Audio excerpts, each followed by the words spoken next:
Hello, what's up, everybody?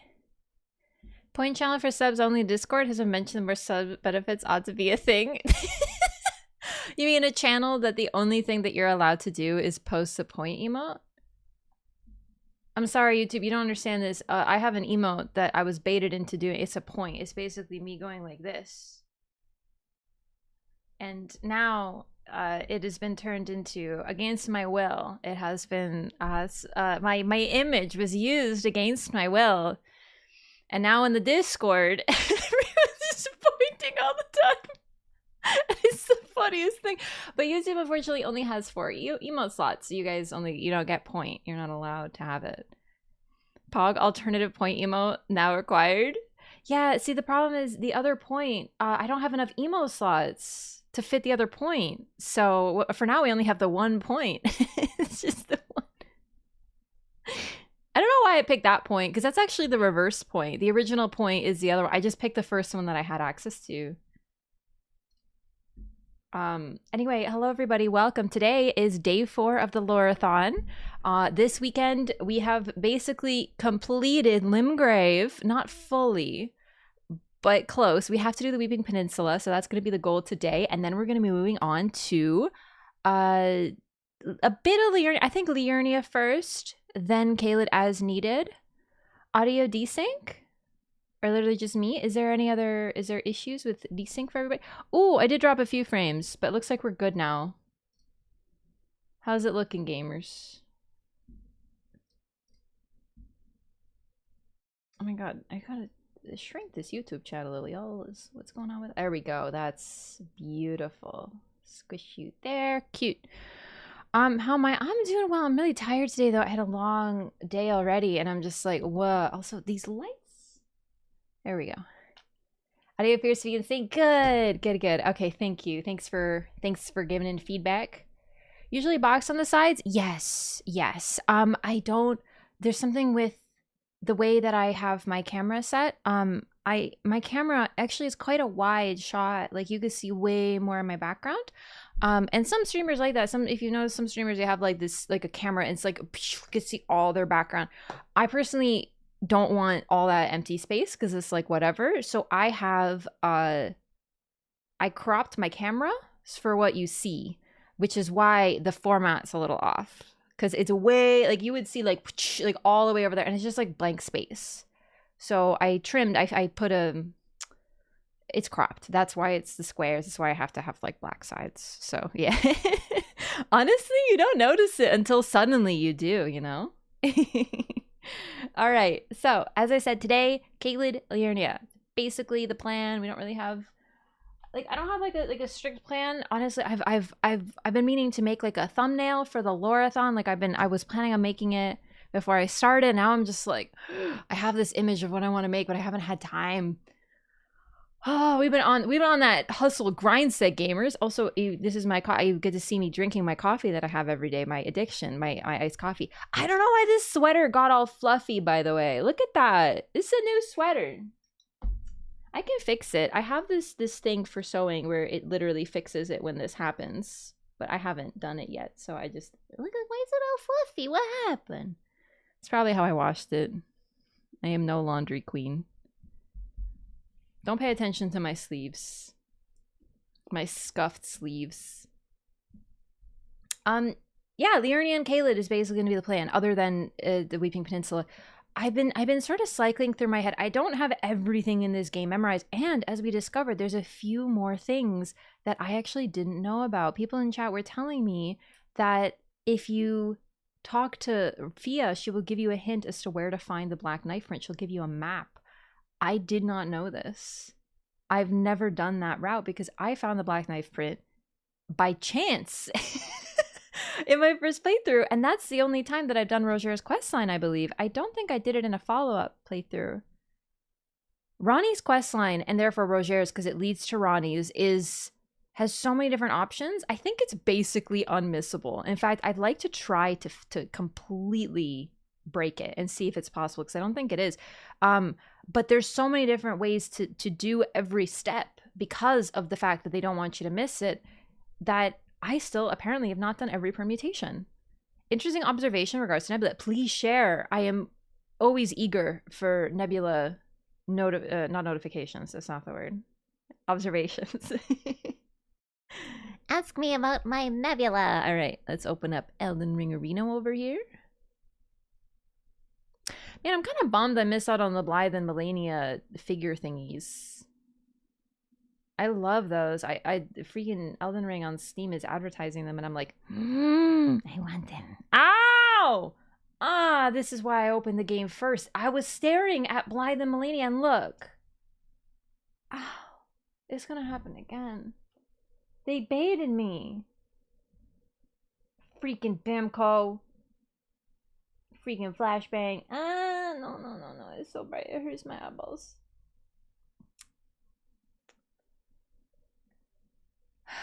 I took IRL damage. That hurt, dude. My rods and codes. I don't even know what that means. Alright, let me put my earbuds away. That actually broke my eyes. Holy. I can't believe how much that hurt. Okay, desktop audio unmuted. Boom, there you go. We're all set. Oop, the other ear.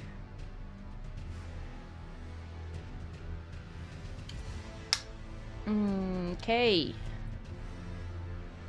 Let's 100% the game with an absolute Loreathon. When you power up the Dark Moon Greatsword, its glimmering looks really similar to Nebula.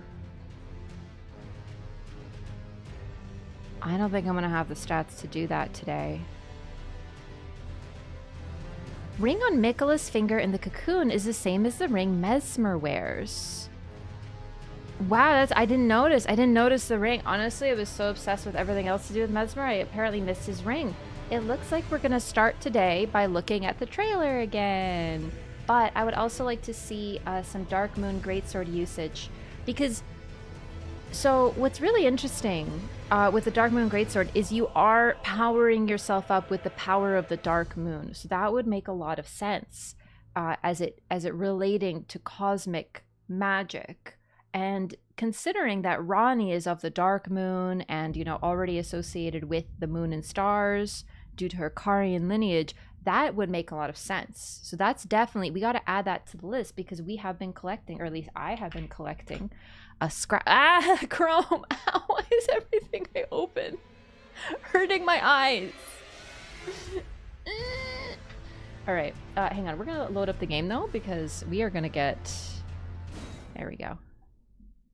It was a dark mode though? Yeah, but I opened it and it flashbangs me. Because I'm opening a tab because Chrome sucks. I'm sorry, Chrome, but I'm actually not because you throttle people who use adblock. So, you know, maybe you should consider being better. Well, you don't have to use Chrome. The only reason I use Chrome is because when I'm, like, I don't use Chrome. So it's like, you know, I don't have to worry about, like, accidentally doxing myself because nothing's signed in. So, like, literally. Decided to explore more and found a gesture I missed and noticed the pink light butterflies in Haley Tree. A gesture you missed? Please explain. And the pink light butterflies in Haley Tree. Yeah, so I haven't forgotten about those. Trust me, I have not forgotten about the pink butterflies. I don't forget about butterflies, let me tell you. But in general, they are a different shade of pink, but it's still notable. And it furthers the connection between butterflies and Miquella and Melania, like blatantly, right? And then arguably Melina and Mesmer, but we don't know what's going on with those two yet. And the smoldering butterfly is ambiguous, and I think it could apply to both Mesmer and Melina. Like when people were saying smoldering equals Melina, I was like, I don't know, because it's not blatantly on fire. I feel like she is scarred from the flame. She had an encounter with the flame for sure. When I see smoldering, I think of a fire user who was also burnt by the flame themselves. And we don't see Melina using flames. That's why I was always like, eh. But now with Mesmer, I'm like, oh, but it's kind of like both of them. Anyway, long story short, let's pop up in this trailer and grab some related images. I do have some images of Mesmer that I can pop open. Not just of Mesmer, of the trailer, but also of Mesmer. So let's see. Maybe I have an image of this exact ring that we're talking about. Which ring is the hand on? What? Wait. It's not on his right. Where is the ring visible? Can someone... Where ring? I don't see ring. Well, at least it's not on his right hand. Sitting cross-legged gesture? East of Stormhill Everjail is a ruin with a gesture on it. I don't remember if I had that. Let's go find out. Let's do that. Alright, Darkmoon Greatsword isn't exclusive to Ranni. It's a Karian royalty thing. Rodigan also got one. But the Darkmoon aspect of it seems to be something specific to Ranni. Renala's was the full moon sword, which Radigan then corrupted with his stupid Golden Order BS and turned it into... It's a relic given to those who are basically betrothed to a Karian royal. But the Dark Moon is something exclusive to Ranni, and there is a distinction made between the Dark Moon and the full moon, because the full moon doesn't inherently mean ice. The Dark Moon, sorry, the Dark Moon is very much associated with ice as well. With Ranni, the Snow Witch, you know, it's like the cold moon, the leaden moon. There's lots of words used to describe it, and it is a full moon, but there's a distinction made. That's the only reason I'm like pointing it out. The Dark Moon one. We might get an authentic MLGS. Maybe. I'm not sure. The thing is, I feel like the Dark Moon Greatsword is the greatsword, is the moon sword of the game. But we said the same thing when Bloodborne came out. We were the Moonlight Greatsword is always like a special weapon, and in Bloodborne we didn't have one. We had the like Ludwig's Holy Sword, and people were like, oh, that's basically our Moonlight Sword. And then the DLC came out and we got a real Moonlight Sword. So it's possible that we haven't gotten a real one yet, but honestly, the Darkmoon Greatsword is very real if you ask me. Hi Marlo, what's up? Hi. Hey baby. I don't know what's up with that. Hi baby, you just ran at me and then ran away. What's up? I love you. What's with the face? You look like once again, like a traumatized Victorian child. Okay, sorry. Who is saying that Mesmer has a ring? And can we please... Unless that was a... Like, did I misinterpret? Because I don't see a ring. There's only... The right hand doesn't have a ring. Maybe the left hand does. We don't see the left hand as closely, no? Wouldn't the Moonlight Greatsword be the one Renala gave to Radigan and he turned into the Golden Order Greatsword? Yeah, but like... It's basic, like someone said, it's the same relic, but like with a different vibe, kind of, I guess. Maybe we get the original Renala's moon sword or something. Who knows? Mikola has a ring? Yeah, maybe I misinterpreted. Maybe they meant that Mikola has a ring, but they also said that Mesmer has the same ring, and I don't see Mesmer with a ring. Left hand has to catch it in the fight scene. Oh, dang. Oh, that's going to be hard. All right, well, let's grab that. 1 second, it should load because I've been watching this trailer with you and alone forever. So, hang on. This is for me, okay? I just wanna. Shh. 1 moment, please. One moment. That forsaken place. Okay, wait for the music. Must spill. Blood of your fellows. They are too faithful.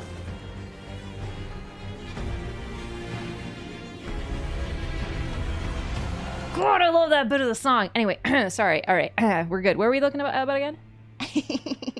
You can see it on the hand holding the spear on the figure of him at the end. Oh, thanks. All right, well, we will try to look during the fight scene, but this will probably be a little clearer. So let's take a peekarino at this. Oh, he do be having a ring. It's a signet ring. Look at that. Okay, right here. I don't know. Sorry, this is about as clear as I can make it. I can't like zoom or anything.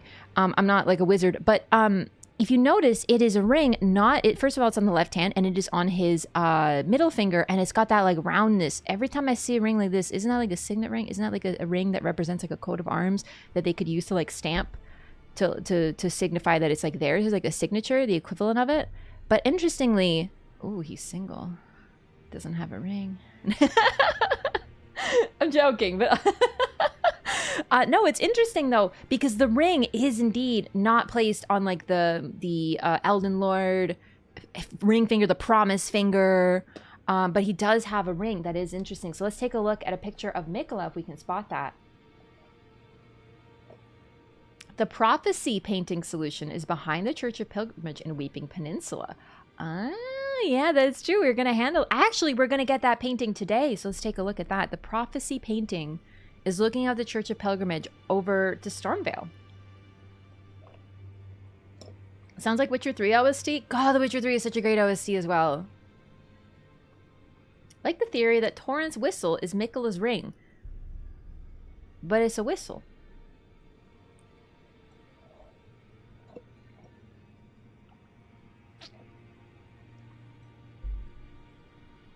Planning her wedding with Mesmer already?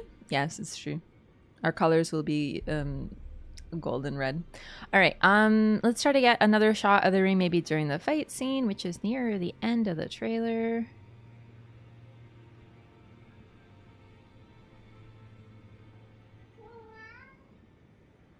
Did you hear that? Can I help you, Marlo?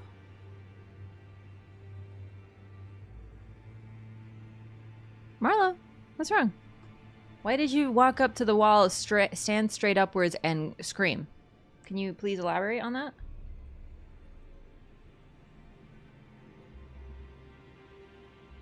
That was your cat? I thought that was a human child. That is my actual human son. It's just he's a cat.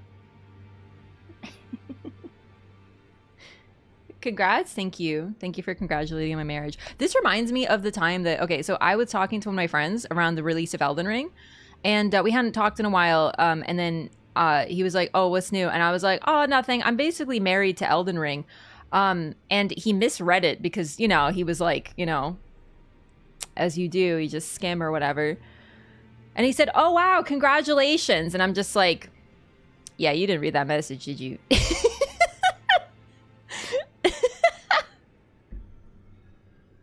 So I'm going to tell everyone, yeah, dude, I'm married to this dude named Mesmer from a video game. And everyone's going to be like, wow, congratulations. That's crazy. Can you control scroll? Does that work? Then no, it just zooms in like that. Does that help you? Like, I could screenshot it and then zoom in on, like, you know, paint. But I just don't think that would be, like, optimal. Reword it from like a video game to video games. They'll think he makes the... What is the sigil on the box? The box? Sorry. Do you mean this? Right here? Wait, you can't see my cursor. I look like a crazy person. Right here? Since you're leaving Rusty for Mesmer, could I have him as a platonic husband? Yeah, of course. We share. We share in this community. Rob, thank you for the gifted membership to Slack. Thank you so much. Melania and Mesmer are going to need to fight for your hand. No, there's plenty raft to go around. We can share. All of us can share. It's a Melania and Mesmer are like siblings. It's a little weird. Anyway, hang on. One thing at a time. This is excellent questions, but let's... I'm distracting myself. So, signet ring. I'm calling it the signet ring. I'm not sure if it is. But looking at it, it looks like nothing. Let's try to get another shot during the fight scene, because I know there's a shot where he's left-handed. That's interesting. He fights with his left hand. You notice that? Hang on, I just realized right here in the trailer. Let's watch it together. I'm gonna mute because I'm gonna get distracted by his wonderful voice. That's okay. Retract me, daddy. God, what a great voice. Okay, he uses his left hand for his spear. That's just notable, considering he very much has like evil. Side note, the word sinister literally means left in Latin. So the left hand path, the sinister path, like the reason that the left hand in was associated with darkness was literally that was just like, that's really where we get the word sinister from. It's sinister, and what's the other one for right? It's really weird. Derpy snake. Look at how happy this snake looks. He's so happy. I can't unsee it ever since someone drew happy snake. You know what's interesting? I'm looking at this.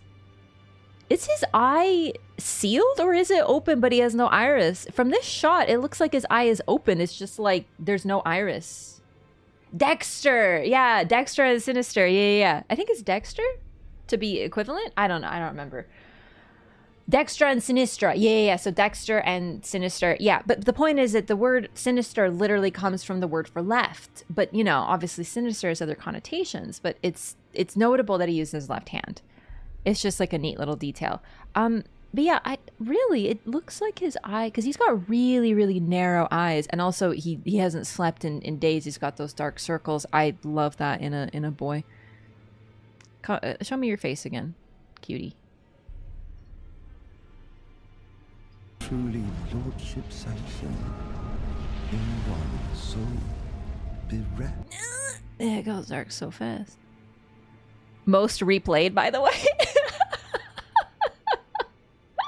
Okay, here you see the eyelashes and the eye does look closed, but it's one of those angles that's really hard to tell. Is the snake wrapped around him or attached to him? So he's got it's two snakes and it's hard to tell because they go under his clothes, but honestly, I do get the idea that they are attached to him because of the concept. I can't believe I never talked about this as someone who's the biggest fan of Full Alchemist on the planet, and the homunculi specifically, but Mesmer might be taking on and we thought it was Rykard, and Rykard does do it too, of course, but I wonder if Mesmer's the origin.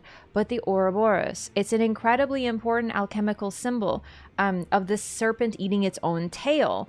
Endless cycle of rebirth, consumption, rebirth, all in one. And then we have a snake boy. Rykard is a little bit more direct because he literally allows the snake to eat him and then continues to consume others, but this is almost like a different interpretation of it. But yeah, no, here it really does look like his eye is closed, but this is a very, very brief and deceptive camera angle. So I would say closed. bereft. I would say closed. But then here, it almost does look like he has an iris. It's just, or it looks like his eye is open. It's just no iris. Or, not even iris, just the whole eye. There's no eye. Like you see there? It does look like it's open. I need to screenshot this. Hold on, please. I don't think you'll be able to see this, but Mesmer got hit by too many rulers in school for writing with the wrong hand. Yeah, actually, in Catholic schools for a very long time, no joke, this is not a joke. Kids were trained to write with their with their right hand because they thought that writing with the left hand was evil. And they would try to train kids away from doing it. It's not cute. Sorry, I'm just screenshotting this and saving it on Paint as is my wont.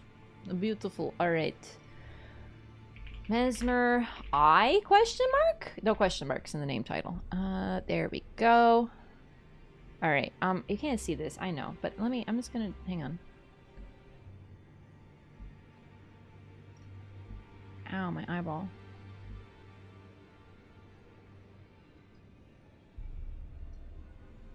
Grandmother trained left-handedness out of me? Yeah, it wasn't even that. There's still some people who think that. They think that it's like inherently evil or something, so they train kids to not write with their left hand. It's like a whole thing, so. It looks closed. Maybe lighting on the eyelid. Yeah, it's hard to tell. It could be the eye, because he also has incredibly dark, like he's got full dark shadows, he's got like raccoon eyes. So it could just be the eyelid is paler and it's looking like an open eye. But I am going to take a peekarino over here. I don't think you can see this. I'm sorry, but I'm just going to...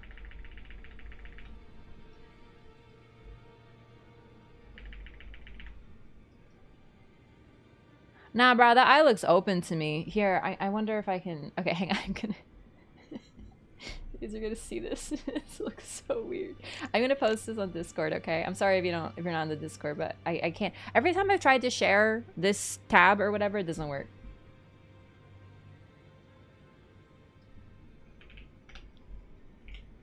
Not even Catholic school? They tried and failed with me?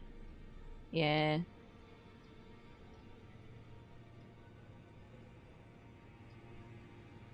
Alright.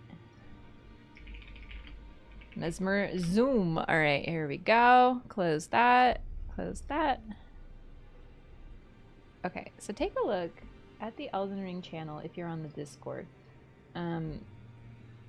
And tell me, this is like, I took that image, I screenshot, and I zoomed in like ultra. That looks like an open eye to me. Like you can see the eyelashes on either side. If the eyelashes were not, what do you call it? I see eyelash on top and eyelash on bottom. But it's paler. It could, no, I think it's close actually. There's a deep fried screenshot. It really is. I thought being left-handed is a little bit less comfortable since you write from left to right. Yeah, I mean, will have a habit of creasing over your work and it can get blurrier, but like it's just the way you write. Really, it doesn't make a big difference in any way. It's open but has no iris. See, that's what I'm seeing, but now I'm looking at it more. Look at the open eye and you'll notice he's got that hardcore eyeliner game on the top lid. And then if you notice, the other side does not have the hardcore eyeliner game on the top lid, suggesting that the eye is indeed closed and the eyeliner game is where the lid is. Do you see what I'm talking about? Does that make sense? Mesmer's a lefty? We just talked about that just recently. Yeah. Looks like his eyelash is down. Yeah, I'm actually thinking that his eye is indeed closed. It's pretty open to me. I'm honestly, it's really, okay, just compare with his open eye and the eyeliner. Because, like, I think it's closed, but it could also be open, dog. Either way, he did not apply his makeup properly.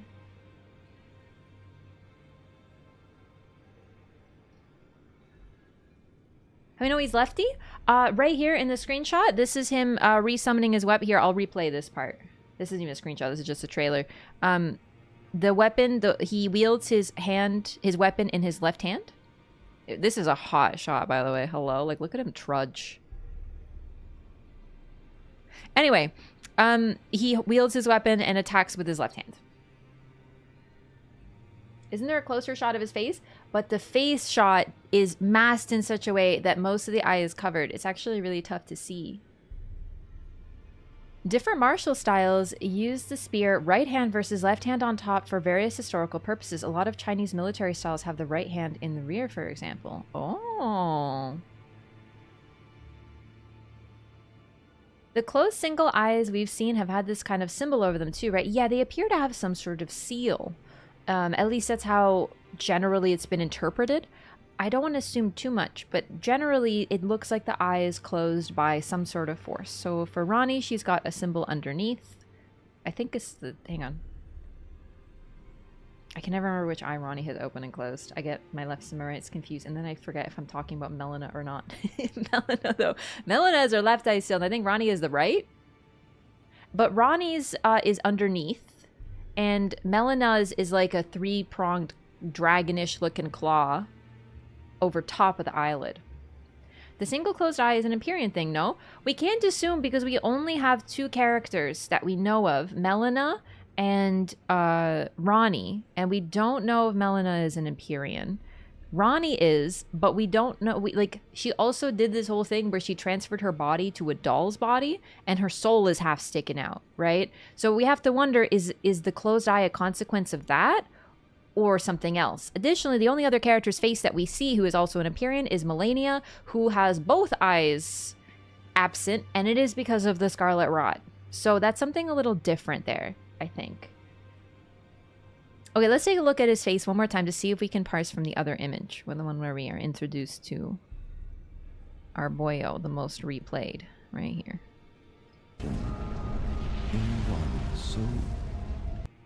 God, his voice is so great. Having a single sealed eye is a sign of being imprisoned. I honestly don't... I wonder if perhaps the concept is not just that it's imprisoned, but also I wonder if it's perhaps a boon. I know that closed eye, missing eye is usually seen by Miyazaki and used by Miyazaki as a sign that someone is missing something, they can't see the full picture. But in a world where everyone is sleeping, the people with the eye, one eye closed, also seem to be people with their foot in one other world and perhaps have more ability to see things. I feel like it's an ability to see the unseen in a way. So it's interesting because it can be really easily and interestingly juxtaposed with other characters in other games with missing eyes and one eye closed. It's, you know what I mean? I wonder if he isn't supposed to mean something a little different in this game than it usually does. Or perhaps it means both. People who miss the obvious and are missing things that they can see, but also can see the unseen. Odin, yeah. Odin, that's another big one. That's another big one. I don't remember who, I saw this, I think someone mentioned it on Twitter, or maybe I saw it in a YouTube comment. In Norse myth, Odin hung himself, I believe, to death. He basically died and gave up one of his eyes in order to gain knowledge. Oh no, hang on. I think it might not play. I'm so sorry. That scene, the watching video scene, doesn't have alerts on it. That's actually, hang on, let me fix that. Also, I still have this. I don't remember why. Okay, one moment, please. I'm so sorry. I have to add this. I don't use this scene often enough, so. Here we go. I'm so sorry, Cheese Master. I'll read it. A mummy covered in chocolate and nuts has been discovered in Egypt. Archaeologists believe it may be the Pharaoh Rocher. You're so stupid.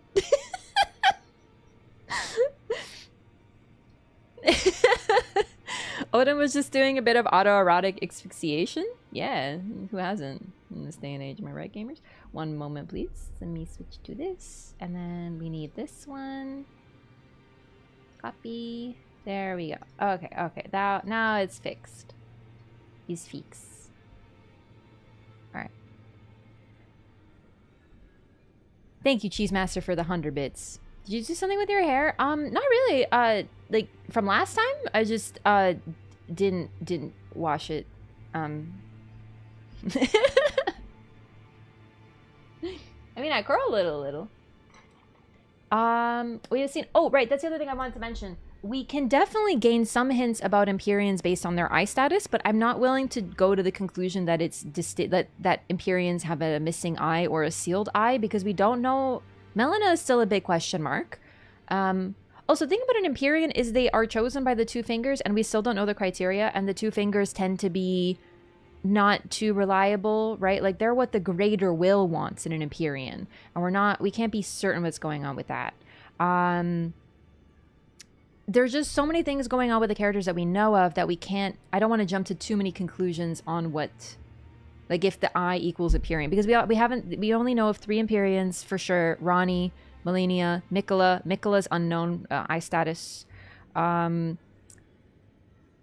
Ronnie also did a whole lot of other things that might have something to do with her eye, right?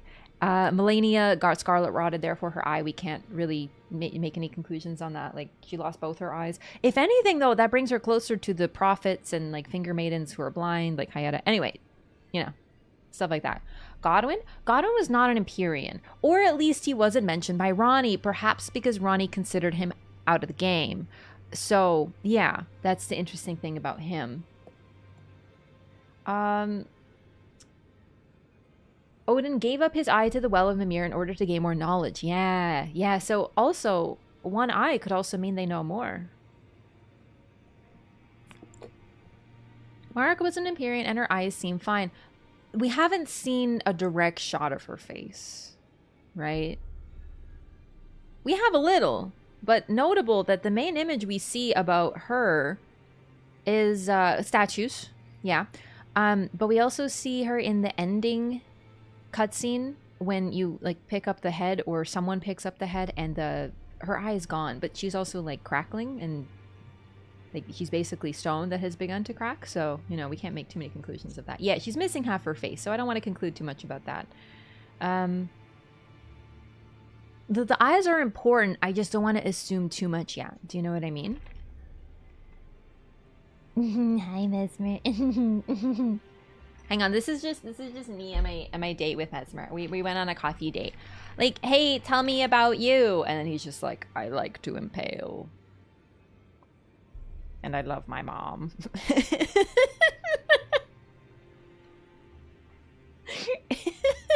Anyway, in the statues of Marika and Radigan, for that matter, that we see, their eyes appear to be fine, but they're also statues, so I don't want to, like, you know. Best Tinder profile. What is the red blade that's piercing Marika's body? Based on the color, people are leaning toward like a rune of death. Some people think it's the same as the color of Mesmer's flame. But right here, so listen, when I see this, there's red for sure. You can see a ton of red here, right? But the core of the... wow, that's like bright to look at. The core of the flame is like that primal lava-y stuff. To me, it looks like lava. There do be a lot of red sparks, but once again, lava. God, it's actually hard to see. And then the spears thrust. You notice, look at these spears actually. Do you notice how they have a pseudo trident thing going on here? Oh shit, my face is covering it. So sorry, right here. No! Fuck, no! Welcome back, Elden Ring fan. No! I accidentally... son of a YouTube! I'm in crisis. I don't know how I managed to click a whole video while trying to get it to pause the freaking video. Yes, Daddy. Anyway, sorry, what? This is important. Right? Here, this is a good one, and I can show my face. Okay, hang on. I'm scared that it's gonna break everything again. The trident that I pointed out here on the left, it's not a trident, it's a spear. But do you notice how the guard or like whatever, the part of the bottom, it has that like upward point. Now imagine this, and then imagine vines growing up it, and I can totally see the weird pokey trident shape that we get from the impaled figures. It's like vines grew on top of the spear that already existed. And we get a great shot here. Sorry, I'm gonna risk it. Whoa, what a gamer. The bracelets he wears are weirdly, I don't want to say they're one-to-one because I spend as little time looking at a Godskin figure as possible, but the thick clunky bracelets are pretty similar to the Godskin ones that they wear. But we'll take a closer look at that. Cat child? What is it? This attack is totally how we killed the fire giants for me. Dude, yeah. Like every single one that we see that appears is like freaking stabified hardcore. Was that a Marlowe? It is. One moment, please. Mesmer be like, I don't stab, I impale. And then I'm just like, yes, please. Come here, child. He wants me to play with him. 1 second. Baby. Baby, where'd you go?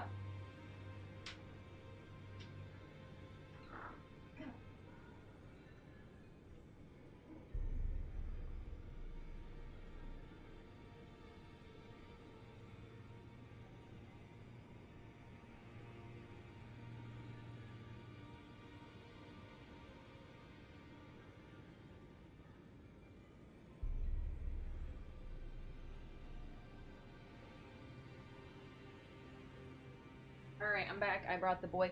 So I had a birthday thing today that I went to. That's why I was a little bit late today. I'm always late. I know.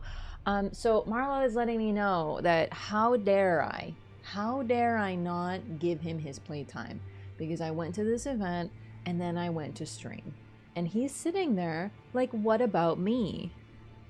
I am a cute, tiny, adorable baby boy, and I have not been played with enough, he says.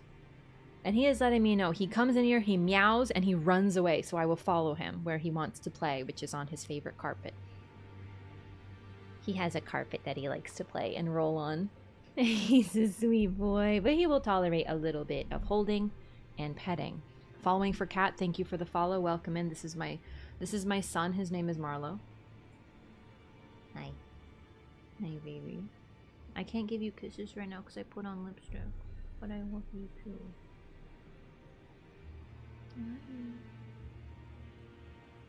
I love when he looks at me like that. He's so cute. Thank you for this 5 stream streak, Cheese Master. Hi from Brazil and hi from Taiwan. Hello from Canada. Welcome. Marlo is the one who actually plays the video games. It's true. Live car reaction. Yeah, this is a live car reaction.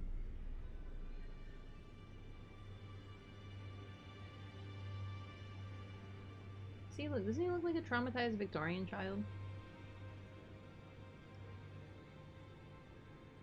He's got the pouty lips. Like, why are you...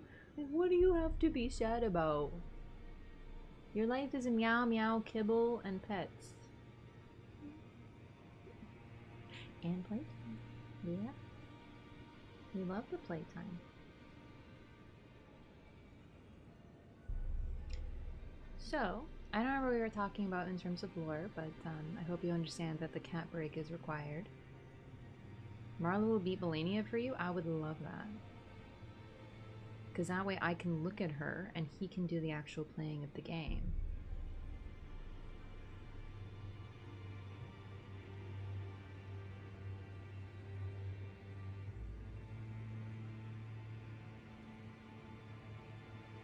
Oh, what's that? Do you hear a noise? Is it the ghost? Is something amiss? My sunshine child? Something about being impaled by Mesmer.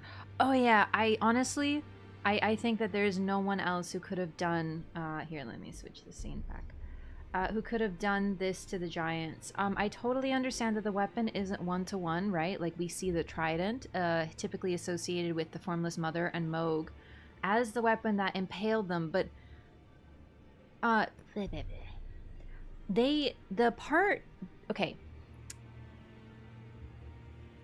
I don't know, I think it has to have been him. Like, even looking at these weapons, they're not perfectly the same, but they almost look like they were covered by something else. Also, let's take a look at his weapon, if I can get a proper shot of the spear he holds.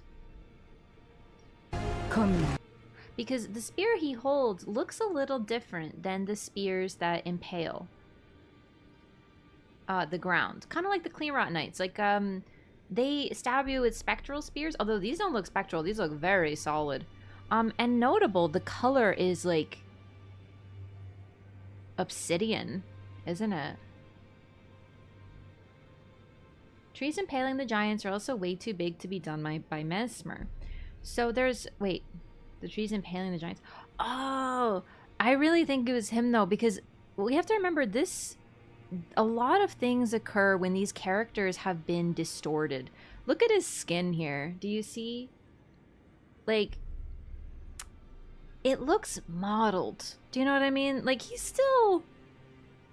iconic and very handsome, but look at it. Look at the darkness around his eyes, like the dark circles, the heaviness, the mottled skin. Like, these figures are ancient, and I feel like things have happened to them in the meantime. We never fight anyone at the peak of their power. Yeah, he's very sallow. Yeah, his cheeks are very, like, you know.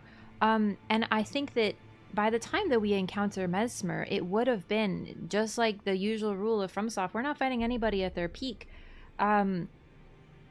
So it's possible that way back during when in his youth he was stronger. Long neck, yeah, he's got everything long, if you know what I'm saying. And I'm not trying to make that wasn't a wiener joke, I swear. But no. His arms, his legs, his torso, his neck, like every part of him has been stretched out. Yeah. Also, size is totally a thing in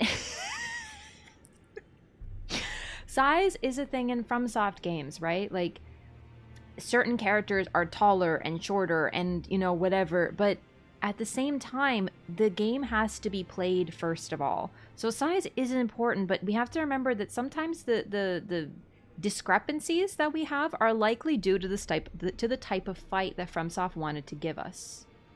Mesmer just can't be that old if he has red hair. But why do you say that? Like, why does it require him to be a younger child? It doesn't. The assumption was that he would be a younger child, but there isn't. We cannot really know that for sure. We have a general idea of the timeline, but we can't be certain. And generally, the DLC can throw a wrench into our previous assumptions in the first place. What reasons do we have to believe characters like Morgott or Moog aren't at their peak? They don't seem particularly decrepit. Yeah, they are. The thing is about them is they are... I love Morgott and I hate Moog, but let's just focus on Morgott for a second. He has been suppressing things that could be construed as his full power. He's very self-hating. In his boss fight, his phase 2 transition is him coughing and effectively puking up fluid all over the arena. And he says that the thrones have been stained by his curse. His phase 2 transition isn't something he triggers, it's him losing control and unleashing this power that he has otherwise kept hidden, right?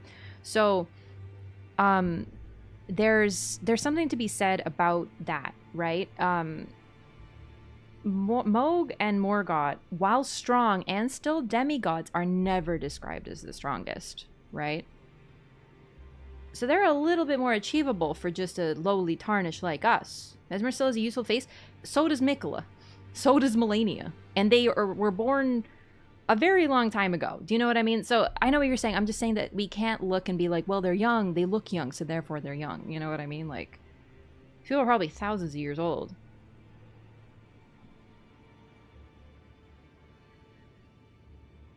Mikola has a reason to. So the youngest of the demigods, though? Yeah, but like they look cute because they're supposed to. Like, Gwendolyn still looks young, and he's supposed to be freaking ancient.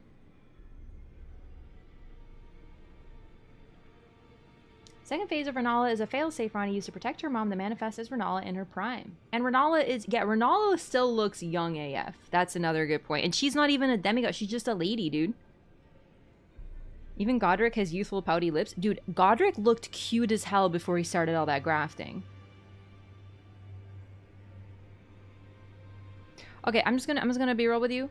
Listen. Godfrey's very cool. We love Godfrey. But they picked Melania as the statue that they put in the pre-order. I think that probably sold more copies than old naked guy with lion.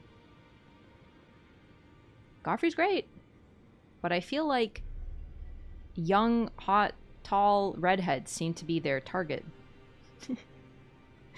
Redgear, for example, is a more adult look in his portrait, and Morgott has a more aged feeling. He's a muscle daddy, though? Yeah.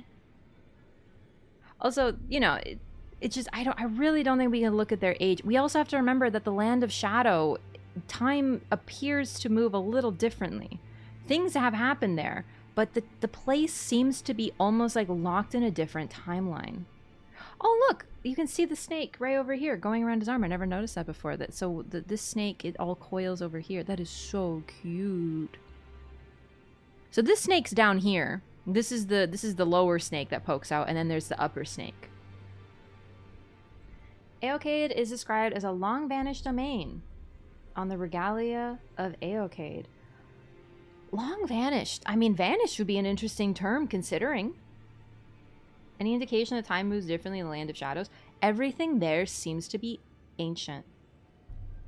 Like, the things there are older. There's so many references directly to the Crucible.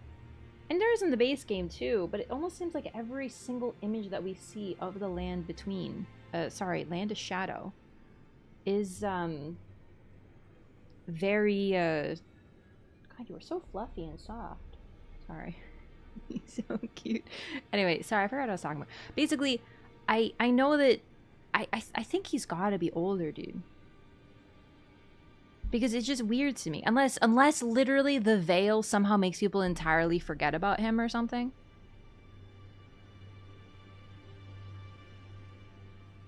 Thousand years at least since the Shattering? Yeah, so it's been like at least 1,000 years and everyone still looks young and hot when they're supposed to look young and hot, including Renala, who is literally the older generation and a mother. So it's just, you know, I really don't think... Well, it's good to derive lore from appearance. We can't derive too much. Like, if Morgott was like a young, hot omen that we were supposed to buy merch for, then I feel like they would make her young and hot even if she's supposed to be Moog's twin.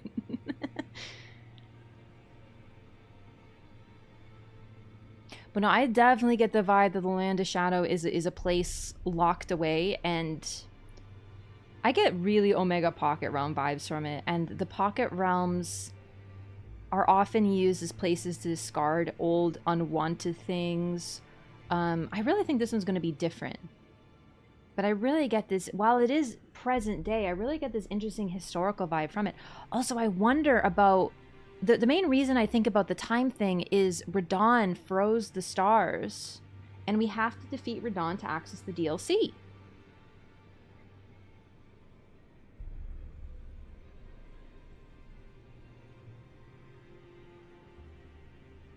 Okay, baby. Ugh, you're heavy. You're really not. It's just when you put all, like, you literally become like this small lump. Can you see this cat if I switch scenes? Is he still visible, or is he?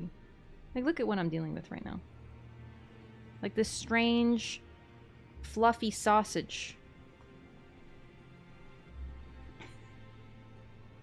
Why are you doing this? This is how he's comfy. Oh, I love him. Look at him. Strange, fluffy sausage. Oh, sorry. I'm putting you back down. I'm putting you back down. Yeah. Radon and Moog buff with DLC release? I don't think they're going to be buffed. They're fine. It's just they need to be defeated for the DLC to be accessed. And considering this is a weird pocket realm, like, what does the movement of the stars have to do with? Also, I saw this. Hang on. Let me pop this open. Sorry, buddy. Sorry, buddy. I didn't mean to disturb you. There. Do you weigh him? Yeah, he's not even 10 pounds. He's pretty small for a kitty. There we go. Okay. So this is something that I saw from Quaylog on Twitter. I can turn it to. Okay, there we go. One-handed gaming. So, I wonder if it'll work here. I think it will. Do you see the thing that appears there in the corner? So watch it again. I think, does it appear on the map in general? Yeah, it appears on the map in general. So the map, the time of day thing in the corner appears, and it turns to rotate. It's like a clock that represents the time of day, but very notably, the center part. Now, once again, this is credit to Quaylog on Twitter. The central part appears to be, now I saw this real brief, so I don't remember like exactly, but it's a symbol from an ancient culture, represents like a seal. And you know how people are like obsessed? I don't have it right now. Right here, once I get the full map, this is where the center of the Divine Towers is going to be, that place that everyone thinks some stuff is going on, and it's all clouded up, and people think the land of shadow is going to be concealed there. It's pretty notable that that little thing in the corner itself is a place, is a circle, is a map, and then at its very center there is this part that simply does not move and is sealed away. It's also very reminiscent of the symbol of the Everjails. Like, it's like a stamp, a seal. So when we rest and pass time, every part of the clock moves except for the center. And it's hard not to read into that when we talk about the center of the map being potentially sealed like a giant Everjail. My strange fluffy sausage is currently draped over my legs. I feel for your circulation. He really does love sleeping on my lap. It's very sweet.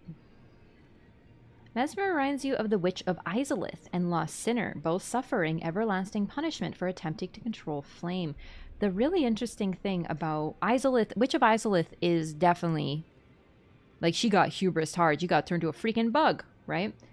But the Lost Sinner had tried, she's almost like a spiritual successor for the Witch of Izalith, and appears to have basically entered punishment herself. She's punishing herself. Maybe the Land of Shadow is a giant Everjail. I don't think it's like perfectly... Oh, sorry, bud. Oh, here he comes. Hello. I moved my earbuds, and he's very intrigued. What's this? Boring? Oh, I'm sorry. But you were so intrigued. Not part of the sky? Listen, you'll have to look at Quaylog's thing, because I thought it was really interesting. I can't word it because I'm not the one who looked at the whole symbol and did the whole analysis. So that was really cool. It's literally like an ancient symbol that we have in history. There's so much freaking archaeology in this game. Makes me wish I was an archaeologist, but I'm not. I just thought it was a really interesting thought and theory, so I wanted to share it because that's basically like the funnest thing. You know what I mean? Center represented Farm Azula. But yeah, the Everjails, though, once again, they seem to be based in gravity magic and were used to lock things away in a sort of mini pocket realm, whereas the Land of Shadow appears to be... I still think there's something protective about the veil over top of it, you know? Fuckload it more about our history than me? Same, yeah. No, you can see it on our tweets. It was from a couple, I think it was like maybe 3 days ago. If that helps. Vincent Van Smo, thank you so much for the resub. Thank you for 6 months of Prime. I really appreciate that. Thanks for using your Prime here. Means a lot. Yeah, I've never paid attention to that symbol in the middle of the map. And apparently it is a symbol that we have. Like, it is a symbol used in human history. And that's so fascinating. I was just like, yeah, it's spin. Hee hee. And then other people are like, well, actually, it's an ancient symbol from this culture representing this. And I'm like, wow, I'm a goober.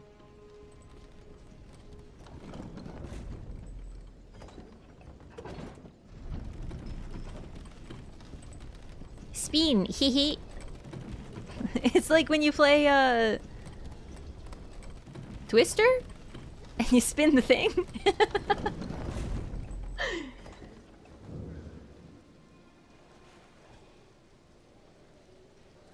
Fair enough, dude.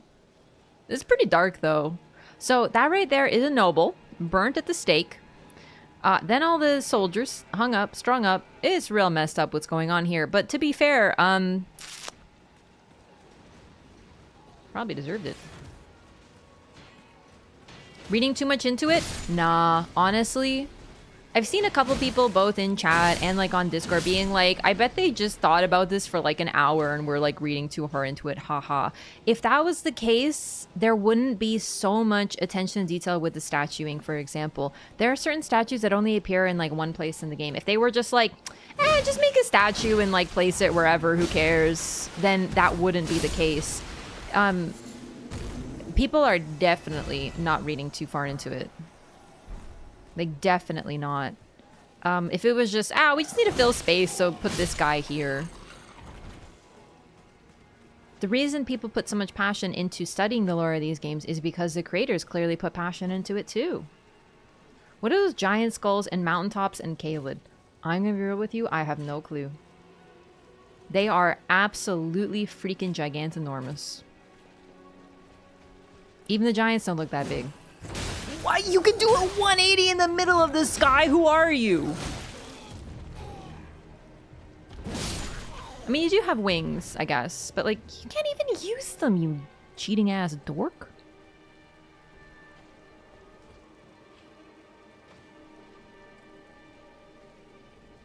He's got a lot of different animal parts on him. You can see the red as well, the red fluff.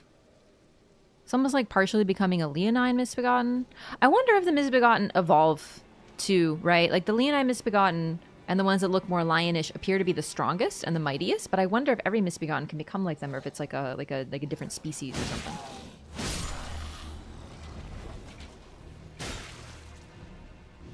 See, these ones can fly.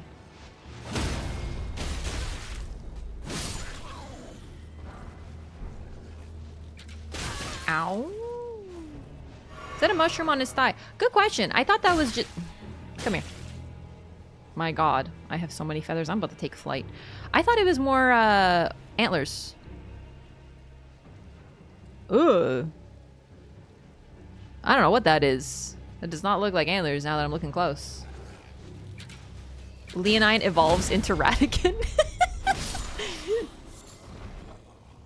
Old Fang, once again. Symbol of the Crucible.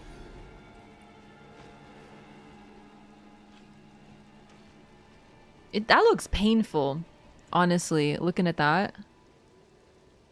So the toes have 5 feet but are also webbed. Or sorry, the feet have 5 toes but are also webbed. Actually, no, I wouldn't call that webbing. Nah, they're just...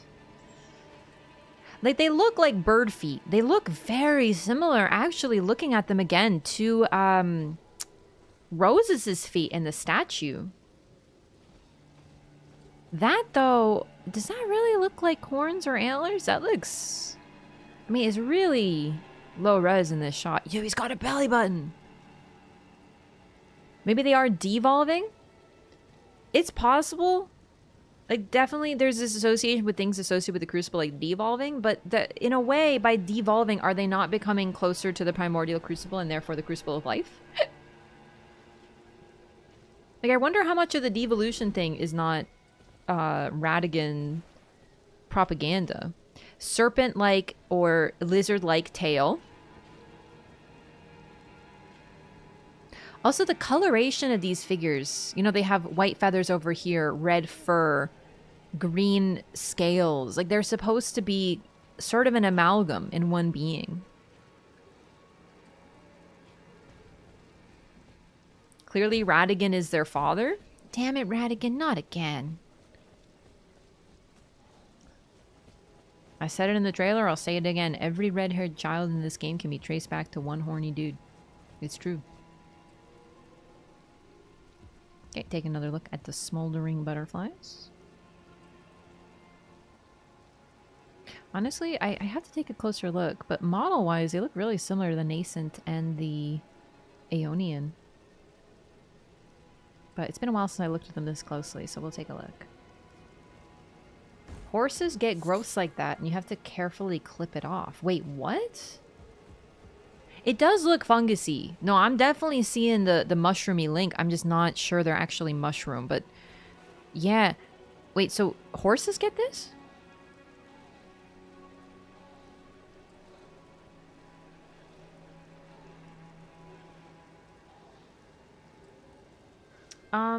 Punished for being in contact with the Crucible, which is interesting as Godfrey's knight also used the power of the Crucible. Yeah, so Godfrey came way before.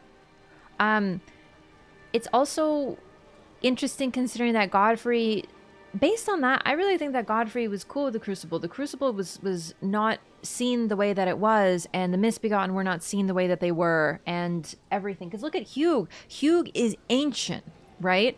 And unlike all the other Misbegotten, he's...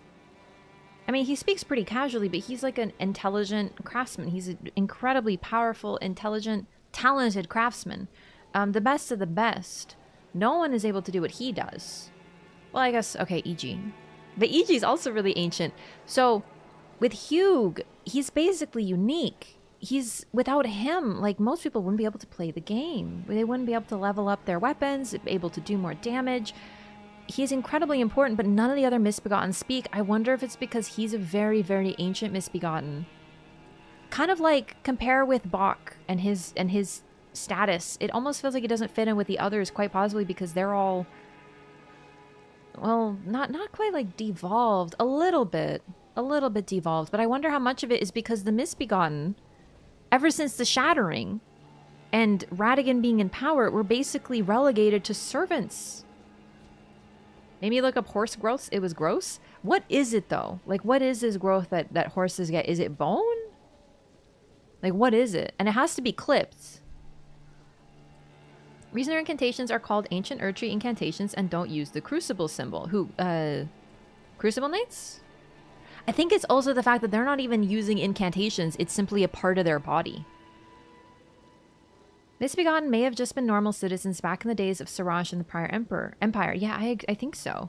They're just uneducated. Yeah, because that's what I'm saying is for so many years, they were not, they were used as labor and mistreated, potentially, and it was considered fine. Like here, the reason they do this, like this is pretty awful what they do here. Yes. Jesus Christ. They've become more animalistic because they were treated like animals. Do you know what I mean? Holy crap, though, that's real messed up. Misbegotten here are referred to as servants. Yeah. The ones with, not Castle Morn, but, not Ferrith, sorry, Fort Height, Kennet Height. He at least seems to work with them, and but he definitely does see, okay, kind of reminded me of, like, nobles. Some nobles would treat their servants well, some would treat them badly, but either way, they didn't have too much of a choice. Yeah, Edgar calls them menials. He is a freaking asshole. Them not talking could just be a gameplay thing. It's not like the Soldiers' Knights we face talk either. But the thing about them is they have also lost their minds. Yeah. Really, though, the fact that we meet Bok, who has learned to trade and wears clothes, and we meet Hugh, who we know is ancient and has a trade, makes me think that before everything to do with Radigan and the shattering and everything going horribly wrong, they were basically treated as other citizens. Oh, my lord. I meant to jump. I goofed. Ken's a different deal. He was dealing with demi-humans. But the thing is, there were demi-humans and misbegotten seem to be in a similar place in the hierarchy. It's just the only difference is that Kenneth doesn't treat them like absolute garbage. Versus here, I get the vibe that they were.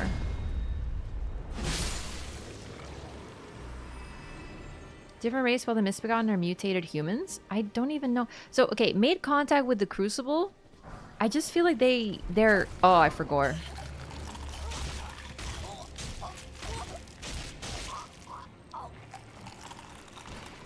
It's a really nice crunchy noise. Thanks, Miyazaki. Demi-humans are ever part of the Golden Order hierarchy? Did you see an arm come out of that, or is that just a body underneath it? We know these things are likely... No, it's just the body underneath it. We know these things are basically, like, flesh masses, but, like, ugh. Classic trap. Every time. Oh, there is a freaking dingus there? I didn't even see him. My bad. Glass shard. Weird drop. Something like Beastmen back in the day, just a different variety. I don't think they're mutated humans, personally. I really think the Misbegotten are a little bit similar to demi-humans. I mean, demi-humans are called demi-humans, right? Demi, like, as in, like, demigod, right? Mystery, your channel was never recommended until now. Welcome, moles. I'm glad you're enjoying yourself. Didn't even hesitate to kill a defenseless blind girl. I really do wonder, though, like, I'm not saying that this was a good thing, this, like, rise of violence when they killed every human here, but based on how long it's been and how Edgar discusses these people, or the misbegotten, and the fact that we do see other misbegotten that are capable of intelligence, it makes me think that they were just mistreated for a very long time and they eventually just kind of rose up. Look at the time, it's Laura o'clock. Hey, Devin. But yeah, I don't know. The Misbegotten are interesting, as are demi-humans. But I really think, because Kenneth is a Golden Order dude, but he also says that even under the Golden Order, even communion with the, not communion, but like working with the demi-humans is acceptable, you know? But that's how he sees it. Mesmer is responsible for the demi-humans because we find their ashes in the Impaler's catacombs. I actually love that. Like his father, Mesmer was a horny dude. Sorry. Oh my god. I breathed wrong. Revolutions aren't pretty, but they're a necessity. Yeah, I also think it's like the idea is that they were treated like menials, like animals, like de-evolved, brainless creatures, and then eventually, like, if you talk about somebody like they are that for so long, eventually they will prove you right. You know what I mean? Like, if it's like, oh, I'm an animal? All right, then I'll, you know, rise up and chomp you like one, you know?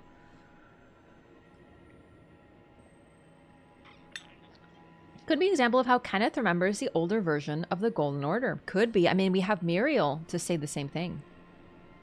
Don't watch Fextra Life. They steal content.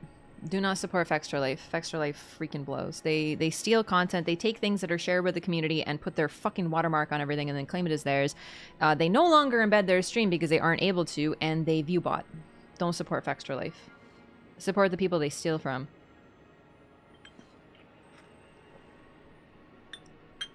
Being a slave just by merit of being born is not a great give for misbegotten bros. Yeah, especially since... Okay, I don't have this item yet.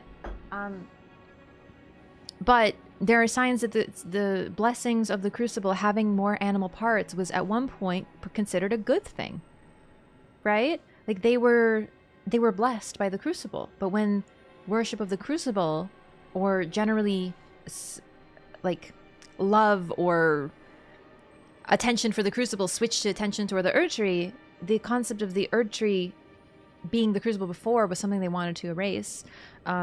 So they kind of obfuscated that fact. And then the things that were perceived as good were perceived as bad, right? Brown-Eyed Aries, thank you for the follow. Kale has a whole diatribe in his cut content regarding oppressed people on that line of thought. If that's what they expect from us, that's what they shall get from us. That's really neat. Unfortunately, like I said, I'm not familiar with cut content, but that is that I've heard that's a very, very striking quest line, and I almost wish it was in the main game.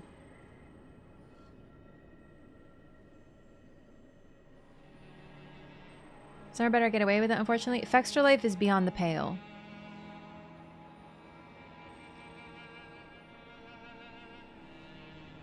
Omen were considered blessed, not necessarily misbegotten, though. So the talisman that has this description specifically shows tails and wings and animal parts that the misbegotten have.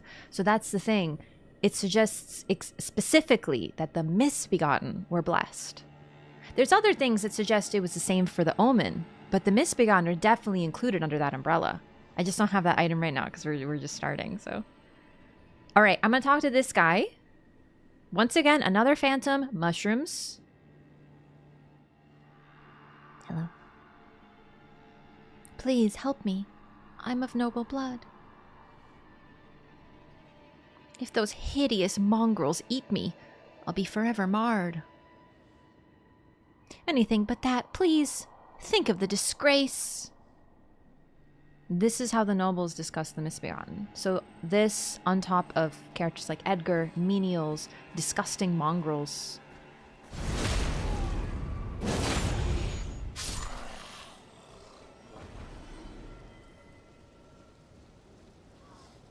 He isn't even concerned about being eaten. He's concerned about being marred because he'll become like getting eaten by a misbegotten. Kind of sounds like he's scared that he'll become Crucible blessed.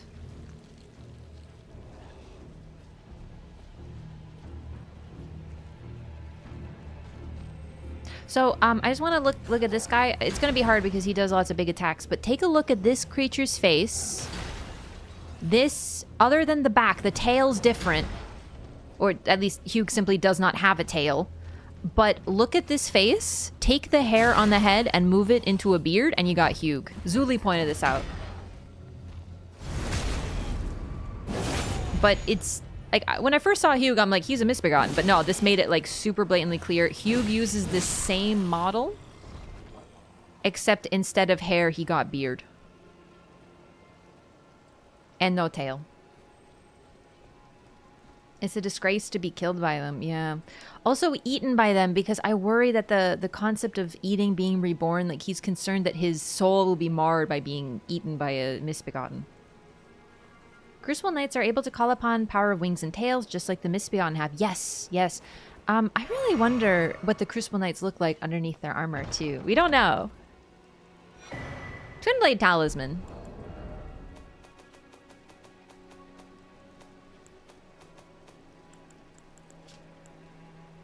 A talisman depicting a twin blade and a confessor enhances the final hit ending a chain of attacks.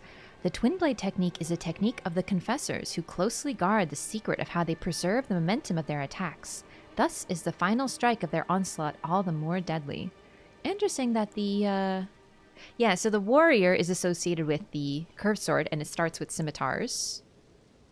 This is just Ravenmount with their signature weapon. Does the Confessor start with a Twin Blade, chat? I actually don't know the starting class.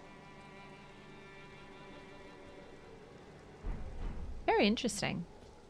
Don't know anything about the actual origin of the Crucible Knights, do we? Not really. No, I don't believe we do.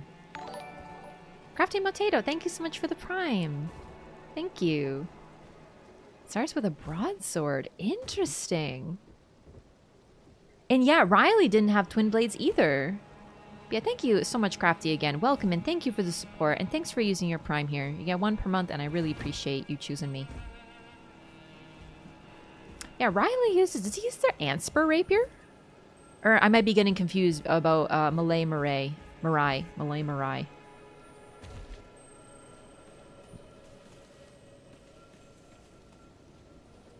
Yeah, what does that Confessor use? Broader Bastard Sword. Tarnished Golden Sunflower. He uses the Baby's Nail. The Scorpion Stinger. Ah, that's why I got confused. I associate them really closely in my head. But yeah, different. Thoughts on what the DLC will be about, besides what they've already shown us. I honestly, I know I say it every time, but I want them to surprise us. I want them to as usual... Okay, I have a really good memory about this particular location that I will share with you in a moment. But basically, I want them to surprise us and do things that we don't even know we want. As they always do. As they always do. Because that's my favorite part of FromSoft, is how they everyone's like, it needs to be this or I won't be interested. And then next thing you know, they give us what we didn't even know we wanted. And we love it. And that's all. I think following in the footsteps of a character is a given. That would be Mikola in this case, but also indirectly Marika, because Mikola is following Marika's footsteps. So we're sort of following the path that Marika took. There's this sense of the present and the future represented by Mikola being also in tune with the past, which is Marika. So it's this really interesting, it's like playing with time without directly having time travel. Do you know what I mean? I find that so intriguing. And then we have a brand new being, Mesmer, who, of course, is very intriguing. Is everyone else here laughing for a solid hour about the twerking lion? Oh, did that go live today? Holy crap. Yeah, that was amazing. I can't believe I never did anything with that. I meant to clip it and like put it on YouTube as a short and be like, damn, Miyazaki. I forgot. So it was really great to get that in the first playthrough. Confessors have Creepus's black crossbow, not a starting equipment, but they're associated with them. Absolutely, yeah. Creepus's, what is it? The crossbow, and then Creepus's vial, is that what it's called? What you get from Riley? Okay, here, one of my favorite invasions is right here. So what happened was the host was hiding right there. This is a short, so you might have seen it, but it's an older one. I just remember it every time. I was standing right here, and I jumped down there, and there was a guy. There was a typical Kevin wearing Radon's outfit right here, and then the host was hiding in there. So what they wanted to do is wait for me to jump down, and then this guy used Radon's thingy to drag me in, so then I would fall into the pit and kill me. And that was the plan. Unfortunately, I jumped down here, and Mr. Kevin, by using his Ash of War, took a step forward and instead self-deceased into the pit that he was trying to drag me into. And it was one of my favorite invasions of all time. That is all. Whoops. Think I met the same gankers once? You know what's sad? It was probably different people just doing the same thing. And wearing the same outfit. They did get me though. They probably learned after what happened. That was hilarious. Yeah, I remember that one. It's one of my favorites because it's just... It's so funny when what you're trying to do to someone else ends up happening to you. Like, there's that other one. I didn't turn this into a short, though, because this was like a 30-minute invasion all in all. No, wait, that was a different one. Like, I was waiting at the edge of a ladder to try to, like, make them fall, and then an enemy comes up behind me and knocks me down, and I fall off the ladder. It was really funny. The whip. You were invaded by Adam Sandler? No, I was the invader. You think I would host after the hosts that I've met? Ugh. No, I was kidding. People still play this game? No. Actually, you just reminded me. I had someone say that once, like a week after release of Elden Ring. I still remember it. Someone came to chat and they're like, people still play this game? And it's like, the game came out a week ago. Like, I know they were just trying to be, like, funny or whatever, but it's like, yes, of course they do. The game's a week old. This is so good. Your ass got slapped by slamming with Marika's hammer? It's so hard to dodge. It is weird to dodge.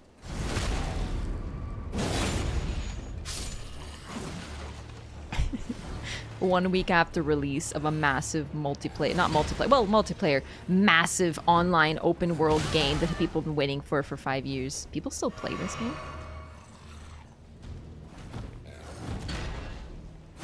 Hang on, I'm trying to line myself up. Yep.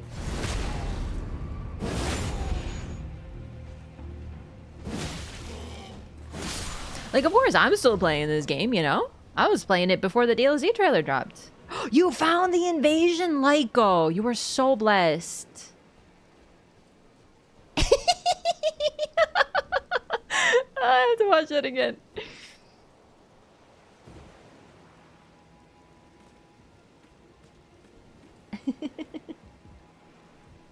You will not be missed, Kevin.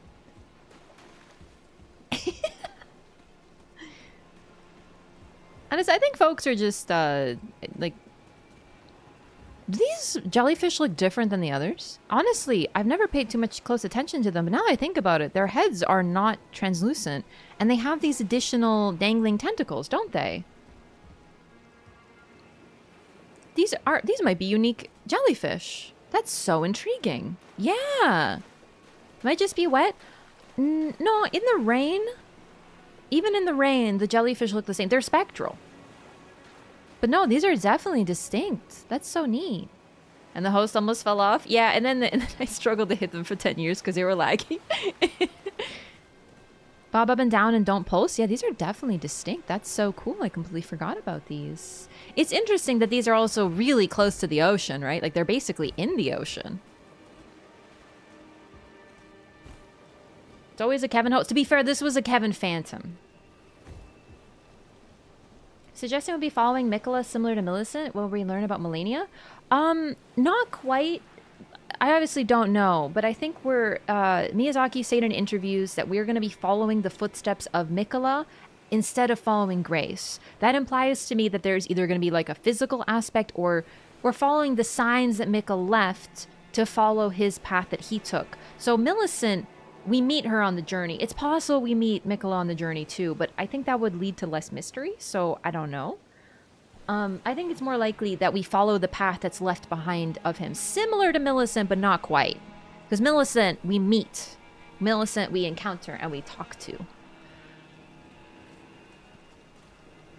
Golden footprints on the ground. Really, Circadian? Like where? I've never noticed. Where? Can someone give me like a time? Imagine me not noticing feet. Can you believe it? At this point, I'm just going to have this open.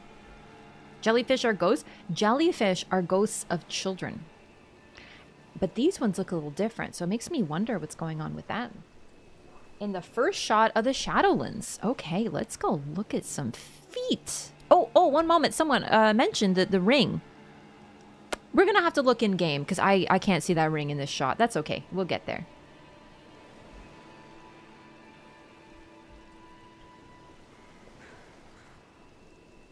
Do you mean these?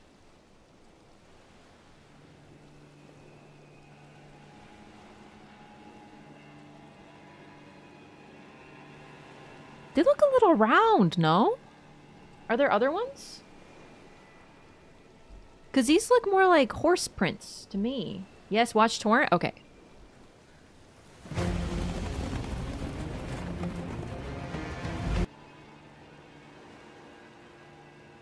Oh, because people think Mikola's on the horse, so it's the... Yup, okay, I get it.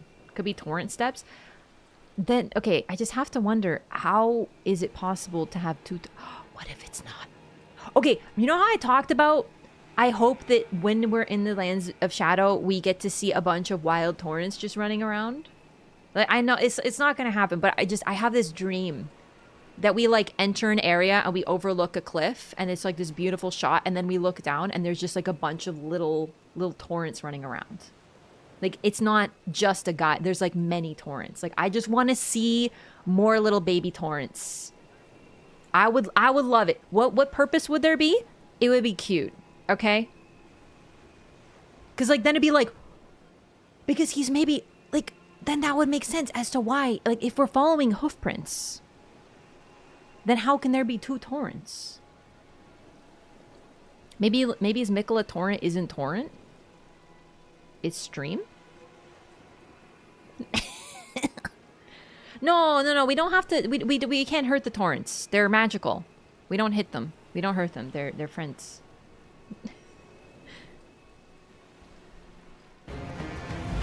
It is actually really interesting. I never noticed the footprints. I can't believe it. To be honest, I think only the most devoted... Listen, I've watched this trailer a lot. I still don't think I've watched it as much as a lot of people. Because I always look at the same things. Because every time I see the shot, I'm like, ooh! And I never look at the ground. When I was young, I used to walk by looking at the ground because I was always scared of tripping. And then I stopped doing that because I'm like, wow, everything's so nice up here. I do trip a little bit more, but it's fine. It's interesting that Torrent rides exactly over those prints rather than taking any other path. I think we are definitely supposed to get something from that. Torrent's footprints from when he was Mikolas? How long do these footprints stay, dog?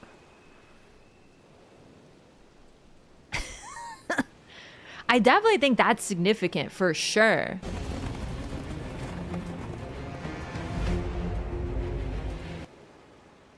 Do you think they're gonna add a function like in Witcher where you could just have your horse run and he auto runs? Oh, that'd be so neat. Mud is convoluted. Oh my god, it's true though. Mikola has a horse named Monsoon. Yo, I can't wait to find out Torrent's brother Hurricane is gonna be the final boss of the DLC. Unbelievable. Could be non-interactive spirit torrents like the wolves in Ordina. Exactly, so we can't hurt them. I don't know why I would want that. I just think it'd be really neat.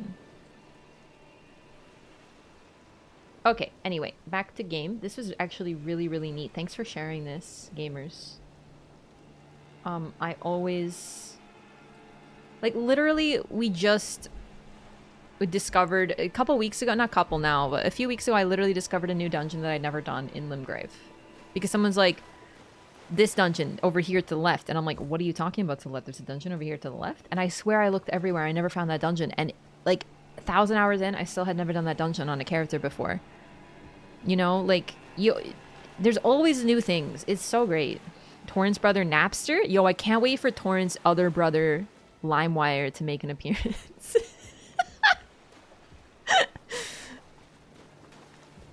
LimeWire, Napster, and Torrent. The true lore triplets. Missed like three dungeons? You missed like 3 dungeons. Okay, I'm so sorry. I'm gonna hit you. But otherwise, they do appear to behave the same. They all get pissed to you in the same way. I wonder, if I go over here, will these get mad too? And it spreads out of them like a signal.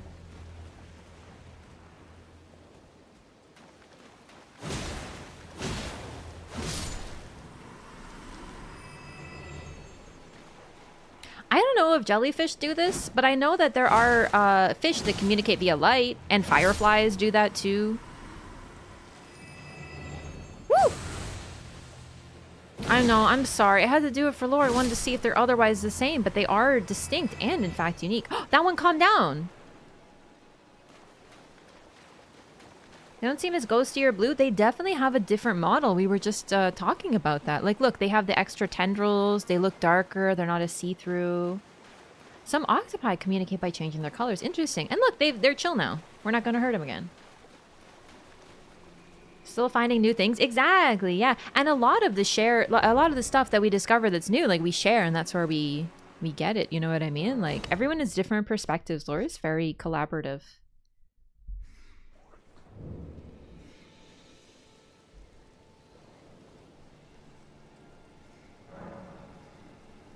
The other ones are near graves usually, but these are different. Yeah, and they're unique. That's so interesting. I really don't know what to think about these jellyfish. Honestly, I don't come here very often, and I normally just run through, so... Deep sea jellyfish have all sorts of fancy lights. Yeah, because they can't communicate in any other way. Maybe the children that lived in Castle Morn? Potentially. But they're all near the water. Like genuinely, they are near water for like the first time. Well, normally they're just in the overworld. Very far from water.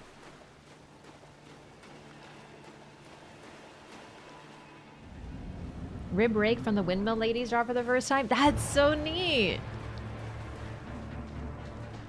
So Lee and I misbegotten. Oops. Good start.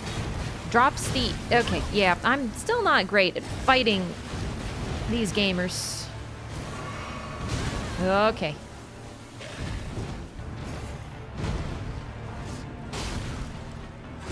Doesn't use it, but drops the grafted greatsword. Of course, the very blatant George R. R. Martin reference, I would say.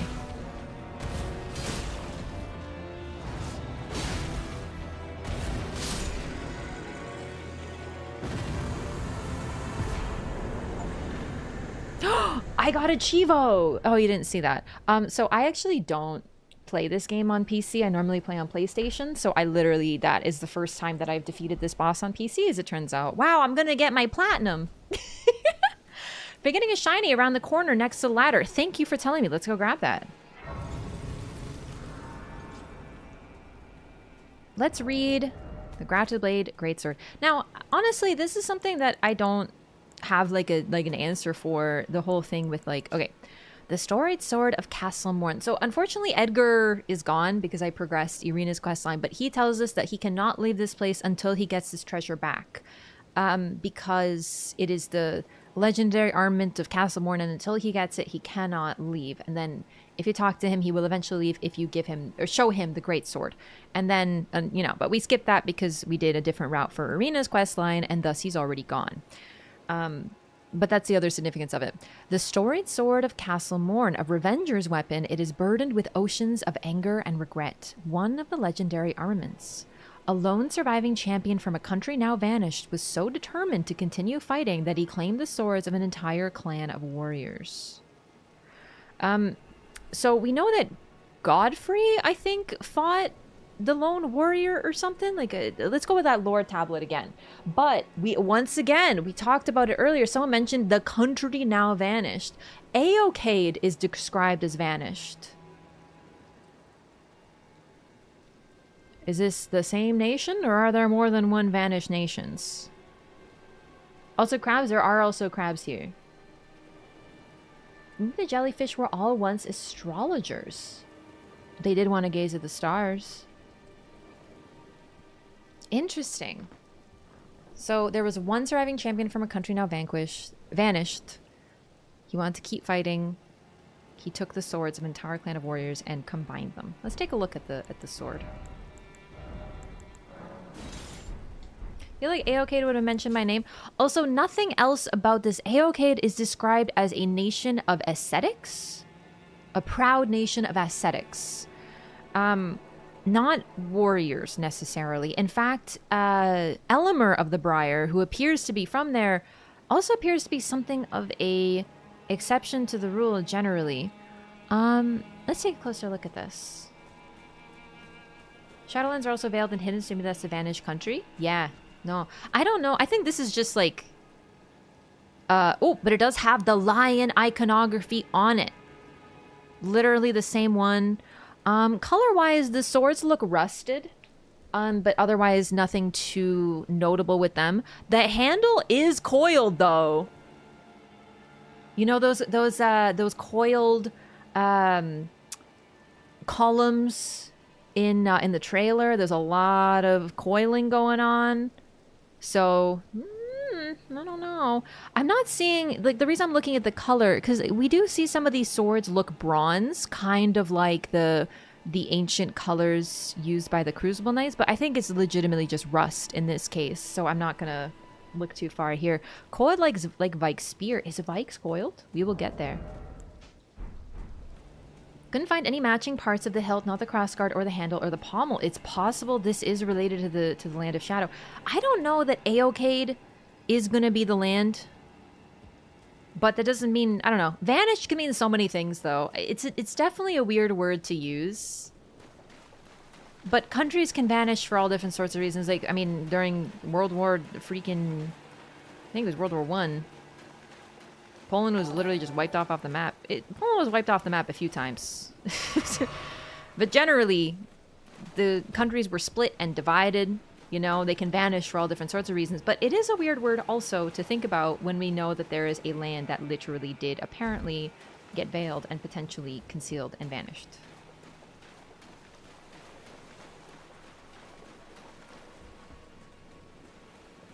The track record for community guessing location is batting a fat 0% so far, I believe. I agree.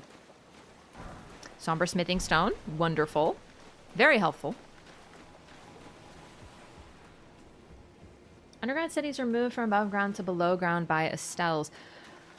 I don't know that they were literally pushed underground. I think they were pushed underground as punishment for being naughty to the Erd Tree, so they were forced to live underground because they were stargazers and effectively worshipped the sky, for lack of a better term, and it was kind of like, fuck you, you go underground. Estelle did steal a sky from one of the cities, and that would be the city that we visit in Deep Root Depths.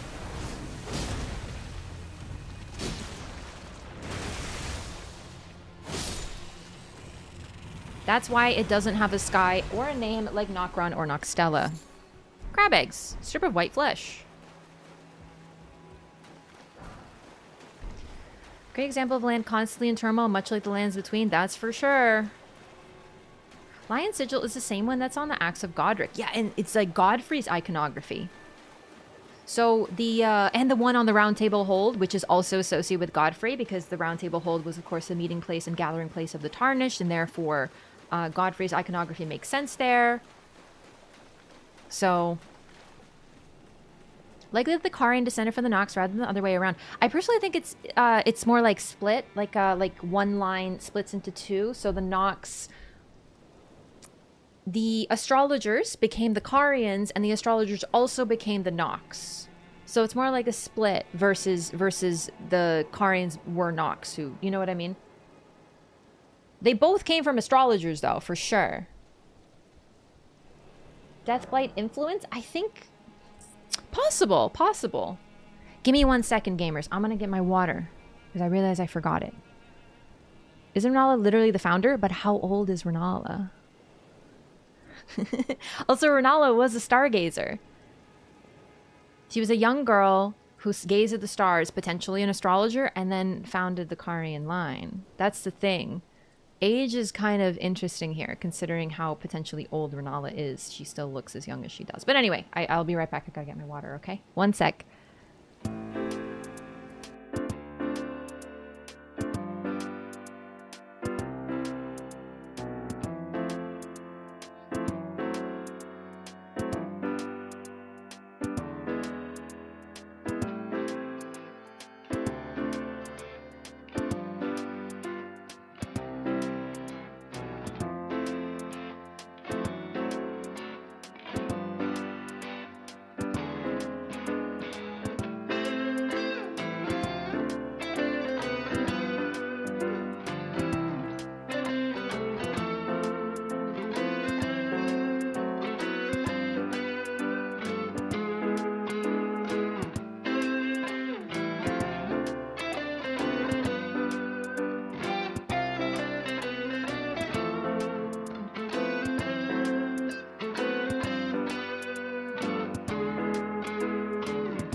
Let me make sure all my tabs are open.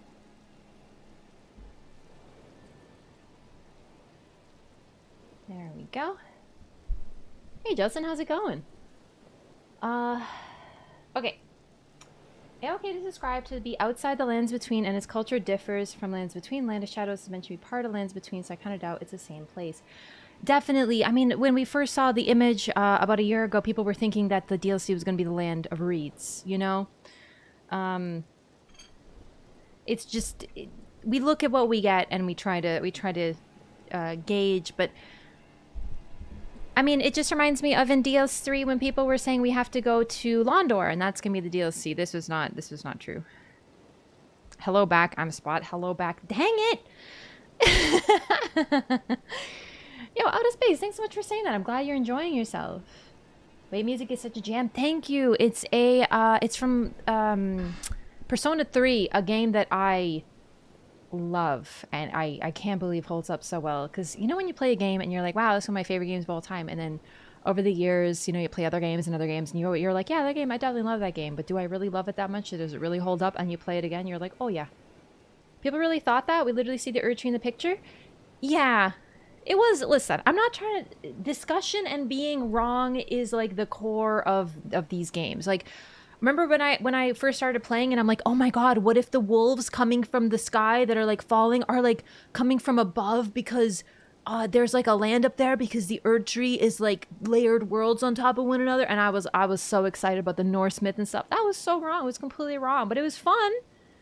Sometimes I actually think that the lore that I came up with when I didn't know any of the lore was better than the lore we got. Like, it's fun to just be like, oh, what if we go here? What if we go here? You know, it's just fun. It's just fun. People did guess Mikola entrance, though. Yeah, and honestly, I'm not gonna lie, I'm a little disappointed in FromSoft for that one, but it's okay. They'll make up for it. They always do.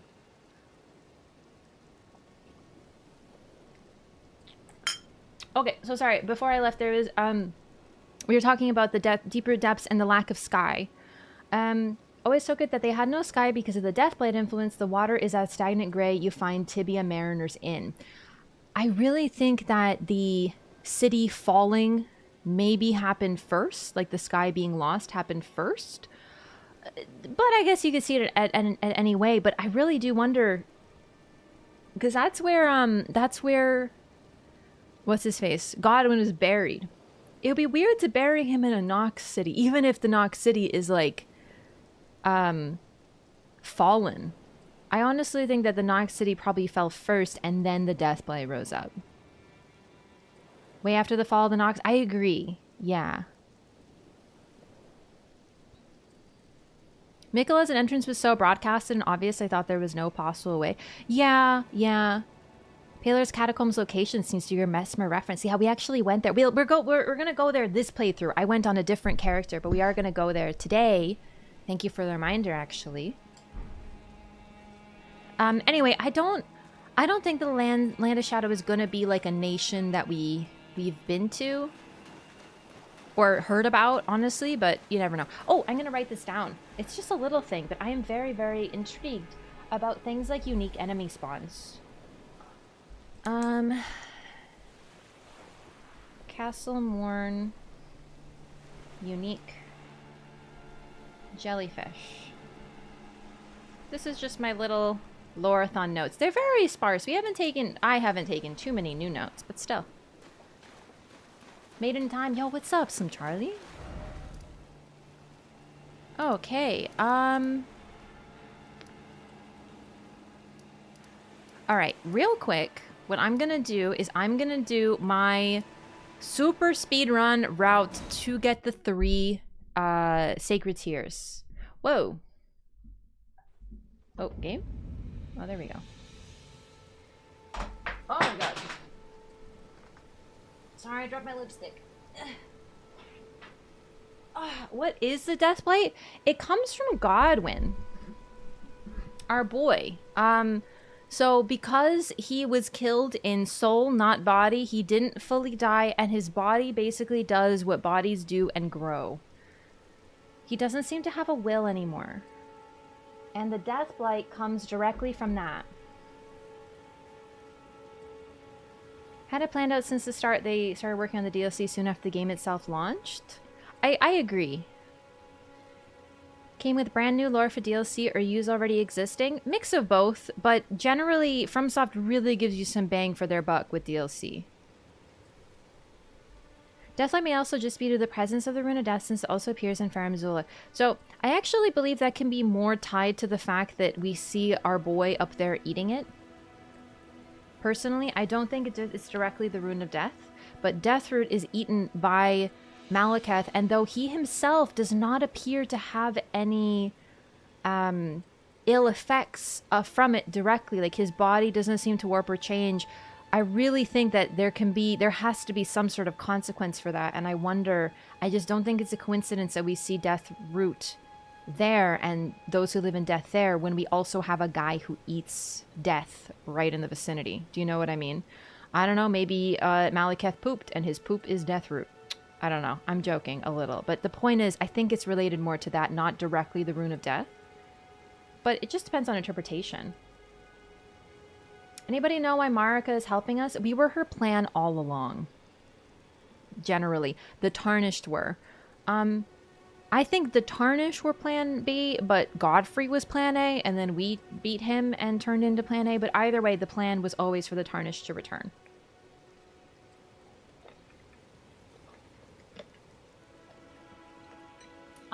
Now obviously I'm not certain of this, it's just since we see Deathroot in Far Missoula despite it being unconnected from the world, that's weird, right? And like that's the thing, you see it, you're like, what the heck? And then you fight Malekith and you're like, you're the guy who's been eating the death. You know? When figures, I shouldn't say people, but when anyone in these games eats something bad, it tends to have some sort of consequences. And he clearly is losing it just a smidge, considering he attacks us, and then he says, I will not forget again, and he calms himself down, right? Spread across the lands between through the underground roots of the great tree, spreading in the form of Deathroot. I'm almost... The thing is, I know what you're saying, but personally, I cannot separate that from Godwyn, considering he was buried at the roots of the Erd Tree. That has to be Godwyn. In my mind, like I cannot separate the two, because yeah, it is the Rune of Death. It's almost like Godwyn got infected with the Rune of Death when the Black Knife stabbed him. Right here. So I just wanted to point out we got some mad rats here, and we have Eye of Yellow, a flower which we will read shortly. It spawns around ailing places infected with frenzy. I'm gonna do this real quick. I did say really cool. Attack me just a little. There we go. Okay, we are gonna go through this slowly, but I just want to get these sacred tears because I'm gonna freaking for gore.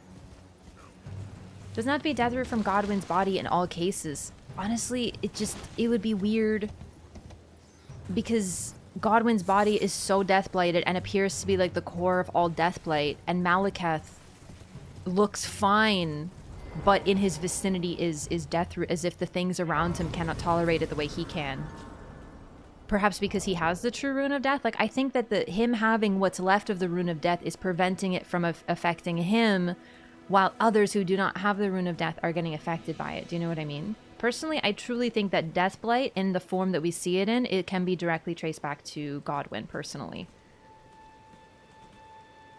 Godric had it down there, rather it's growing out of the ground all across the lands between. Yes, it's interesting that Stormvale is so particularly affected by the Deathblight.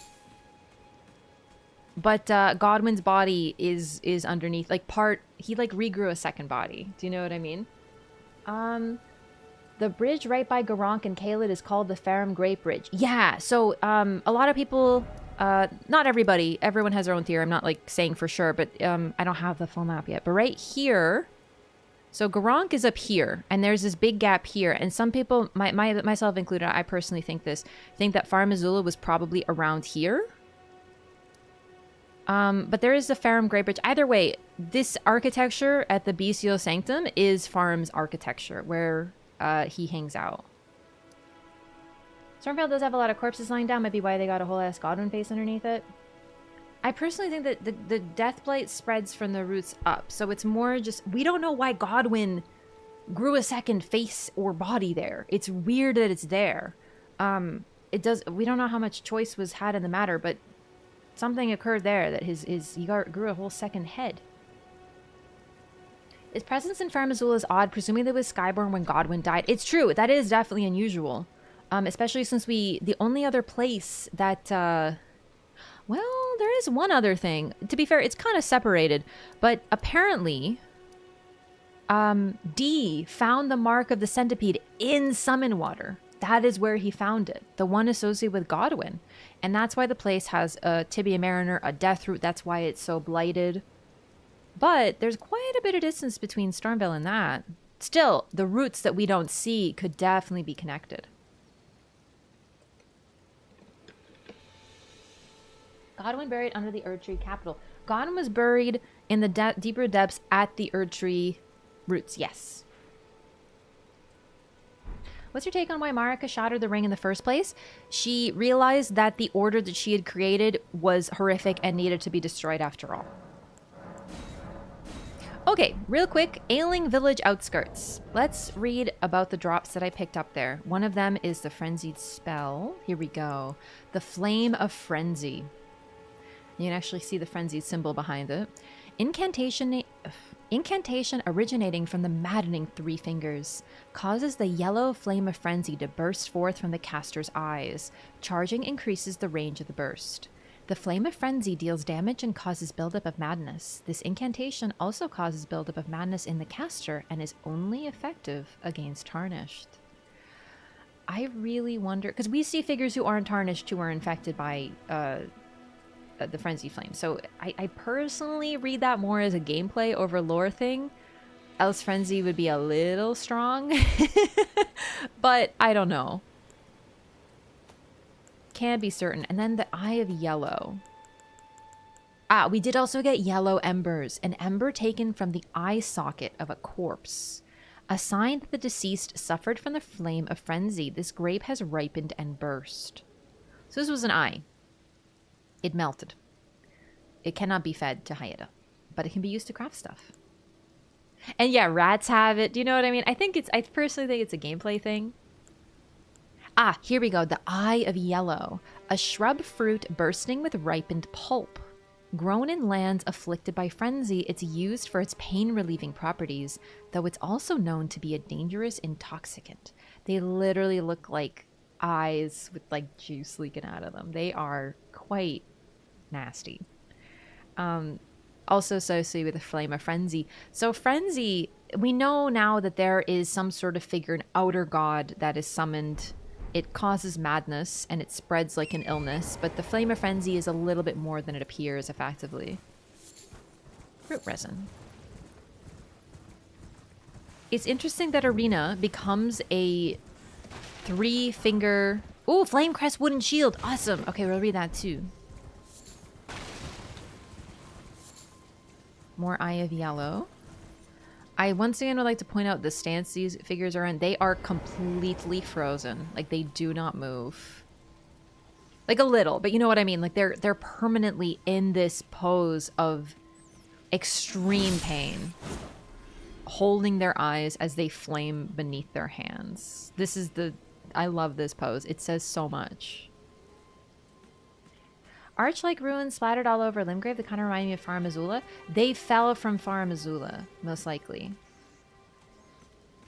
If I'm thinking of the correct ones, yeah. Farum Azula has been floating and falling for a bit. Quelaag jumped down from behind the Bestial Sanctum to find more Farum architecture. Yeah, I want to go down there, but the enemies are... I remember them being a little mean, so I'm a little scared to go down there. But yeah, we do want to check that out. Also, we haven't gone to Caelid yet. Like, I've dipped my toes into the Bestial Sanctum, but we haven't done our full exploration there. We will be going down there. Made it the whole thing to keep it going. Same Rebel Grandma energy as Enya. I almost wonder if Enya isn't Marika talking to us in a way. Not directly, but, you know. Yeah, they do have similar energy. Okay. That's pretty much all that we know about the Flame of Frenzy. But, yeah, I just want to point out there is disease spreading across the land. This village is infected. Also, Kalu Baptismal Church. And then Hayeta spreads the frenzy to her father, or her father had it too. Either way, Castle Morn and the Weeping Peninsula is not doing so good on multiple fronts.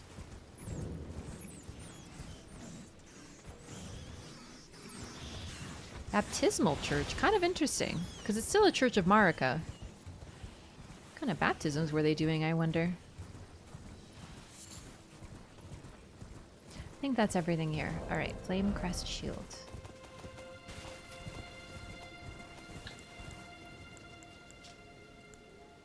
Hawk Crest. Ooh. Adorned with the long-forgotten crest of Stormvale, ancient in design. Ah, I forgot the Hawk Crest back when it was like truly Stormvale. This, we must have picked it up there. Flame Crest Wooden Shield. A tall, medium-sized wooden shield carried by soldiers of the village that is afflicted by frenzy. The yellow flame is a symbol of the affliction, serving as a warning to those who might approach the village. Interesting. Basically like a biohazard sign. Baptism by fire. It wasn't like a frenzy place until they got infected. Otherwise, it seemed pretty normal.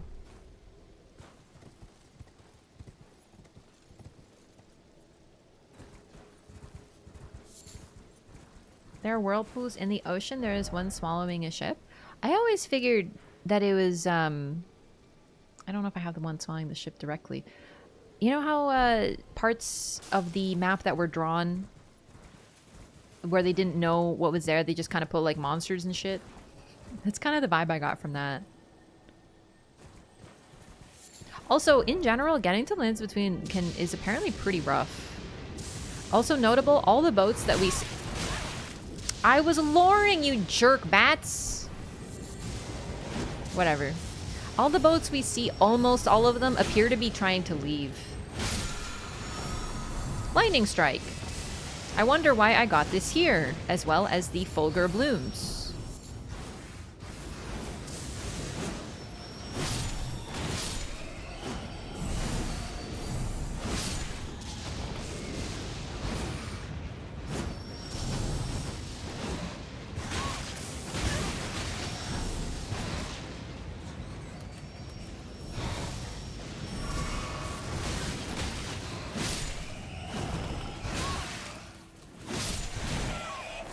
Oh, he's eating. No, he's gonna kill me. Oh no, just to grab. Ow. Fashion Souls game on point. Thank you.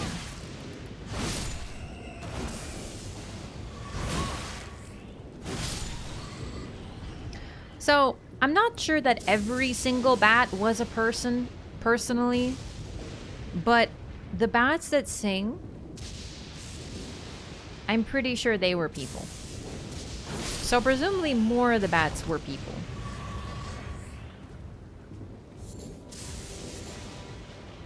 Their bodies just got particularly warped. Overstimulation Canyon? Yeah, honestly, that really... Oof, that really... No, okay. I just wanted to leave that area. I don't remember how to get down, though. Oh, wait. There? There? Yes. Okay. I don't like it here. It's too loud. It hurts my ears. That looks too... No, we're fine. Really makes you feel like a true discovery. You know what? I think I tried to get below Garank at one point, but I concluded you couldn't. But it's also possible I just never looked well enough. That is something I did later. After chat was like, hey, you missed some stuff down there. And I was like, oh, so that was post first playthrough. I don't think too much of the post first playthrough and getting everything done stuff will be... Like, I don't think I kept those VODs, unfortunately. But it'd be like that. We'll see. I don't remember what the oldest VOD, the latest VODs will show. Maybe the singing ones are just a separate race of bad people. So, the thing is that their language was, like, translated, and it... Listen, I don't speak Latin, and I'm also not the best at parsing words. I need subtitles on a good day. But generally... I forget where we were with the discourse now. There was a while where people were like, yo, it's translated. And then there was a whole thing of, dude, you translated it wrong. And then there was a whole thing of, no, it's a right translation. So I don't know where we're at with that right now. You know what? Actually, screw these flowers. There was generally a consensus that they were speaking something that we could understand, likely Latin. And yeah, I don't want to speak too much of it because once again, I'm trusting a translation that of people I can't confirm nor deny. But either way, they seem to be mourning something. They're crying mournfully. And they clearly show signs, at least the singing ones, of intelligence. That has now, like, their bodies have changed in some way, shape, or form. It's possible they're bad people. But generally, when we talk about devolution, they seem to be a good sign of that. Hello, demi-human queen.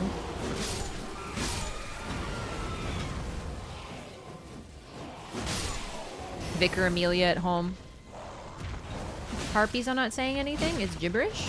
Wait, who are harpies? Oh, you mean the bat ladies? Nah, dude, I think they're saying words. I don't understand them, but they're saying words. It's possible it's gibberish, but I don't know. I'm afraid I don't know Latin.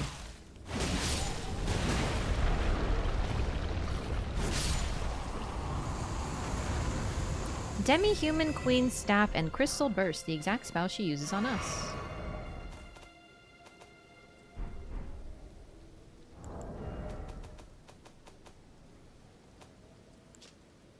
One of the glintstone sorceries of the Academy of Rea Lucaria. A sorcery of the Crystal Cadre, a group of sorcerers who pursued the wisdom of stone, the secrets locked in the faint cogitation of the Crystallians. Oh, mate. I wonder if those are the ones who turned to stone in the end. How's Lord 3 going? Really well. Will you level up to 713? Probably not. I have never done that. Ever. I don't really see the need to be level 713. How's my health doing? We're good. Okay, so that's the Crystal Cadre. And then the staff. Glintstone staff styled as a scepter, a gift once given to the demi-humans to foster peace. It can be wielded even by those of low intelligence, sneered at by fools in the academy.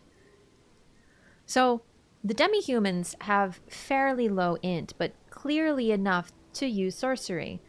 And it was given to foster peace by the Carians, or I should say the Rea Lucarians. But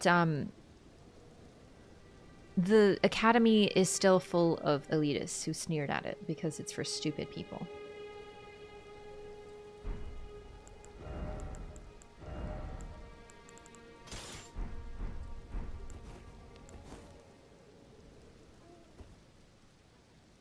It is actually very pretty.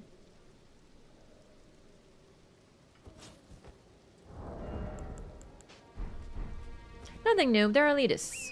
Do they have low int, or do we just get told they are all low int? I mean, it's hard to say because that's a great question, right? Hey, Marlo. Hi, baby. Hi. Either way, they're intelligent enough to understand peace and use sorcery. Actually, let's look at the intelligence of 18 int. That's not bad, honestly. Like, to be fair, I'm pretty sure that Radon's skills and spells basically cap out at like 20 int. Do you know what I mean? I'm really not trying to roast him here. I'm just saying in this case, intelligence is not the be-all end-all. You can do a lot of really, really powerful things and have really, really strong skills without having high int. Collapsing Stars is 30 something? Which one's Collapsing Stars? How much int do you need to hold the stars? Not much. Bach seems pretty smart. Bach knows a trade and speaks very, very eloquently. What if 20 int is very intelligent, though? It could be. I mean, we have to remember that Renala and Ronnie kind of like the peak of intelligence in terms of their spells and their scepters and their gear requiring the most int. Require like 70. 36 int. The multiple gravity well spell. Is that the Ashavor that Radon uses? Because that's on the Ash of War, I think, but I don't remember everything that Radon does. Really annoying ganker spell that pulls you in. Oh, right, Radon does use that. So does that... Wait, but how much int does it require? We're going to have to look at this. But either way, even 36 int as a cap is nowhere near 70. Makes a bunch of purple balls. Is that Sirash lurking in the background? Yes, that's my own personal Sirash. He comes in here, meows, rubs against my feet, and then departs, refusing to elaborate. Ah, here we go. So look at this. It's raining once again. Hi, I'm trying to lure. So it has nothing to do with the weather, but this jellyfish is quite distinct. It's completely see-through, and it doesn't have the additional tentacles. It has the, like, almost like little mini tendrils, like a frill around its head. And this thing. We gotta look at those jellyfish one more time, because I forgot to see if they have something like this. 1 second, we're gonna go check out those jellyfish. And we are gonna talk to the Phantom, don't worry, but either way. I just want to see the jellyfish. But dude, Renala and Ronnie, like their int is incredibly high level. So, oops, you can't use your horse here, of course. Hi Marlo, hi. Kid jellies, the big ones are normal? I don't know, let's take a look.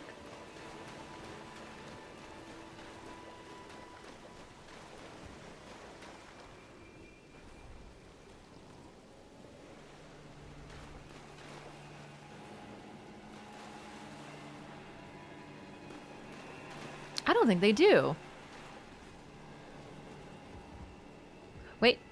Oh, here we go. It's the same one. Yep, so they both have it. This weird one that almost looks like a weird finger. Like a triple split. Like a fork, like an antenna. Not an antenna. An antler, I mean. But they got even these on the edge of their tentacles. These ones are unique. That's so cool. All right, back to it. Here, the Church of Pilgrimage. Corrin has 6 int, D has 1 int. Is that real? Do we know their actual stats? Like, is Zuli? Is base Zuli real again? Because honestly, D having 1 int is pretty much exactly where I would have put him at, personally. And you want to know why? Corrin at least is a little bit more, because Corrin at least knows how to write. And if he can write, that puts him one level, because he's a scribe, so that puts him one level above D. So D should have 13 int if he wasn't breaking the game rules. So the fact that he has 1 is actual lore, and he's like real dumb. Okay, so we got the Faith Knot Crystal Tear. A crystal tear forms slowly over the ages where the Erdtree's bounty falls to the ground. Can be mixed in the flask of wondrous physic. The resulting concoction temporarily boosts one's faith. So I'm gonna equip that actually. What's the deal with D? I don't want to get too far into. I'm sorry, we talked about it last time, so I don't want to like we did like the full D thing. Although we're not done with his quest, so we will get back into D. Ugh, God, they had to pick the letter D, didn't they? But basically, he is a hunter of those who live in death. He is a fanatic. He was raised... he was basically groomed for that purpose. He was accepted by the Golden Order when no one else would take him because of his unique nature of having 2 bodies and 1 soul. Apparently, he didn't fit in anywhere, and no one wanted him, and then the Golden Order took him in. I think it's like, not quite Stockholm Syndrome, but like, you know, he's loyal to them because they're the only people who would take him. Oh, we have a Melina discussion here. Oops. Wondrous Physic. I always forget. It's been like forever since I've had it, so I have to do this quick before I forget. There we go. Does he even use the spells he sells? I've never aggroed him, so I don't know. How'd you get the armor so early? So this, I had someone drop a couple things to me just for fashion, for the lore through. Because I wanted to dress my character up cute. So this was all dropped for me, although now I have a second. So this you get way later in the game. Don't worry about this. We'll get into that later. Then I got someone else to drop for me the magma blades because they're farmable, and I wasn't going to farm because that's like, screw that. So I have 2 if I want to use them. And then I got the forbidden runes so that I could level up as needed so we don't get walled during the playthrough because the point is lore and not to struggle.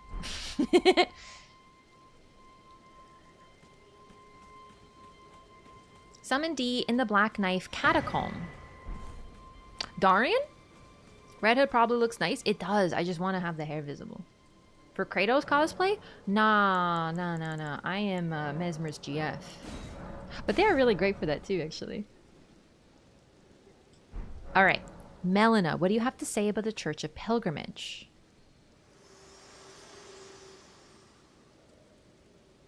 Spoken echoes of Queen Marika linger here as well. Shall I share them with you? Honestly, she and Mesmer have very, very similar eyes, like shape. I think it's more evident when you see them from further away, personally, but I see the resemblance. How got 2 wings of Estelle? Cheater? Yeah, same thing. I understand people like questioning that, and I like questions are always fair. It's just like me having a second wing doesn't change anything except for my drip. Do you know what I mean? So it's like that's why I accepted a second one being dropped, because I was like, it doesn't change a thing. So I have no problem with asking. It's just a lot of people assume that I'm like lying about it being my first playthrough and reacting, and it's like, bro, I put 100, like my first playthrough was like 200 hours. That's a lot of time for pretending like it's all there. It's so weird.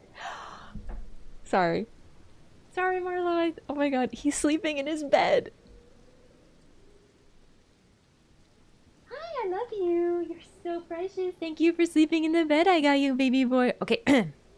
Melina. Yes, tell me. I'm interested. In Marika's own words, then, after thy death, I will give back what I once claimed, return to the lands between, wage war, and brandish the Elden Ring, grow strong in the face of death. Warriors of my lord, Lord Godfrey. Aw, dude. Okay, I want to talk about this, but I gotta use the restroom. I'll be right back. And I'll also show you a picture of my cat as payment. One sec.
Okay, hello. I took a great photo of him. I don't know why he always looks like a traumatized Victorian child. Like, legitimately.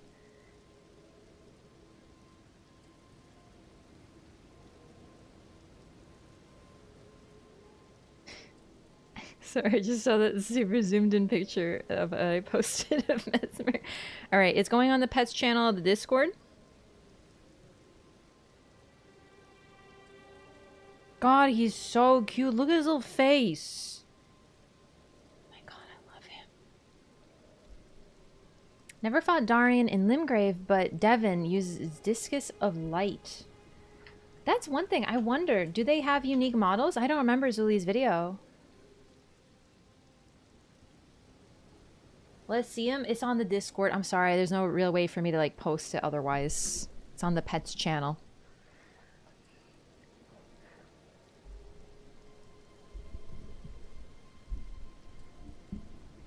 Okay, so Melina had some dialogue here. And what's really interesting, it's probably because I did this more back to back than usual, but it's basically directly occurring after the dialogue at the Third Church of Marika. So the Third Church of Marika, Marika tells the Tarnished and Godfrey that she is taking their grace. They will be ousted from the lands between. They will fight and wage war in foreign lands. They will live and they will die. And then, like, that's like the thing. And then here she continues. When you die, Tarnished. Did you use a filter on Marlo? No. Does it look like a filter? The camera does like autocorrect. I think it's because he moved his head a little bit. That's why his ears look... Oh my god, he looks weird. No, because you know how it's kind of dark? So when I took the picture, it like corrects because he moved his head a little bit. He does look weird. His ears. No filter. Oh, sorry, I distracted myself. Okay, so she says all that, and then she says, Tarnished, when you die, I will give back what I took, the grace, and you will return. And then she says, my lord Godfrey. I think it's partially so we're supposed to get some of the story, but I can't help but notice how she talks about Godfrey. I truly believe, like, she chose Godfrey. She even named him. His name used to be Horalu. She literally was like, Horalu, you were going to be my warrior. You're going to be my Elden Lord. But you got to change that godforsaken name. And he's like, okay.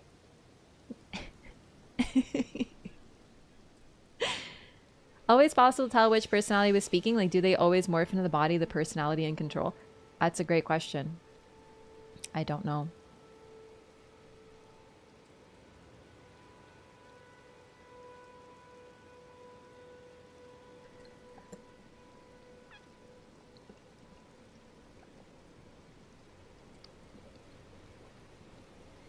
Is Melina switch to say who is speaking? What do you mean? Like, she tells you, she always says it's spoken spoken words of Queen Marika. I don't think she speaks for anyone else, which is interesting. Also, since we've been talking, okay, Melina's gone. I forgot if I get up, she'll be gone. But she has pink hair, very, very rosy pink. It's not like anime girl pink, but she's got pink hair. I think you would call that dusty or rose pink, but either way is pink. And I really wonder, okay, I know that this doesn't make sense in terms of real life genetics, but this is video games. She's got different hair from anyone else we've seen. It's almost as if, I really don't know if she's related to Radigan. I've personally kind of always considered her kind of like Hera from Greek mythology, born exclusively of Zeus. Strawberry blonde? No, not strawberry blonde. Strawberry blonde is a real color we have. And it's basically blonde with like a tinge of red. Like it's a natural color. Her hair is not strawberry blonde. Her hair is pink. Where cat pics? Discord, pet channel. Color matters in the game? Exactly. Yeah. But the thing about the pink hair that she has is it's almost like a fusion between... Okay, I know Marika's hair is blonde, but in this case, considering her depiction of pure, gold, radiant, let's call it white for a moment, and then red, that's how you get pink. But it's not quite... It's like red. Her hair is blonde with like a touch of red in it, so it's pink. Not full red, like Radigan. It's almost like a complete fusion of the two, like truly. And then we have the pink butterflies above Melania's arena, and then we have the pink butterfly spell. I don't think it's Melina's directly, but I'm out here thinking. Weird her hair's faded. Yeah, and then of course I would be remiss not to mention the fact that she also, when we see her, is also black haired later. That one seems like a stretch. Hair color is vitally important. That's the thing. That's the only reason I'm mentioning it, is because otherwise, why does it matter who has red hair, who has blonde hair, all this stuff? Isn't a child of Marika Radigan but a sibling? I definitely think she's a child of Marika. So that's the thing. I don't know what to do with this information, but we cannot ignore hair color, right? It's just, we just can't. It's too important. White versus black is usually related to time intensity. What do you mean? Oh, I will also note that she does have black hair in the post frenzy flame, but it has a bunch of silver and white in it too. Like, it's not pure shadow black.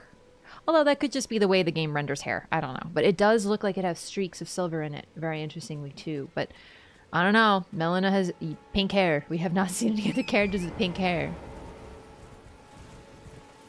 I have to mention it, even if I don't really know what to do with it yet. Godwin and Mikola have blonde hair. Yes. Mikola is the only child of Radigan to have to lack his red hair. I personally think it's because he and Melania are more like distilled versions of their parents. They are way too similar to the parents for me to not think so. Like, all the other children have their own, even if they have like inspirations and personality similarities, are very, very distinct. And then there's Mikola and Melania, who are basically their parents with the gender swapped, but personality-wise and even skill and talent-wise, the same. It's interesting. Fair hair in his paintings in the Volcano Manor? Really? No, Reichert had red hair, for sure. Godwin had blonde hair too, but he's not a child of Radigan. He's a child of Godfrey and, I don't know why I tried. And Marika. I know there's no hidden well there. I always seem that we have it. Finding hair color important with the various plot points in A Song of Ice and Fire. Yeah, yeah. Wing Scythe. Oh, I forgot we get that here. Very neat. Very annoying weapon, let me tell you. Fantastic design. Sacred Scythe resembling a pair of white wings deals holy damage. According to pagan belief, white-winged maidens are said to be death's gentle envoys. Oh man, I'm getting flashbacks to the DS3 Angel stuff. We see Reichert in the intro. Oh, right when he's getting eaten. Yeah, I got a freeze frame through that intro at some point. Remember that we know Radigan hated that he had red hair, but yet Reichert and Radon made it part of their iconography because they were so proud of being related to Radigan, represented by the red hair. It's pretty interesting. Like, you have to wonder, are they stupid? Or did they know so little about their father they didn't even know that? But the strands look white. Interesting. Because everything else points to Reichert being red-haired. There's also the painting behind Tanith where it's red. Really? Not red? I see it as red when I seen that painting. To be fair, in the Volcano Manor, though, everything's red, so it's kind of hard to say. Radon and Ronnie had red hair. I think it's fair to deduct he also had red hair. Based on the fact that Radigan was totally cool abandoning all of his children. I don't think he would abandon a child that had blonde hair. Or simply lacked red hair.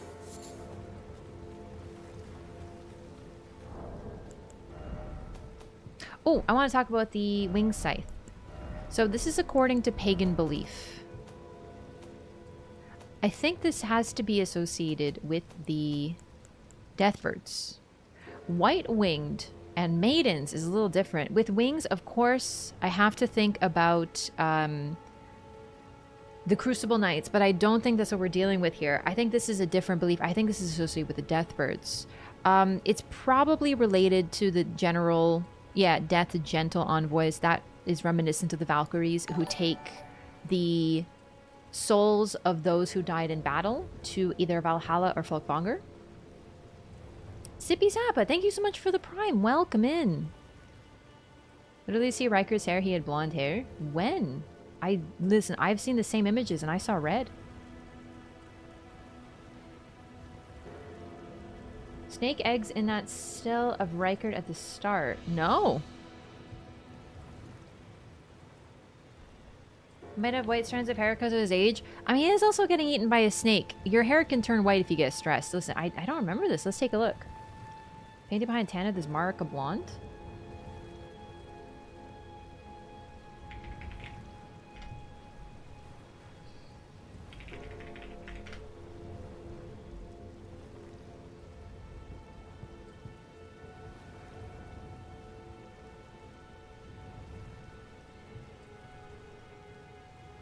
another painting of him? I don't remember this. Hang on.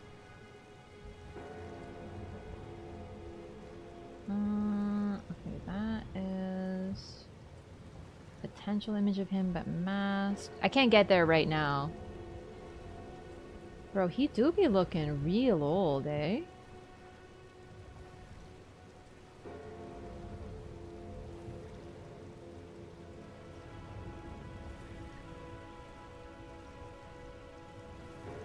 Yeah, I'm trying to find like the actual images from the game, but it's hard when I gotta rely on Google. He does have the sunken cheeks, like he does have wrinkles. It's so interesting that he looks so much older than some of these other beings. But then he looks, hell, he looks older than his mom. Way older. Official manga also had him as blonde, but it's unclear if that's just the artist's interpretation. Yeah, I don't know.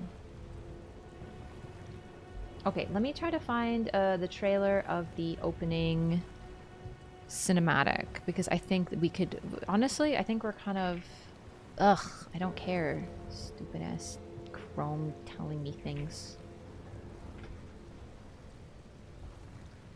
Don't autoplay. Don't autoplay. Don't autoplay, Peggy 16.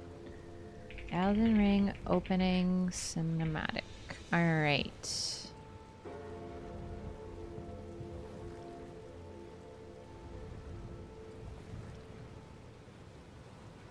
I mean, there's a story trailer. Let's watch the story trailer. It has been a long time. Let's do some like React content, gamers. You ready?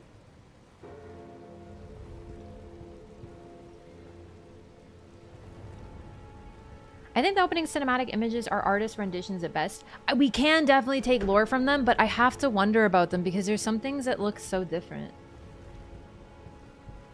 Okay, we're gonna watch this. This is the story trailer. This isn't the opening cinematic. We'll do both from that. Thinking Riker looks old from it looks like beard his chin, but those actually look more like skin flaps to me. I'm looking at his cheeks. They have that like sunken thing that's like stretchy, like old or whatever. All right. Peggy 16. I actually don't even remember this. I do, but it's been a long time. You know what? I just realized that we have to deal with this. It happened an age ago. I paused, you son of a wiener. Ronnie, sorry. We have to get the fuck out of here. He's dealing with the dong dong. Is gonna drive me freaking bonkers. Okay.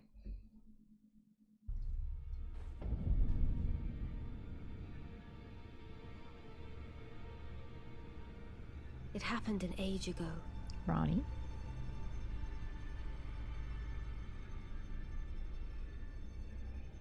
But when I... So she's... Sorry, I'm gonna be pausing because I just realized. So, doll cracks, you can see... This is so freaking high res. She's wearing the same ring that she wears, but it's not the oath ring.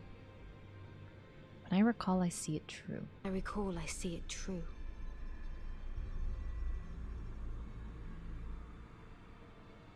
On a night of wintry fog.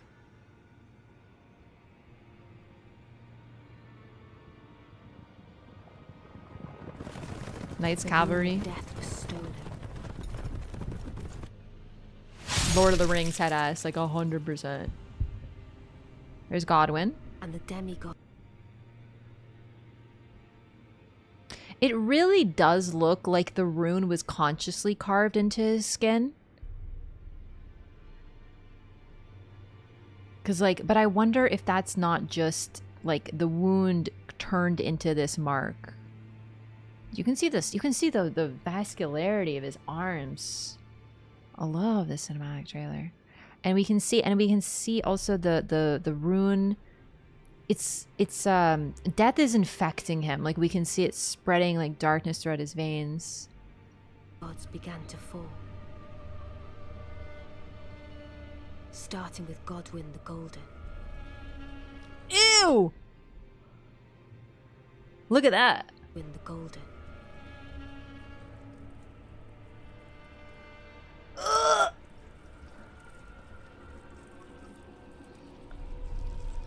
What a baby? Queen Marika was driven to the brink. Oh no, I wonder who did that.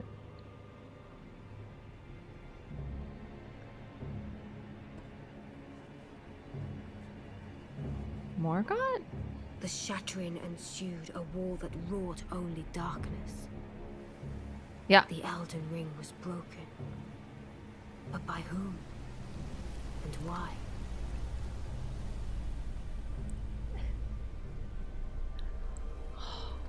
Wow.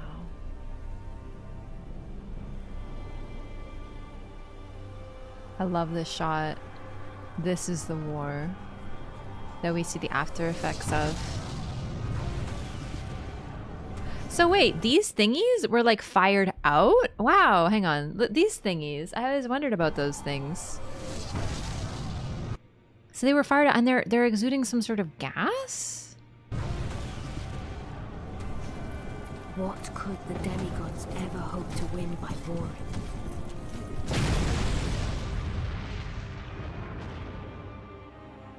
Isn't that Morgoth's battle music? My queen.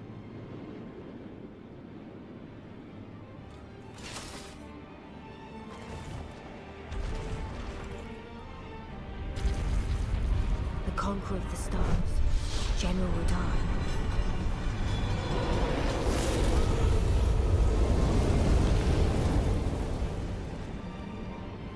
And the blade of Mikkel and Melania the Seventh. These two were the mightiest to remain, and locked horns in combat. You broke her freaking arm, you jerk!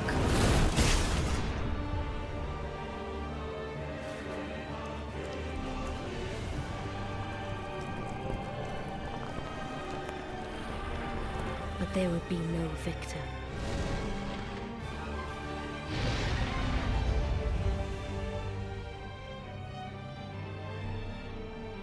And so, we inhabit a fractured world, awaiting the arrival of the Elden Lord.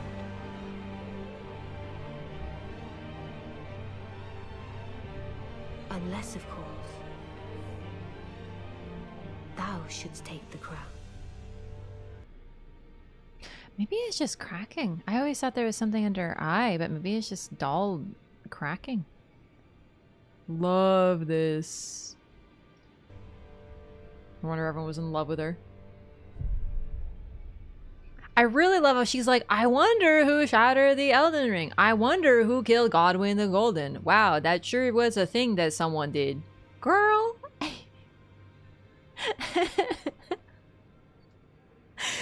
I remember this, and I obviously, no one knew that was Ronnie. We didn't know who Ronnie was, everything, but it's really interesting how they sort of show her as a sort of like guiding figure that will give you so much information, and then, you know, we really don't. If they kept the original Millicent original scripting, that breakage of the prosthesis would have worked so well. Yeah, the thing is though, is we know from Shaded Castle that there are a lot of prosthetics. It seems like Melania went through a few. There are a lot of prosthetic feet there that seem to be Melania's. Could have been Rena and not Ronnie? Yeah, it's Ronnie. Probably thought we were getting another Bloodborne doll back then. I honestly, when I saw that, I thought not the Bloodborne doll, because she knows too much. The whole point of the doll is she doesn't know a lot. Well, she does, but she doesn't, right? I thought of the false idol, four-armed doll from Demon Souls. She went through prosthetics like I go through coffee. Oh, don't talk to me about coffee. This is my iced coffee from Timmy's. I haven't finished it yet, so. I always wondered if Ronnie's voice now is the same as when she was normal and had her physical body. Good question. I really don't know. The perfumers. Oh, that's what it was. They're shooting perfume out there. Oh, good call. I completely. Yeah, because the perfumers were from, you know, whatever that place. Okay, is there any more? No, just like, hey, here's Elden Ring. Buy our game. Please buy our game. Thank you for playing our game. Okay. Opening cinematic is what I was searching for in the first place, but that was great. I desperately love. Here we go.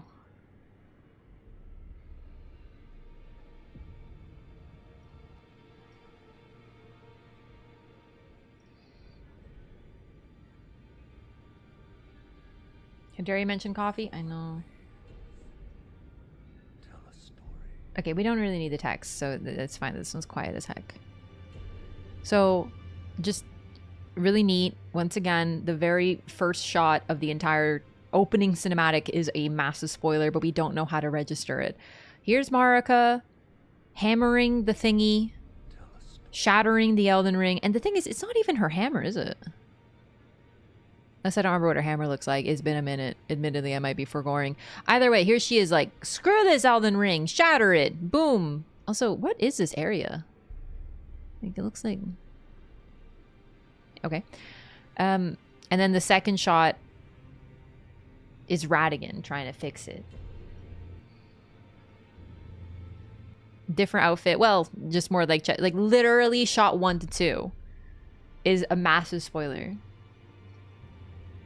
It could be inside the Erd Tree. I can't think of where else they would be, but it's pretty interesting.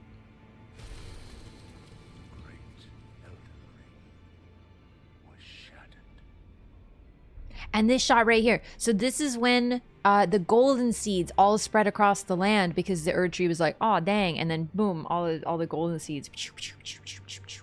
Similar thing shown in the first announcement trailer? Probably. I don't think I saw that one.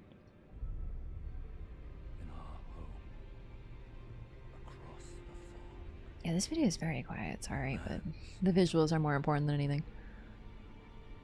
It looks like a shockwave. Really cool. Gold exploding out everywhere.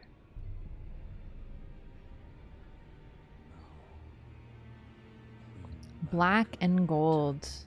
Pretty, you know, listen, I'm not trying to get too into like color theory and stuff here, but this is sort of the depiction that we always see in statue, and what is behind her is pure black. Her dress is black, embroidered with gold. Like, I don't know. I find it interesting that she is... Black is very much... It's the color of shadow, of, you know... It's elegant, but secretive. And it's really, really interesting that, you know, when I think of, like, the holy goddess ruler who's blonde and, you know, pale and gentle, I would think white. But she's always wearing black. Isn't it, like, blue? No, I think it's, like, black. To be fair, this is her, you know, kind of being, like... You know, so it could just be like a mournful color, but she is always depicted in black, even in her painting. Mourning, yeah, exactly, yeah. I'm gonna be pausing a lot, but that's kind of the point. Looks blue and gold to me. Don't you start! Right here, so here we have the stab. So in the cinematic, the previous one we watched, it looked a little bit more like they carved it out. It's possible. I personally read it as the stab wound itself caused this mark to appear, and even in the cinematic it does look like an infection spreading through the skin, pulsing through, right? So definitely there was something messed up about him the moment this happened to him. We see the black knives here. Godwin the Golden was first to perish. I will say something though. Here, obviously, he's kind of having a bad day, so maybe he didn't have time to comb his hair, but his hair looks a lot wavier. In the previous cinematic, his hair looks like elf straight. So, you know, like super smooth, pristine. So I don't know. It's just interesting to compare. And here, just as another depiction, pretty distinctly straight hair as well. Like her hair is very straight. Okay. Back to lovely. He's a baby girl for sure. He's a bit of a baby girl for sure. Hold it. I'm holding it. What are we holding for? Hang on, I missed something. I missed a lot. There's a lot going on. Intro always being paintings makes you wonder if the perceived story is an amalgamation of word of mouth over actual lore. I really wonder. Go back to Marika, the hair. Okay. Okay, we're holding. That was dark navy blue. Even in this shot, I see... You know what this looks like right here? Like this shot? This looks like literally she's cloaked in shadow. Like the way the dress looks. Because this is her dress, but... all of it is her dress, but it's creating an image of the Elden Ring behind her like we see in the statues. It's the same shape as Miquella's ring? What is? The hair?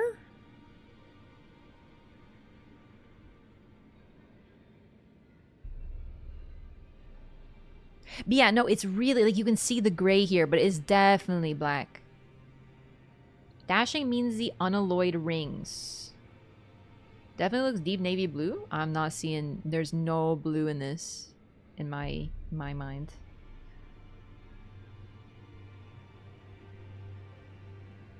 On your phone screen? My monitor's pretty dang good and I'm not seeing any blue, but...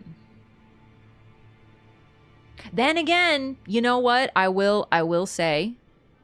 I have the setting because my eyes are very sensitive. I do have blue light filter that turns on at a certain time, so it's quite possible I have blue light filter on, so it looks less blue to me. So, fair point, fair point. Her hair is the same pattern as the ring on Mikkola's finger. Her hair? I'm not seeing, like, I don't. How can a hair look like a ring?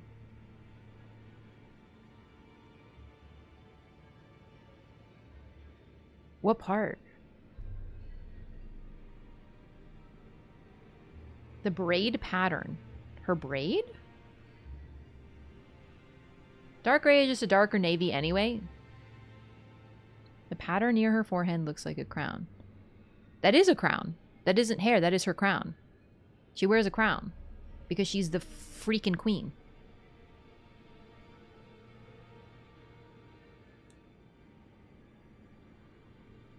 This is just braid. This is a crown, though. Dress resembles serpent. I don't... In the flowiness, I can see it. It's interesting, though, that it cuts off because it's a dress, but it falls into shadow. But no, I definitely... We'll okay, I almost feel like I have to take a screenshot. But either way, we'll look at this later when we get to Mikkola, because I can't get to his ring right now. Necklace looks like the bottom of the Elden Ring depiction. Actually, wait, yeah, good point. Let's look at the jewelry. Thank you for reminding me. That was a great point. Back to Marika again. The bracelets are important. She's almost always depicted with these. She's also got like bracelet, but the forearm bracelets. Also, look, she's cracking. She's already cracking here. I never noticed that. Look, do you see the light? Like, this is her after being crucified for sure in the Elden Ring, in the Erdtree. You can see that her body's cracking already. Meaning of those forearm bracelets is... I don't know. Her necklace could be a reference to the ring Brisingamen. Can you tell me what that is? I haven't heard that. So the crown and Mikkola's ring have the same pattern. That I would buy. They are very, very linked to one another. Okay. Back to Godwin, having a bad old day. Getting freaking ganked. Was first to perish. Very not poggers. Ronnie with a staff. Or not a staff, but like a glintstone thing. We never see her with this. I can't believe they debated us like this. Marika's offspring, demigods all. It's funny to me that they say Marika's offspring and they show Ronnie, who as far as we know is not directly a Marika's offspring. Also, in this shot, her hat looks particularly mushroomy, if you ask me, because you see the fluffiness at the edges. Makes me think of one of those weird, fluffy mushrooms. Getting Caesared. And here, this image is create a lot of discussion. People think this is Radon, like an early depiction of Radon. And Morgott freaking stabbing him, and he's like dunzo. This is definitely Morgott, the Veiled Monarch, for sure. I don't know if this is Radon. It could be a Radon soldier. It isn't very clear, though, because Radon soldiers don't have faces like this.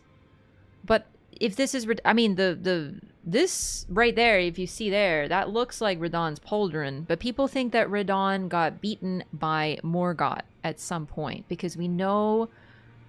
Radon, I think, in the lore, it's been a minute now, but I think he did attack Leyndell. He would definitely be the type to try. Radon's bracelets? Yeah, like him, this arm here, grab... Wait, hang on. Yeah, those are Morgott's arms. This is the... What's going on here, though? This I can't tell. Where is this arm going? This arm makes sense to me.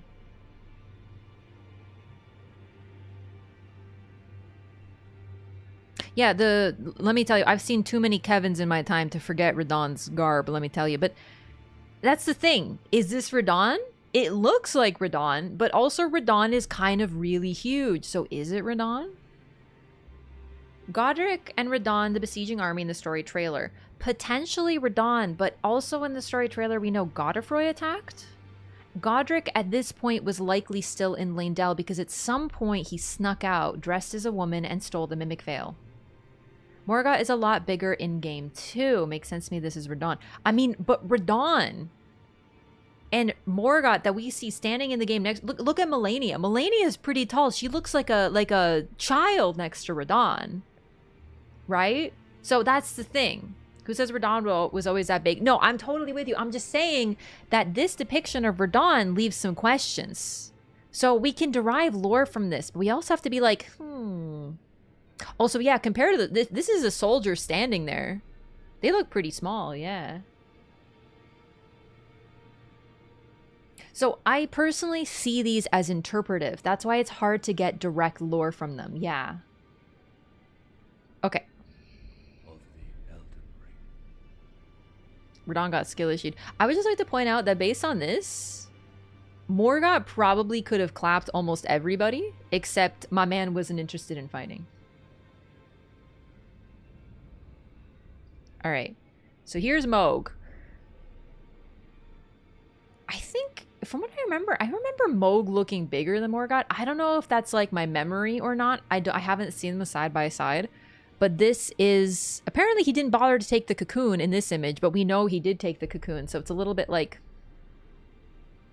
But here's little Mikola. This Mikola looks so tiny. Like, literally, like... I know Moog is huge, okay? But this... Mikola looks like the size of my cat. The cocoon is in the background. Yeah, but according to this, Moog didn't bother taking it, no? Right? So if this is the size of Mikola, dude, literally, like, I can hold my cat this way. I know Moog is huge, but dude, come on, man. So baby, so babby. Mikola's adorable. Come to the idea that he kidnapped Mikola and framed Radon. Ah, really long arm for someone that small too? Yeah, because this would be his torso, and then this is his leg. His legs are pretty long, but I think they end here. Right here, it looks like this would be the foot. Imagine Mikola is the size of a vulgar militiaman. He should be.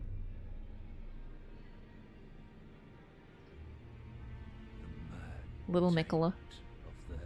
With the same braids. Very important. Lots and lots and lots of braids.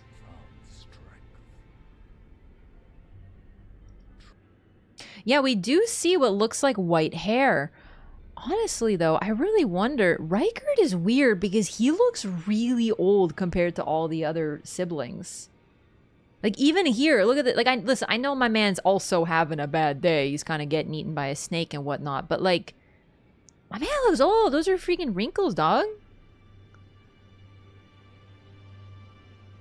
Rykard looks ancient compared to his siblings.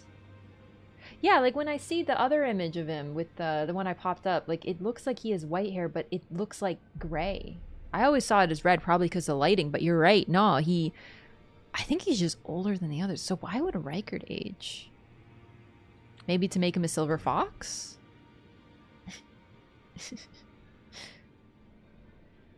Allowed himself to be devoured because he also knew he could live longer through the snake. It just begs the question of why. Well, it could be something to do with Radon, Rykard, and Ronnie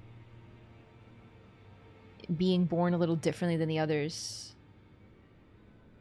And he's getting devoured by a snake. He's not going to put his anti-wrinkle cream on. He should. Probably was getting aged from living in the volcano. Bro was getting cooked. I mean, he basically lives on top of a pot of soup all the time. Makes sense. Snake eggs in the bottom near the tail. Are these snake? Oh, these are these eggs? Why do they got a line through them? This one's cracked for sure, but what's up with dude? It looks like he's just saving a snack of pistachios for later.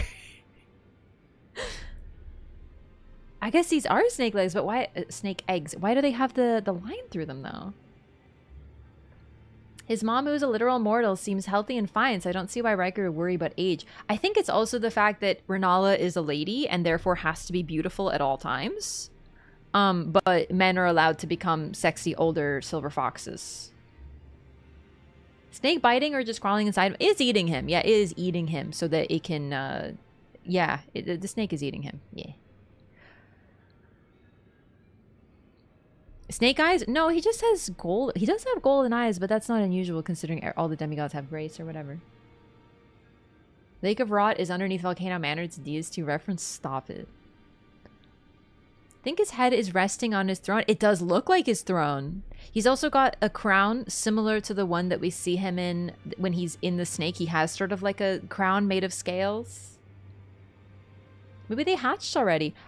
This one I would believe is hatched, but I don't think this one would be hatched. This doesn't look like a hatched egg, no? Like, you need to crack more than just... This looks like they were damaged.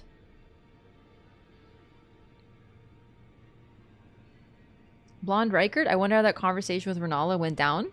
I really don't know. You're right, he does appear to have fair hair, but unlike the other demigods, he just looks... this looks like white hair. Like old man white hair. Okay, like I know this is just a couple strands of hair that are remaining here. Okay, are you remembering the white hair? Here we have a little bit of white hair. Like, okay, blonde hair can look white in certain lights for sure. So it could just be that that's what's left. Man do be looking old though. Painting behind Tanith is a better tell in my opinion, but somehow no images of that on Google. No, I got an image of it on Google. It's just I also see gray hair. Now that I'm looking at it, I see gray. But it's really hard to tell with the lighting because I always thought it was red because the entire image looks red, but the behind him is red, and then here, in that it doesn't. He looks like gray hair, like straight up old man gray. Also, I would like to point out that one of his eyes is not visible. We only see the one eye. And in the portrait of a masked figure that has a shawl underneath an eye that could potentially be a depiction of Rykard, also the same eye is not visible. Looks like venom is circulating in his face. Yeah, I mean, you can start to see the scales appearing down here that he sort of has in his boss fight. The shards themselves made them so much more whatever they were that it pushed them to the breaking point. There is something here about the mad taint of their newfound strength. I kind of forgot about this because it's been so long, but there is an implication that that gaining a rune changed them somehow, right? Because they went from not having one to having one, and it's possible that the runes themselves somehow corrupted them. It's possible that it changed them based on who they were, but it's also possible that different runes changed them based on what the rune is like, you know? I don't know.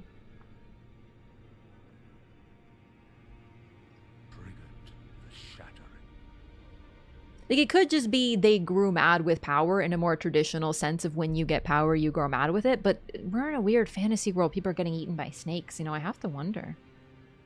Funny that the serpent is eating his head just like Tanith at the end. Yeah, because she's continuing the cycle because she truly believes in him.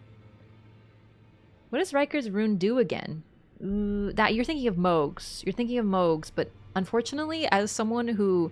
I have used a rune twice in my entire life, and both times were so I can get enough int to get the T-pose gesture for a quest line. I've never actually used a rune. I don't remember what any of them do. I only know Godric's. Godric's is very strong. It just gives you, like, stats. HE back on kill like Taker's cameo. Oh, interesting. All right, we gotta look at that because the Taker's cameo also has a dual-headed snake depiction, which is interesting. Why you got a Cheeto coming out his head? I don't see a Cheeto. Do you mean his crown? It's kind of offensive. The Rykard painting in-game are also blonde when you take away the Volcano Manor lighting. We'll have to take a look at them. It's just like... I can be real, they look gray to me. Like, he looks gray.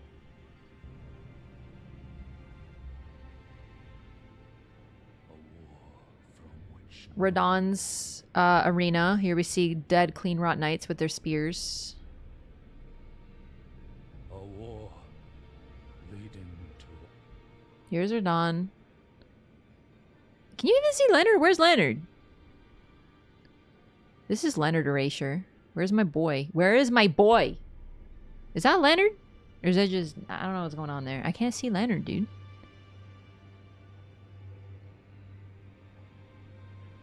They are really cool. White because the blood drained from his severed head. I don't think that changes your hair color, but I'm feeling you. Hobbling to the right there? Oh, this? I honestly can't tell with this. I don't remember Leonard looking so red, though. It's possible, though. Called in sick that day? This is Leonard Erasure. I will not tolerate this. That could be Leonard, though. It's just hard to see. Dawn is a perfect example of what all men's height should be. Maybe Riker was handsome, but all the blasphemous stuff he was into messed him up before he got devoured. I mean, one of his girlfriends, potentially the mother of Raya, did peel all the skin off her face. I feel like they were into some really weird stuff. It's been his face, not hair. I know. I'm just kidding. Are we in the Radigan is primary bad guy for trying to prolong the age of the Golden Order camp? Or are they just reading Soul Seams and Elden Ring? No, I don't think he's the primary bad guy for trying to prolong the age of the Golden Order. I think he's the primary bad guy because he's obsessed with stagnation and doesn't want anything to change, so he seals the world in the state that it's in. During the Shattering, but also before the Shattering, his main thing is to erase all things that aren't perfectly aligned with his vision of the Golden Order, including erasing mentions and references to the Crucible and things that used to be acceptable and all things can be conjoined Mariel style were thrust into the category of Misbegotten suck, Crucible Knight suck, Crucible bad, screw the demi-humans. And it was like this, like a hierarchy was created that apparently didn't seem to be there. That was very exclusive and very much prioritized the noble ruling class to the detriment of everyone else. That's, I think, is more my issue with Radigan. I don't know who Datakar is to Riker at all, so she strikes me as an ancient figure who Riker dug up and learned from in his archaeology. Oh my god, maybe Datakar is Mesmer's ex. I have competition. I'm just kidding. We all agree that Radon had been roiding. Let's just take a second. If this is my boy Radon, and this is also my boy Radon, I'm just feeling like he can't really be natty. You know what I'm saying? Like I'm just saying it. Put it out there. Boy drank his milk. The helmet isn't the same. The main reason that people are like, yo, this isn't Radon is the helmet isn't the same. But I think the bigger thing is that his body is completely different. So if it is him, you know? All clean rot diet. Yo, bro. Don't talk shit. It's just he eats clean. He eats clean. Clean rot. Too soon. Gravity magic is nutty. He was in the hyperbolic time chamber. Then why wouldn't he help his freaking horse dog? Who is the eldest? Is it Rykard? I don't think we know for sure. Leading to abandonment by the greater will. Even the greater will was like, yo, actually fuck these kids. Oh, rise now, ye tarnished. Ye My dead, boy. who yet live. It's my favorite part. And also the music is so poggers. Sorry, I paused. I just want to... Let's go back here for a second. Marika. Yeah, this is weird though. Is this supposed to be a depiction of Marika? Is this a statue? I think it's just a statue, plain old. Yeah. Simple as. Rise now, ye tarnished. Ye dead, who yet live. Dude, how does FromSoft nail the music so well every time? Speaks to us all. Ow. Alright, we gotta talk about this, but I just want to reference. Always thought that Ronnie was eldest since EG calls her first heir in the Karian royal line. It could be that's definitely a possibility, but I also wonder, it looks like the Karian, considering like the Karians were matrilineal, making girl children more important. Kind of like the classic, you know, you want sons, except in reverse, right? So the fact that she was a girl and also had a very strong tie with the moon already, apparently from childhood, suggests that it might be that. And kind of like birth order does matter, but if you're matrilineal, your girl children are always going to be more important than your boy children. Just like historically in patriarchal rule, girl children could only be married off, and you needed a male heir. Think of it in reverse in this case. So it's possible that she was born first. It's also possible that as the only girl, it would have to be her. I say matrilineal. Matriarchal is more what I meant, but matrilineal is a result too. So here we go. Sarash.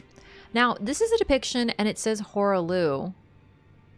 He, similar to Marika, appears to be strung up. See, this is what I'm talking about. This is white hair. This is like old man white hair. This is what I see when I look at Rykard.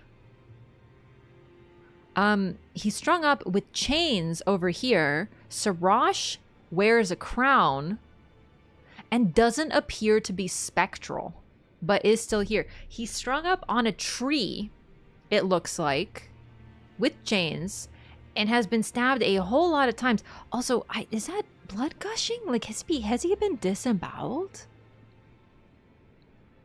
So here he's described as Horalu, not Godfrey. He has a slight crown there. You can still see what's left of his hair. In fact, the braids are still there. It's so interesting that all along we had this depiction of him for a split second. Like, these are like major spoilers. You think Rykard is Godfrey ex Marika's kid? No. I'm not relating them. I'm just saying that just the hair color is what I see.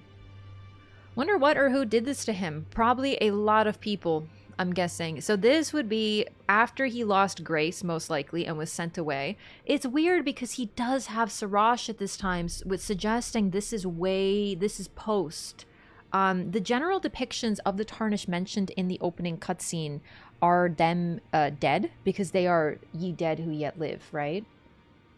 He's green color because the light thing? Yeah, is this Grace? He does look a little green over here, but... Nefeli described the Badlands as a cruel place where the strong preyed on the weak. Yeah, and he would eventually be killed because as a Tarnished, he has to die, right? I wonder, so Grace was with him. This is, so, okay, timeline once again. Elden Ring occurs. Godfrey defeats the giants and the Stormlord. He is divested of Grace by Marika. She sends him and his Tarnished away. She says, you will leave, you will fight and wage war in different lands, you will live and you will die. And then when you die, I will give you back your Grace. And then you shall return to the lands between.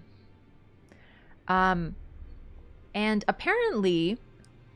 Tarnished, while alive, were able to, you know, have kids, have lines, and that's where we get characters like Roderika and Boggart. They imply that they were just kind of people who awakened to Grace one day. Fia kind of seems to hint that, but she's interesting. But either way, Roderigo is a noble from a noble line, and then one day she awakened to Grace and awakened as a Tarnished, but she never saw Grace, not once, but she was still sent away. Boggart is like, bro, what the fuck am I doing here? I literally am just some random thief, and now I'm supposed to be some great Tarnished. So it looks like some of the Tarnished are warriors who fought directly with Godfrey, but some of them are just in the line of Tarnished, as if Tarnished is something that can be spread down the line. It's possible that Boggart and Roderika maybe were originally warriors from way back then, but I kind of doubt that. Because of what they say. They say, I'm just like a person, dude. Like, I don't know what the hell is going on here. Roderika was not a Tarnished. I think she was, though. Why else would she be sent? It's possible they sent her away out of convenience, but the way that I read that is similar to how the undead were treated in Dark Souls. When they became undead, they were sent away. Even if you were a noble family, it didn't matter. Have you seen Boggart without the mask? He's hot. Yes. So, the thing is, a Tarnished doesn't have to see Grace. Ever, apparently. She got a different reason for coming here? I don't think so. She was definitely sent. She was sent to die by her family because being a tarnished is undesirable. So the moment someone awakens to being tarnished, they're ousted from their lands that they came from. Boggart was supposed to be redemption if Dung Eater wouldn't kill him? Oh, you mean like a different quest line? I don't know. If her eyes aren't gold, then she's tarnished. Yeah. Yeah. But being tarnished doesn't mean you see grace. That's the thing that's really interesting too. And you have to wonder if seeing grace is something that is in tune with resolve. I don't know. Like, who chooses do you see grace? Is it like an internal thing? Is it like if you try really hard and you're determined, you can see grace? Or is it if you are following a path that someone else is giving you? So in this case, possibly Marika. Because Marika returns your grace to you when you die, which suggests the guidance of grace, the one that the Tarnished sees, comes from her and not anyone else. Okay. Okay, sorry. So they died. Then they came, when they died, they returned to grace and they reawakened and returned to Lands Between. So this is apparently around the time that Horalu was killed. And yeah, there we go. Fear from Elden Beast, worthy or not? Yeah, it's just interesting because Tarnished seem a little bit more like the undead from Dark Souls than we otherwise see, and we get this hint from characters like Boggart and Roderica. That yeah, they're the mighty warriors from the original war, like Horalu himself, and then there's just like some prisoner who stole a couple things, was put in jail, and now cooks fish. Right? Like, that's the thing about the Tarnished. They're not all these legendary, storied soldiers. Some of them can just be a guy. And that's also part of the tragedy of it, is it can strike anybody, even those who were just living normal lives and have never fought a day in their lives, like Roderica. Blue Hood was specifically given to people that awoken to grace. Red was given to noblemen they just wanted to get rid of. Game makes a distinction between the two. Isn't the information listed on the chess piece too? That both of them wear? I don't have the blue right now because we haven't gotten far enough in the game.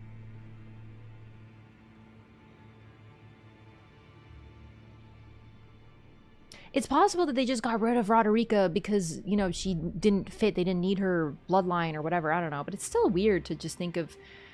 Okay, Roderica's story echoes Rhea's from Dark Souls 1's to a T. That's why I really think they're linked. Like, I cannot help but see a similarity. FromSoft loves recycling their storylines in a way. All of Godfrey's followers and their descendants are tarnished. Godfrey's army had to be foot soldiers, not just heroes. Yeah, but it's the descendants part that I'm talking about for sure. How's she to rule and there's political corruption where she's from? Could be as simple as that. It's possible she never saw grace, but I think that has more to do with how rare it is to see grace. So, she needed multiple tarnished. Okay, gamers. Be right back. And then we shall proceed. Okay?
Okay, hello. It says she came in a boat, but all the boats look messed up. Giant waterfall, edge of the world. Seems like it'd be hard to go up in a boat. I mean, we find her in Limgrave, which does appear like it doesn't have a dock, but you know, presumably you could still take a boat.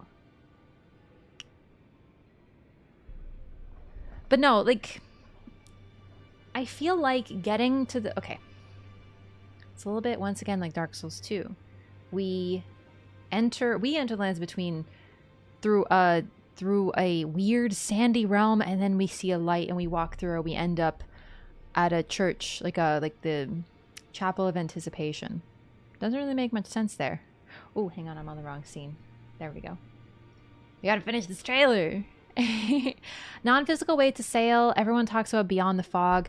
Yeah, the fog is difficult to traverse, but not impossible. That's Demon Souls. Dark Souls 2 suggests that undead are called, and it's like a impossible, they cannot ignore it. And I wonder if that's similar to the concept of the Tarnish that we get. Either way, they are exiled from their homes. Tarnish are no longer allowed to stay where they were, and they are forced away. And yeah, that's basically what happens. Horaloo, chieftain of the Badlands. Ever Brilliant Gold Mask. So yeah, someone pointed out that it looks like he literally just like dropped his cup here. Man, he died the way he lived, being weird as hell, apparently. Reading a book, clutching a ring. Once again, Grace. So he saw Grace. Ever brilliant gold mask. Fear. Fia's like, oh dang? What the heck is this? Fia doing her Fia thing. Hair looking a little different than we see, that's for sure. Interesting. I really wish we got this veil that she has here. Really different than what we see her in. Obviously, she's, you know, naked, but whatever. Interesting. She's got, like, look at this. Is this, like, spectral? Or is she just wearing, like, a really sheer dress? What's going on here? Hair's way longer. Tons of braids. Very blonde. And we got the wonderful, Grace, once again. Random noble or someone of importance? It was probably someone from her land. Companion. Bro, my man Dung Eater literally seeing Grace. Like, even this man saw Grace. I love this depiction, by the way. Everyone cheering as this freaking... and throwing things as this dork is killed, and he's just like, oh, what's that shiny thing? Also, what's really interesting is he's got the omen stuff way... like, this is chopped omen horn that he wears as armor, and apparently it was where he was... he took it from where he was, like, born? Well, then again, he was a Tarnish and potentially a really old one, so he probably just took it from the Lands Between, then took it home, and just chilled and was like, hello, I want to curse you all, and everyone's like, you actually freaking suck. Get hung, nerd.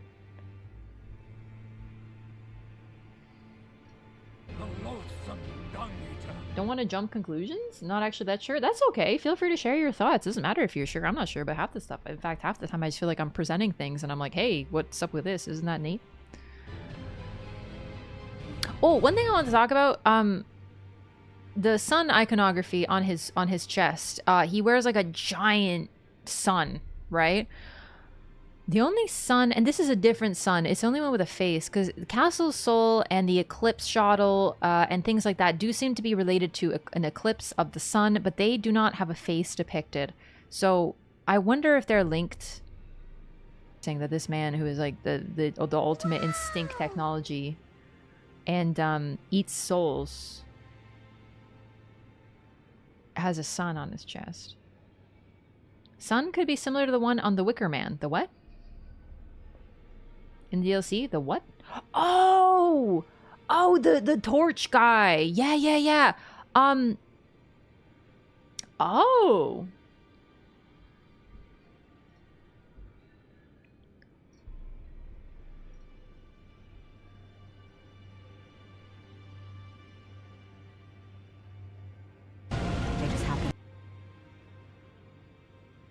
You know what? I don't know. Like, oh, my camera's covering it. Let me try to get a better shot. Sorry, gamers.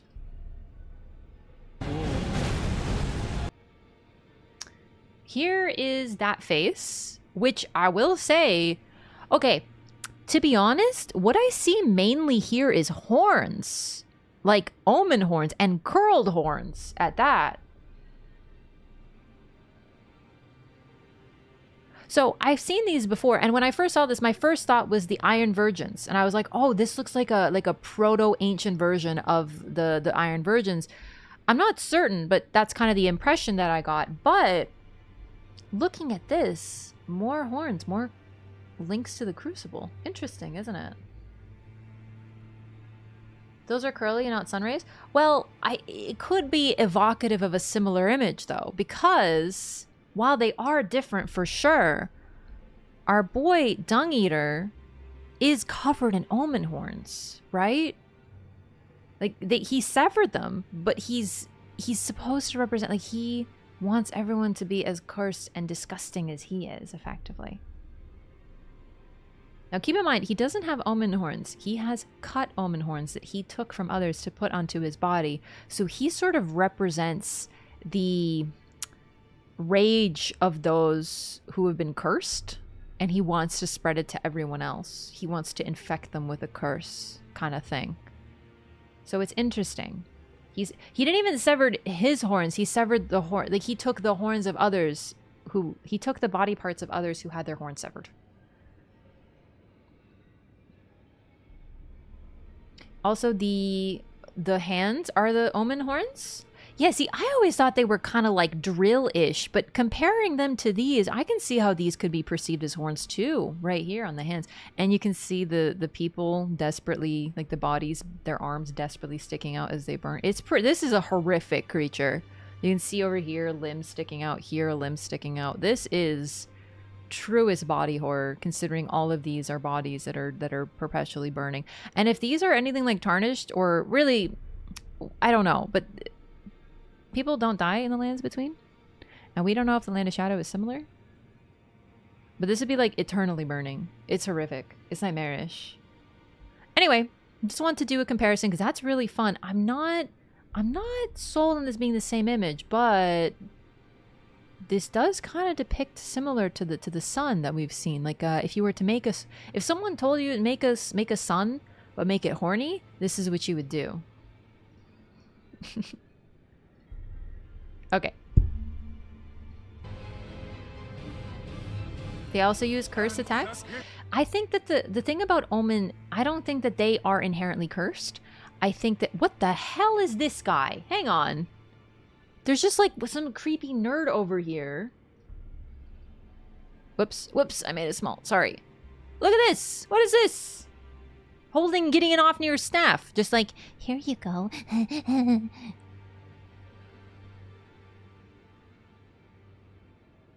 Hey, what is even that? It looks like a demi-human. There's a bunch of them. Look, there's another one over here at the edge. I do think it's a statue, but what is it depicting?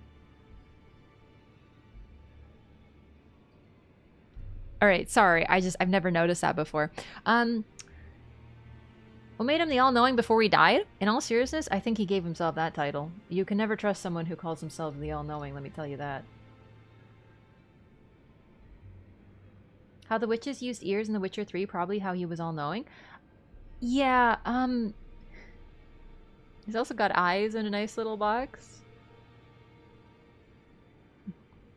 It's really interesting that his staff is visible here, though. I just never noticed that. The grace shines upon him. He sees it. You know, he awakens. This is how he woke up. Do you see that face? Like, he's like rotted. He's like yelling, mouth wide. Oh, you can't. Sorry, you can't see my cursor. I apologize. Look at that face, mouth wide open, eyes. Like, he's like.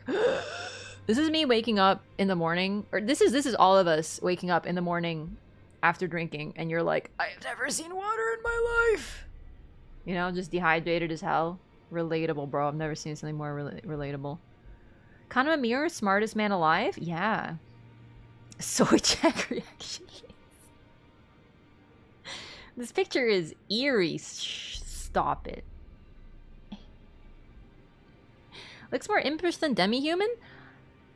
The imps have like jaws, like animal jaws. This looks more demi-human to me, but it does look like it's wearing a hat. It looks kind of like Bach, kinda, not quite. I mean, the demi-humans have jaws too. I don't know what that statue's supposed to depict.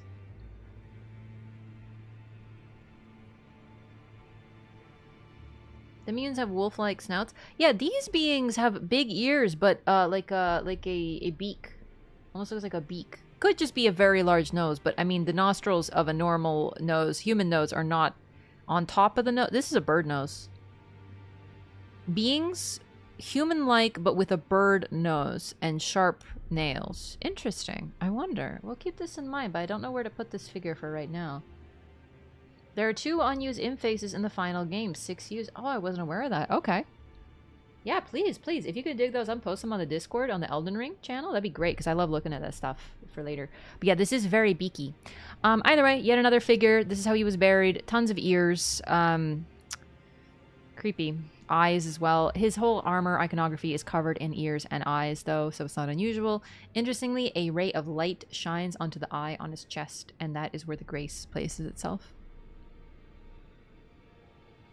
Maybe it represents sin. Gideon might have sold his soul for knowledge. Sorry, what point? What symbolizes sin? Sleeping in ears, holding eyes. Yeah, he collected eyes and ears, and he took that very literally, apparently. The statue? The statue represents sin? I mean, it's possible. I just don't know what to think of it, because it looks like they're subservient, just like holding his stuff for him for when he wakes up. Oh, and they're right over here. They're these. I didn't notice these in the bottom corner as well. Looks, these ears from the back, they look very demi-humanish to me. Little crowns as well. They're all just keeping an eye on him as he sleeps, I guess, until he wakes. Astral living beings sent from the foreign lands the Tarnished were sent. I don't know. They look like statues. But who knows? Sin blasphemy is represented with a serpent. There's different types of sin, though. I'm not getting too much sin directly from his imagery. But, I don't know. Dialos was a scion to House Haslo and not a Tarnish, right? You could apparently be both, though.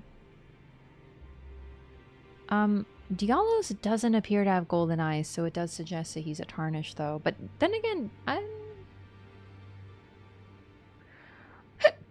all-knowing could be an epithet. Like if he was an authoritarian ruler with eyes and ears everywhere, he'd be the all-knowing because he was spying on everyone. Yeah, in all seriousness, I joke that he doesn't know much, but he does know a lot more than other Tarnish. He's one of the oldest, and like Morgott, he has a network of spies, and he sends them out everywhere. He will exchange his information for other people's information. He's an information gatherer. He's constantly reading, searching for information. That's his whole shtick. So that's why he is the all-knowing. The all-hearing brute by Latenna. Yeah, because that's what he is. Guardian of the all-knowing. It's really great to get a chance to look at this so thoroughly.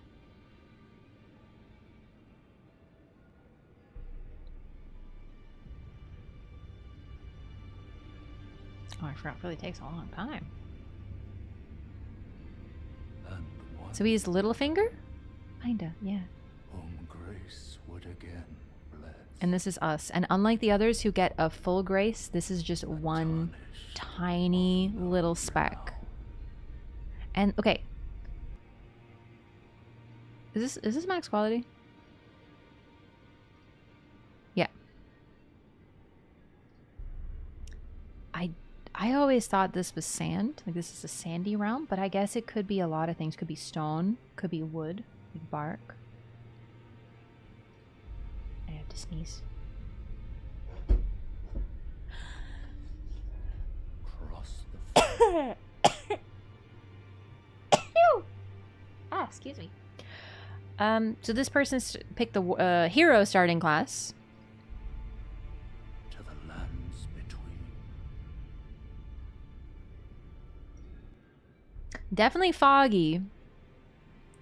supposed to represent our grave. Yeah, but what is it? Like, I know what it's supposed to represent, but what is it? And it's very Demon Souls intro. The entire Elden Ring. Okay, for those who don't know Demon Souls, you're gonna watch the Demon Souls trailer when I play it, which is probably gonna be next, and you are gonna be like, wow, this is the Elden Ring intro. Yeah, it's like 1-to-1. It was definitely a choice because they have not done an intro like the Elden Ring intro since Demon Souls in 2009. Every other intro has been quite distinct, similar. Dark Souls 1 and 2 are very similar. Dark Souls 3. Dark Souls 3 is a little similar because it introduces you to a bunch of things, but that's more like the bosses that you're going to be encountering, and those it mentions required bosses, versus this is just mentioning tarnished characters you're going to encounter that you don't have to interact with at all. Nothing that is mentioned here is required. Same with Demon Souls. That's why it's so interesting.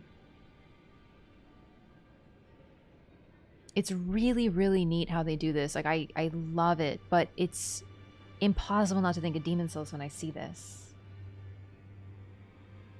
Outside the lands between, it could just be a species unique to where Gideon died. True, it could be something we haven't seen and won't see. And then this. You know what's interesting? I know I said one tiny speck of grace, but what if this is the grace we see? Because it's pretty massive compared to everyone else, no? Even the intro song for Elden Ring sounds like Demon Souls a bit. Really? Interesting. Maybe it's a liminal space they wake up in post-death and before ending up in the lands between. Yeah, possibly. Like, definitely it's a liminal space. But then, does this not look like exactly what we see before we fight Radigan? Flashbang and all?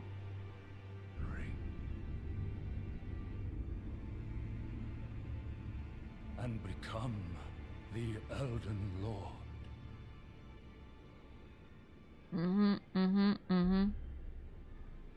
And that's it.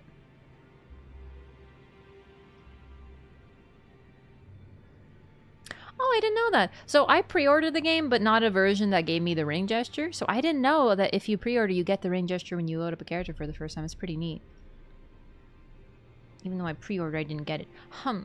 Looks like we're inside the tree. It honestly does. Did your first vid talk about what graces and runes are? Sorry, which vid? Because we haven't actually gotten into grace and runes. That's a good point. That's something really interesting that we should talk about. Okay, let's go back into the video game that has been just sitting here idly for like... I'm going to have like another 18 hours of playtime. And it's going to be like, how far have you... So you've clearly made it pretty far, right? Your first LOREATHON? No, we did not talk about it. Okay, so grace, I mean, we kind of have like touched upon it, but grace not only guides the tarnished, but it's really interesting because the tarnished does receive grace back from Marika, but it's not in their eyes and thus doesn't filter what they see, you know? And then we have the tarnished that are able to see the guidance of grace, which appears to be a unique thing to the tarnished, but not every tarnished sees grace. Some tarnished, like Roger, did see grace, but lost the ability to do so later. And then others were never able to see it at all, like Roderica, that apparently they're supposed to, but they didn't. And then there's us, who never loses the ability to see grace. But the tarnished is in this unique state in that they are able to see the grace in order to follow it, but it doesn't exist in their eyes, filtering what they see. Very notably, eyes are very important in this game, but another thing that afflicts the eyes and sits in them to the point that it's visible is the frenzied flame. Considering both the frenzied flame and the grace appear to be boons of different outer gods, it suggests they're related. Basically, everyone in the lands between is like, oh, the tarnished are bad because they don't have grace. Everyone else has grace. We are good because we have grace. Are you, though? You basically have a freaking Cthulhu infection in your eyes, and y'all is proud of it. Okay. But in all seriousness, it's one of those things that in the game, it's like, oh, guidance, good, but The Tarnish has a unique perspective of it, quite possibly because it was given by a different being. Marika apparently is the one who gave us back the grace, according to her own dialogue through Melina. And then, of course, we have runes. Runes are...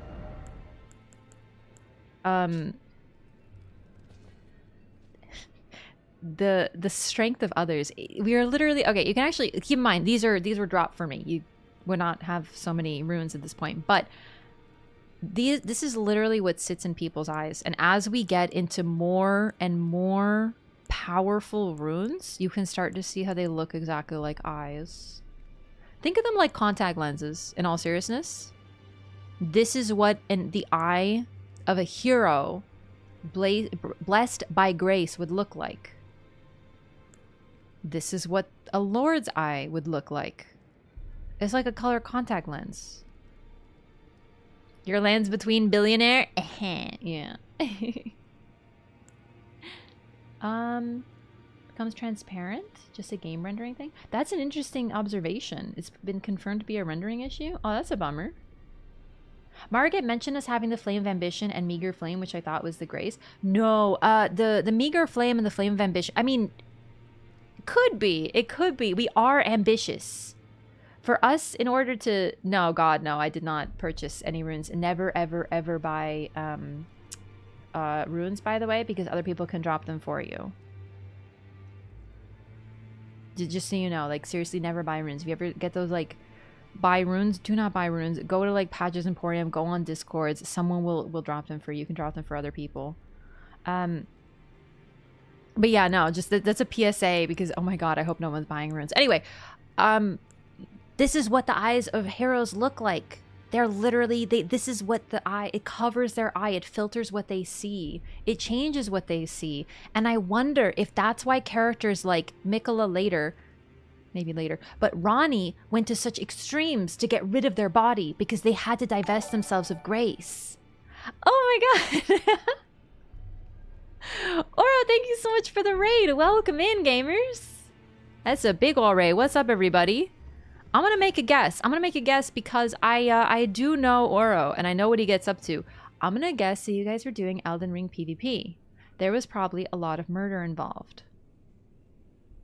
We are not doing that here today. Hello, I'm Raph. I'm the MV Pizza of Day 2 Elden Ring Twitch Rivals Year 2.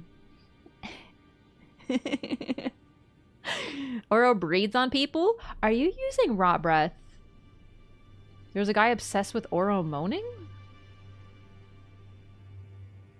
There's a weird murder stream? That's very poggers. Hey YouTube chat, welcome in, gamers. So we're doing something very different today. I do PvP. I have been known to PvP in my time. But not today. Today we're doing the LOREATHON. Like your fashion, what are you wearing?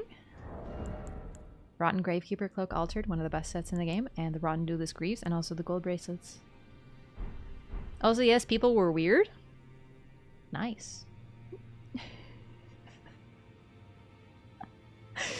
So yeah, we're talking about lore. We were currently addressing runes and grace.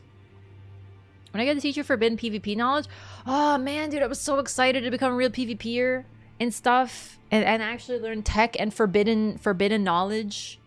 Take a bite of that apple, and then the trailer had to drop. But yeah, take it easy, or I'm sure you had a long stream, so you know, feel free to get some food and whatnot. Thanks for bringing your community over. We are basically going hardcore lore today. I don't think we've even left Limgrave, and this is my 4th stream of lore.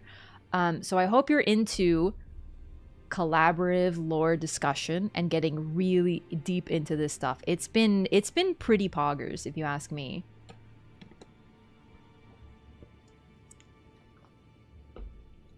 Okay, let's actually, I was intending to play the game, so reading, a lot of talking. We watched the Elden Ring cinematic trailer. We watched the opening cutscene on YouTube. We watched the Shadow of the Erdtree opening for like the 80th time. There's always something new to discover. Memory of Grace is one of my favorite items. Remind me of the sun setting over the water. Yeah, you're totally supposed to get that vibe. It looks just like that. It's super neat. Especially considering the final fight too is neato. Shadow the Erdtree on loop a little bit. I actually discovered something just yesterday while watching it. We were always discovering new things. My big thing, okay, hang on. Y'all get to be inundated with my theory. I posted this on Twitter the other day, but take a look at this scene in the trailer. Sorry, we were looking at Dung Eater and the sun and whatnot. You know this portrait that everyone's like, bro, who dis?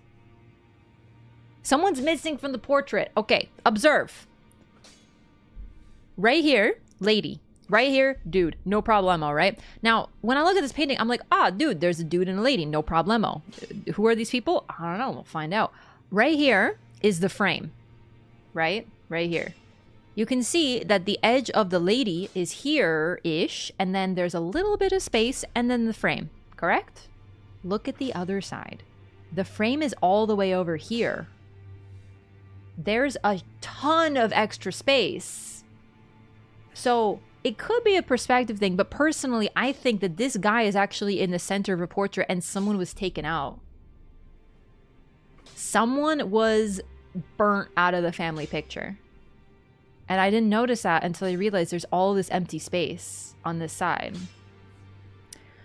So one thing, I don't know if Zeph is here right now. Zeph, are you here right now? Zeph pointed out on the Discord the other day that this figure that we all thought was blonde is not. Do you see this? That's hair.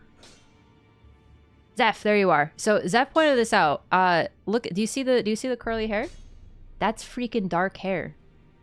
I looked at this and I thought, oh, blonde hair, neat. Who's this? And I didn't look too close because I was so distracted by everything else. She's got pure black hair. So, I mean, I know hair dye exists, but you know hair color is deeply important in this game. So, definitely reminiscent of the Deathbed Companion hood, but different because this has gold trim and way more intricate. But either way, her hair is black. The veil is there for sure. This part, but that part is not her hair. And it's not supposed to be her hair. Selin had black hair. Renala had black hair. Potentially Melina / Goldmite Queen has black hair, although her hair looks quite distinct. Either way, I just want to... That theory's neat. But the thing that I was like so pumped about was like, who was cut out of the picture? Like, that's so dramatic. Like, what did someone have to do to be cut out of the family portrait, my dude? That's when we're getting hardcore.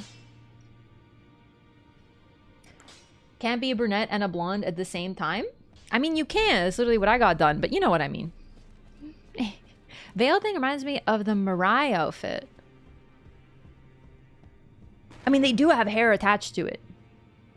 Yeah, so that makes sense. They literally have like a wig. But the thing is, the reason that I don't think it's like a wig directly, it could have hair attached to it. But let me tell you something about wig wearing. If you wear a wig, your original hair is covered. This is a portrait. You had to stand for those for hours. You're not letting your real hair visible if you're supposed to be wearing a wig, you know?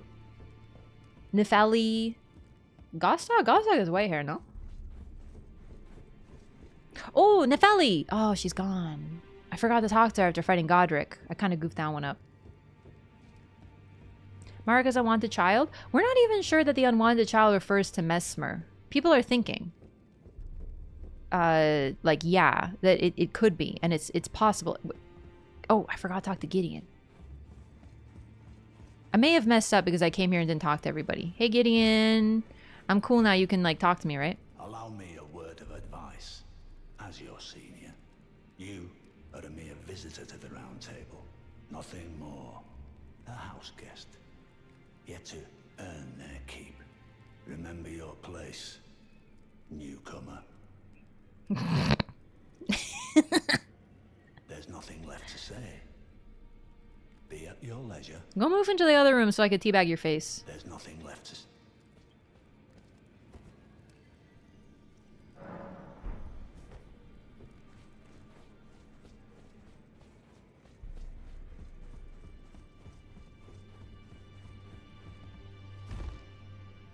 The Eternal. This man's so focused on his book, he doesn't even flinch. I'm telling you, he's the ultimate nerd.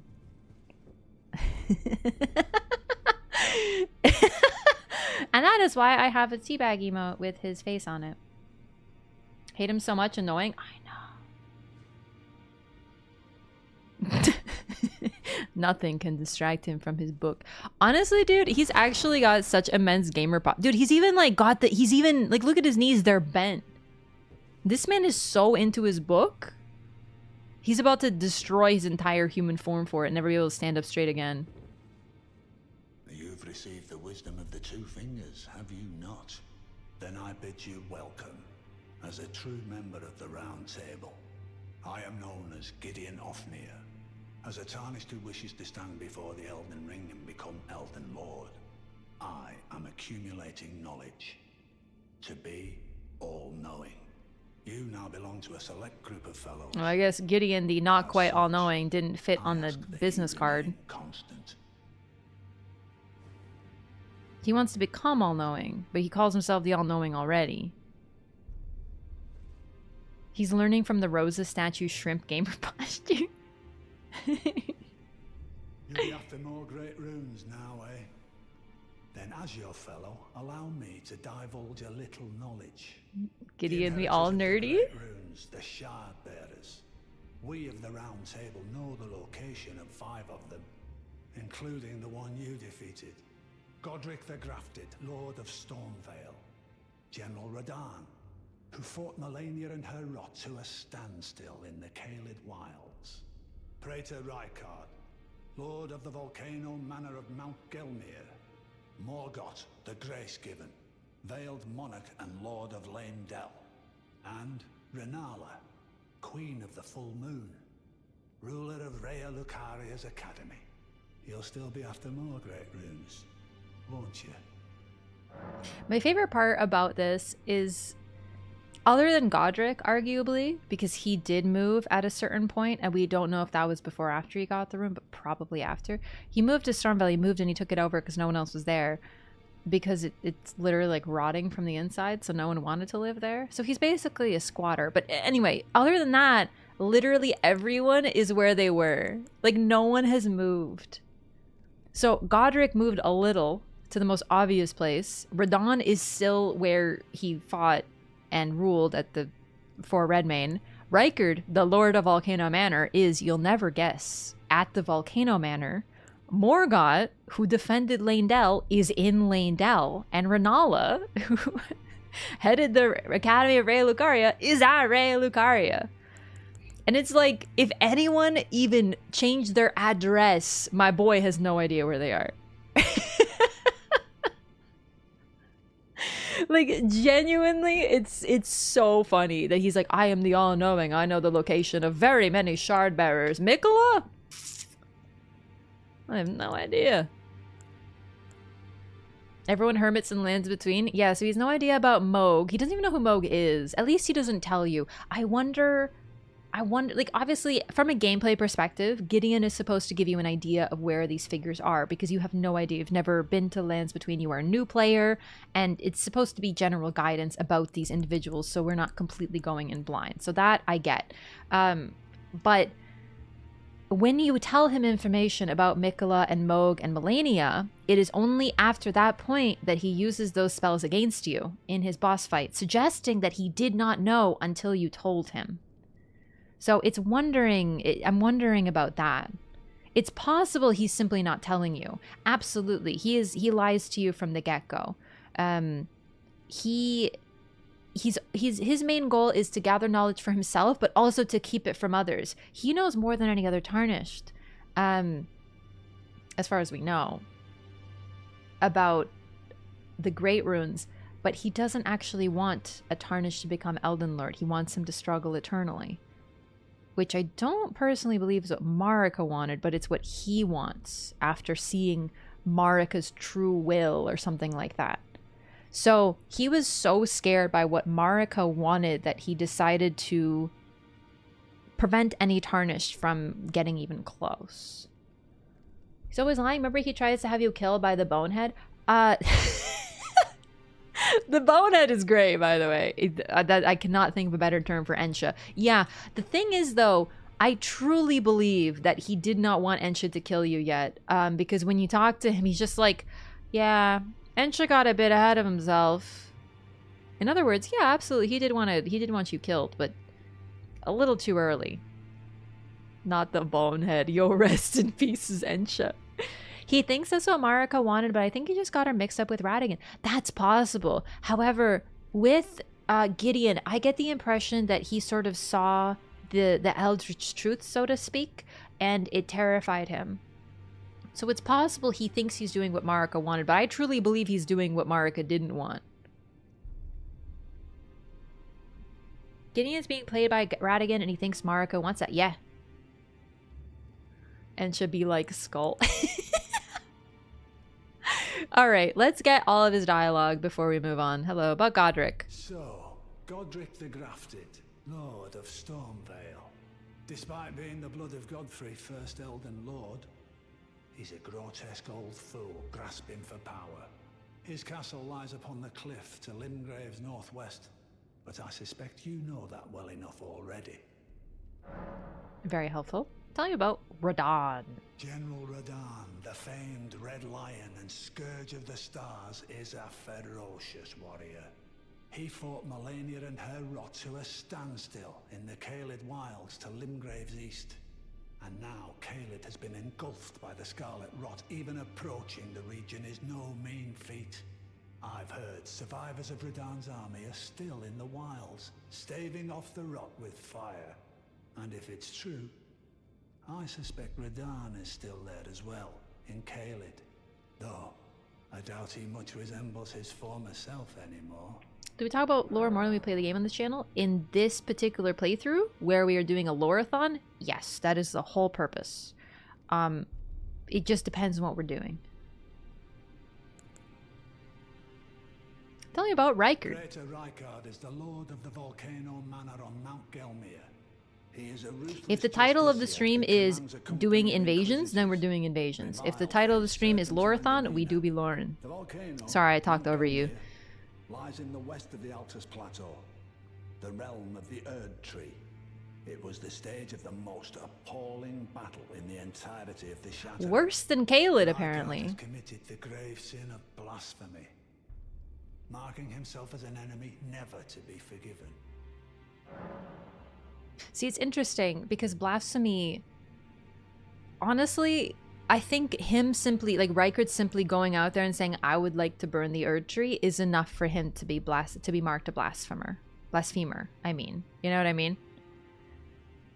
Mount Gelmir looks apocalyptic. Caelid was the kiddie pool. It's just so funny that people are like, oh, dude, Melania is the worst. She destroyed Caelid. And then you get within the game itself, it tells you what Rykard did was worse. And the battle at Gelmir was worse. Did he say burn the tree? I don't know if he said burn the tree, but his goal and the goal of the Volcano Manor is to burn the tree. There are pictures of the tree burning in the Volcano Manor. Then again, there's also a picture of the tree burning in the Round Table Hold. But you know what I mean? That's one of the first places we get that depiction. Their goal is to burn the tree. So it's likely that that's why he was marked as a blasphemer. All right, tell me about Morgoth. Morgoth the Grace-Given is Lord of Leyndell, the capital city. It lies at the foot of the Erd Tree, in the east of the Altus Plateau. But the Two Fingers forbid us from venturing there, until we've acquired enough great runes to repair the Elden Ring. Set your sights elsewhere for the time being. The Veiled Monarch can wait. Veiled, by the way? Rykard just said, hey, fuck the Erd Tree, and everyone was like, ah, blasphemous traitor. Yeah, in all seriousness, it's probably something like that. But very specifically, it looks like we have another blasphemer associated with snakes who potentially predates Rykard, and that would be Mesmer. And it suggests that he's the origin of the cardinal sin of blasphemy in the first place. The blasphemy was letting himself be consumed by the serpent, falling into gluttony and debauchery. Probably, but the snakes represent traitors to the Erd Tree. Eating people instead of giving them an Erd Tree burial is considered blasphemy? Yeah. But I definitely think that when it comes to sin, the cardinal sin is burning the Erd Tree, which the recusants want to do. So that suggests to me that the leader of Volcano Manor would have something to do with that. All right, tell me about Rennala. The Academy of Rea Lucaria lies to Limgrave's north, towering over the mist-laden lands of Liurnia. He knows how to paint a picture, doesn't he? Renala is queen of the Carian royals, who govern the academy. But Renala herself is no demigod. Her beloved Radagon left her to become Queen Marika's second husband, taking the title of King Consort. The Great Rune dwells within the amber egg that was Radagon's gift to her. Freaking Radagon. Dumb idiot. Radagon. Marika was afraid of snakes. Alright. Tell me if this doesn't seem like a picture of the Earth 3 in flames to you. Keep in mind, Marika's body covers the trunk, which would make it sort of obvious whether this is fire, but it sure looks like how it looks when it's burning to me. Very notable, not only is this in the Round Table Hold, but it's right behind Fia, who doesn't want to burn the Earth Tree exactly, but is also an enemy of the Round Table Hold and Two Fingers. Apple of Eden references? Maybe. I think we might see more of that if Mesmer is expanded upon a little bit further. Why the serpent is called God-devouring serpent? Was there a time when serpents genuinely threatened the greater well? Maybe during the time of the Crucible? I wonder if... Okay. I kind of feel like all it takes is devouring one god and you're known as the God-devouring serpent, and I feel like that one god might have been Rykard. Is this a hint that Marika was a deathbed companion? She stole the golden power somehow? I really don't think we have enough to go on that for now. I really just think there's Marika's imagery everywhere. Like, there's a portrait of her here, yes, but there's a... Like, this has the most Marika direct imagery, but there's also a portrait, the same portrait of Marika right here.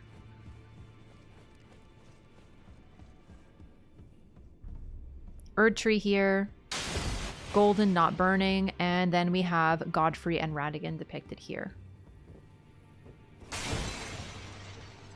Anything's possible, it's just I don't want to infer too much, because I would be like, aw, dude. Godfrey is Roger, you know? Isn't Rykard a demigod and the snake devoured him? Yeah, that's what I'm saying. It's enough to devour one, Lovely!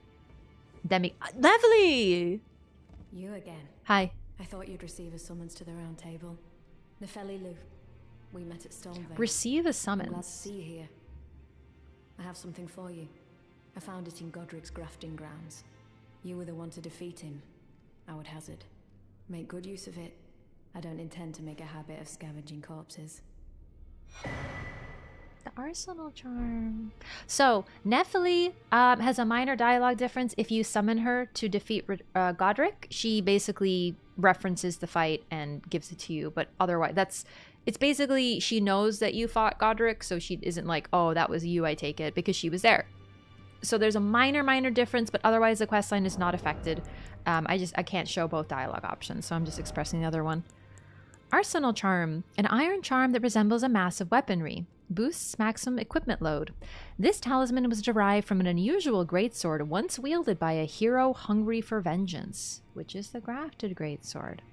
Huh, it's actually really interesting this is referenced. It's literally a one weapon that's also an arsenal. Wielded by a hero hungry for vengeance. And you got it from Godric's arena? Ah, yes. I wonder if you've met my foster father. Yeah, he's a real He's jerk. in his study. The room Encher's guarding just over there. If you haven't already, I advise you introduce yourself. Father is leader of the Round Table. I'm sure talking to him will be worth your while. It's about time I headed off. I'll see you again, warrior, should the fates deign it. I gotta compare her saying I'll see you again with the voice at the trailer, at the end of the trailer. You can't even talk to them again.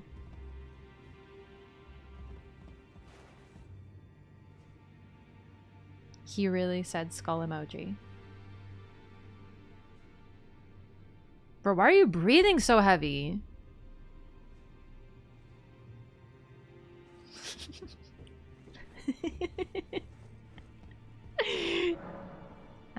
Anything from you? Not really.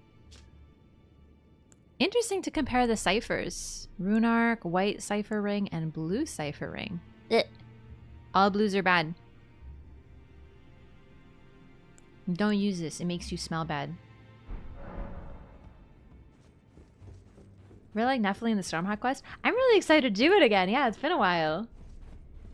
And just so confusing to me. What is this deal?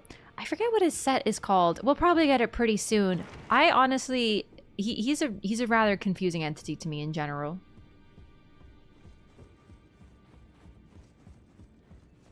Okay, we're done. Are you gonna talk about Gomask yet? Ah, you appear to be doing well.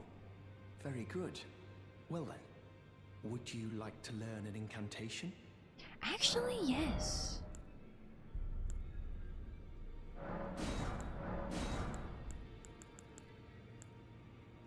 Really just those two. Lore behind the Bloodhound Knights. They are loyal to one master. They have an affiliation with Karya, apparently Darawil, the one we fight that drops this weapon, the Bloodhound Fang. Worked for Ronnie, but Blythe considers him a traitor and tries to kill him. He is otherwise imprisoned in the Forlorn Hound Everjail, possibly by Iji, who later imprisons Blythe there. Otherwise, they pick a master who they are eternally loyal to, which makes it interesting that Darawil was even able to betray Ronnie at all. But Renala also summons one during her boss fight, suggesting they generally have a link to Karyans and alliances with them. But that's basically it. They're just these super loyal bestial knights. I really see a relation to the Dark Souls 3 Outrider knights, personally, in terms of the design. E.g. the royal dog catcher. Yeah. Yeah, that's basically it. Each one sort of has their own story. Deep hatred for Brother Corrin. I can't stand this dude. I think he's a dingus myself. We do have a prayer book, but I don't want to give it to him because I'd rather give it to Mariel. We will give him one to get the dialogue, but he basically, everything you give him says, what? This is heresy. You know what's even better is, I think it was patched, but on release, you gave him the Two Fingers book, and he would still call it heresy. I love Elden Ring, and there's some really interesting dialogue, but unfortunately, a lot of the characters don't really respond to things you do, which is a bit of a bummer too. I remember Dark Souls has so many permutations of dialogue, depending on things you do. Characters will respond to things you do, and this guy, you give him a book based on his own people that he follows, and he goes, this is heresy. Turtle Bob is way cooler, and he doesn't move. Yep. Golden Order prayer book? I don't remember, but I remember even the Two Fingers, he said the heresy line. So, okay, I want to talk about this guy at the Church of Pilgrimage. This is where we left off when we were running around. So, this guy has some dialogue that people are definitely readdressing after the information about the trailer. So, he's of course gazing out. Well, okay, he's not gazing at anything, but he's generally facing the Wandering Mausoleum. Oh my god, the freaking bats are here.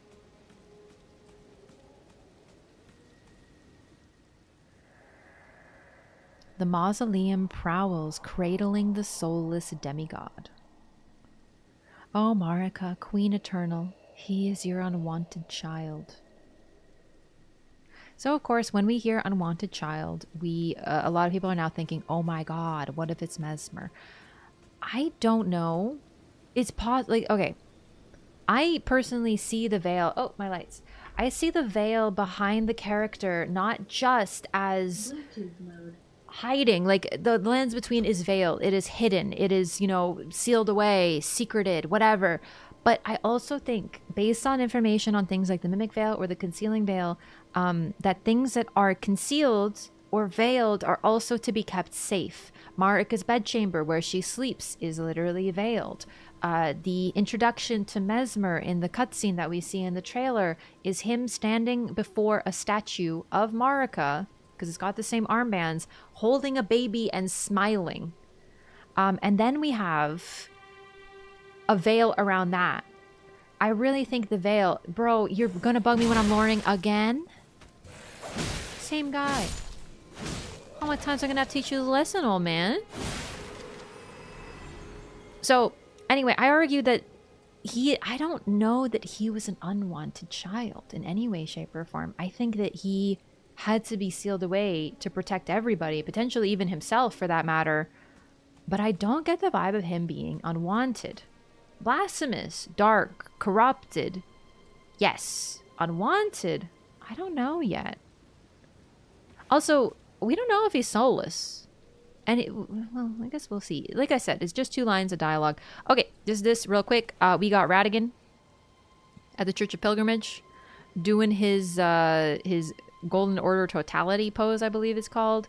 Similar armbands to Marika, but not quite. Lower, and looks like they're made more like of like a rope or cloth. Black outfit as well. And behind him is his rune, which we see at the entrance to the Erd Tree. Preventing access. Do we see his brain? Where's his brain? Yo, Bollywobble, thanks so much for the gifted sub. Honor Eternal, enjoy your butterfly and emotes. Thanks so much. Where is his braid? I know there's a braid. He do be braided. Maybe I'm just not seeing. Oh, wait, is that it? No. I can't see it. I think it's in the statue. I might just be missing it. Sorry, gamers. I know his big statue has the braid in it, though.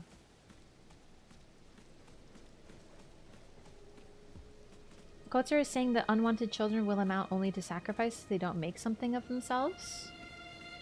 Isn't that about all the demigods? Not Radigan confirmed? Yeah, I mean, it doesn't have the braid. It's not Radigan. Make of yourself what you will, but if you don't do shit, you'll be sacrifices. She didn't want weak children. Okay, I really wonder about that dialogue. That one's a really, really interesting one and very difficult to interpret. But I think that it's not only that she didn't want weak children. It's that she knew she created a realm where weakness, like the weak will become sacrifices. She didn't say that she wanted that. She said, become strong. If you don't, you will be sacrifices, because that is the world of the lands between. If you are weak, you will become a sacrifice. That's just how it is. She didn't necessarily want it. It's just how it be. Gilded iron shield. Small metal round shield. Heavier than a wooden shield, but boasts higher damage negation. Though the gold leaf is peeling and the effect is slight, it still boosts holy damage negation. Neato. Anyway, I talk about that line of dialogue because I think a lot of people misinterpret it. Like, they hear it and they're just like, yo, Marika, such a bee. She hated her kids, bro. She wanted them to die. I honestly get... Okay. You ever meet anybody who, like, dealt with extreme challenge? Like, perhaps, like a grandma from a war-torn country? And they're a little rough around the edges and they're a little intense? And they have very strong held beliefs because they survived. That's kind of the vibe I get from Marika with this. Like, she's literally saying, if you're weak, you'll die. She's not saying, if you are weak, you deserve to die. She's just saying, if you are weak, you'll die. Because you will. The sheer terror of her, though? Don't get me started. Don't get me started on the sheer terror of her. Hey, what up? There it is. Took me a very long time to find this, even though I came right here. Let me tell you. Wait, did I not put on the... I didn't. Oh my god. I don't even use guard counters. Ugh. Prophecy painting.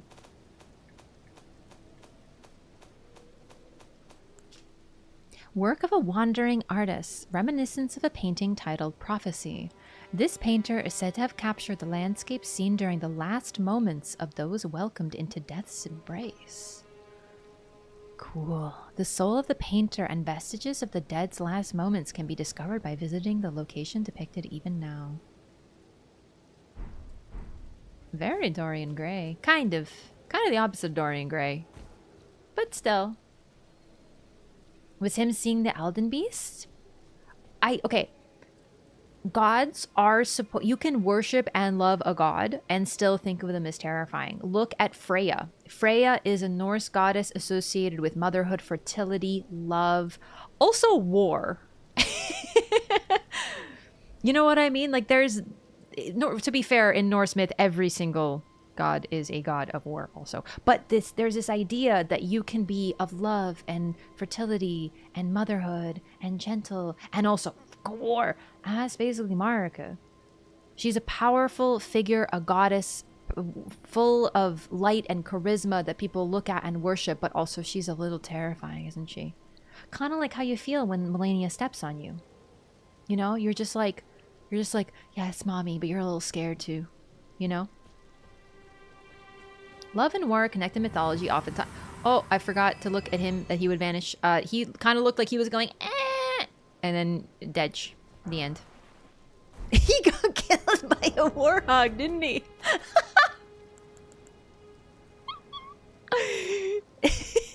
Warhawk's POV as it goes down to kill some nerd.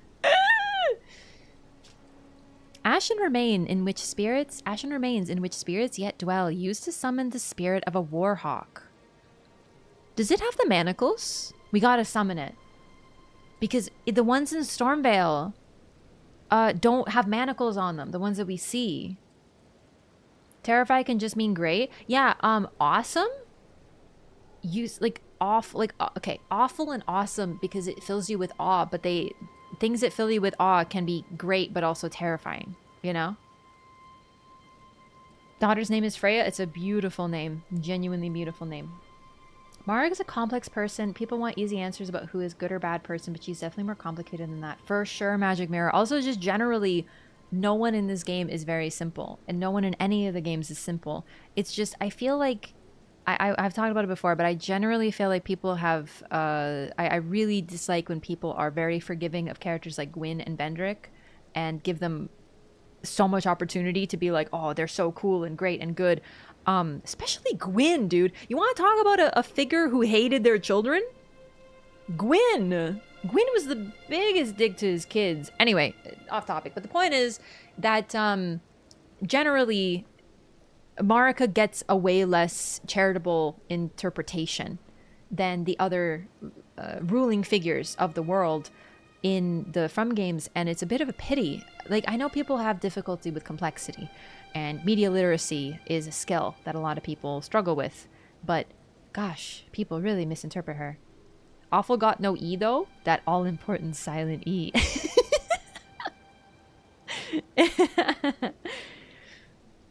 Think that the prophecy and flightless bird painting names were mistakenly switched. You get Fire's Deadly Sin from the bird one and the Warhawk Ashes from the prophecy one. A flightless bird. Is that the one in Castle Sol? It's possible. Oh yeah, my daughter, I love you and I'll be back for you if you keep these pygmies imprisoned indefinitely. By the way, sleep forever. Also, I would like to point out that Gwyn, like, listen, I know the names in this game are all GRM, but can we talk about how Gwyn literally named every single one of his children either after himself or named them? Filianor basically means like filial piety. He literally named his daughter Obey Your Father, basically. So we have Guinevere, Gwendolyn. Priscilla's a bit of an oddity. Won't get to her. And then Obey Your Parents, by the way. Like, literally the man was the most egotistical son of a bitch on the planet. And Marika attempts to rectify her mistake. Exactly. Marika at least realized she made a mistake. Gwyn and Vendrick do not. Anyway, I'm going on about... don't even get me started on Dark Souls 2. I won't. I'm not going to do it. I'm not going to do it. I'm not going to get baited. Anyway. Spirit of a Stormvale Warhawk, the talons of which have been sliced off so that razor-fine swords could be grafted in their place. With its lord vanquished and its wings wounded, the hawk perished as it solemnly gazed at its former home. The storm is a warhawk's cradle. I mean, it could just be looking at Stormvale. It's possible. We'd have to see the flightless bird. He learned after the Nameless King. I bet Nameless King was named... what's another Gwyn name? Gwyn...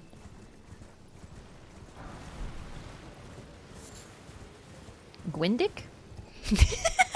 It's his true name. Could the storm be Farum Azula? Probably. I honestly, I don't know where to place Placidusax in this whole theory. Was he the Storm Lord? I mean, he do be ruling the storm. He do be an Elden Lord. He do be in a storm. There's definitely something to be said about that. There are birds in Farum? Yeah, a lot of them are in Stormvale, but that doesn't mean that's where they're from. Also, yeah, I want to see if this bird is I gotta find a place I can summon a phantom. Give me a sec.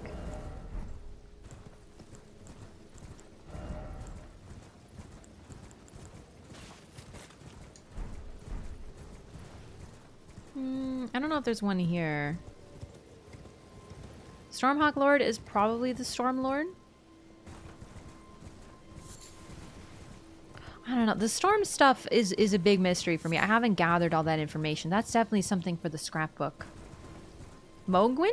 Mogwin for what? Wait.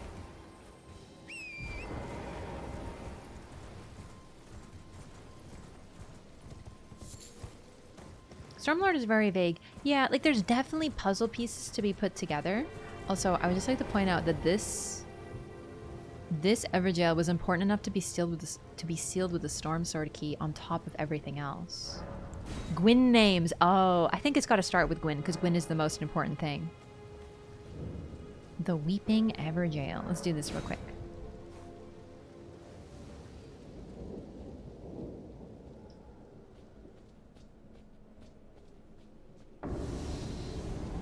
It's the ancient hero Zamor. I wondered if this was this. I couldn't remember where this one was. But yeah, so in the Weeping Peninsula.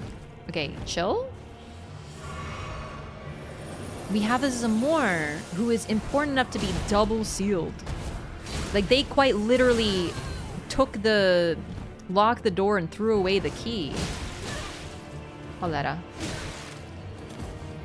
Honestly, it's true. There's like when I curl my hair and I make a mistake, or when I put on my eyeliner and it turns out asymmetrical, I'm like, I'm becoming a VTuber, I'm done.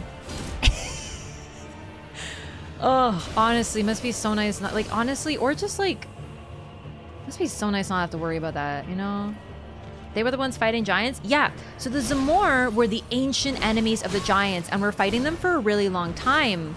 They both lived on the mountaintops. And you really have to wonder if some of that might be because one of them was associated with the ice and one with fire. I have a sort of pet theory that Ronnie... Oh, that's that. Oh, my bad. That Ronnie was taught by Rena, who was a Zamor. I don't have any evidence for it. It's really just the affiliation with ice and snow, which her mother doesn't have, that I really wonder about. And I think it would really be interesting because Ronnie is a child of Radigan and Renala. Can you stop hopping around, you freak? Is a child of Radigan and Renala, which represents the fusion of the Golden Order and the Karian Manor, both of which were historic enemies. So she's basically a child of peace. The peace was temporary, effectively, but that's still what she represents.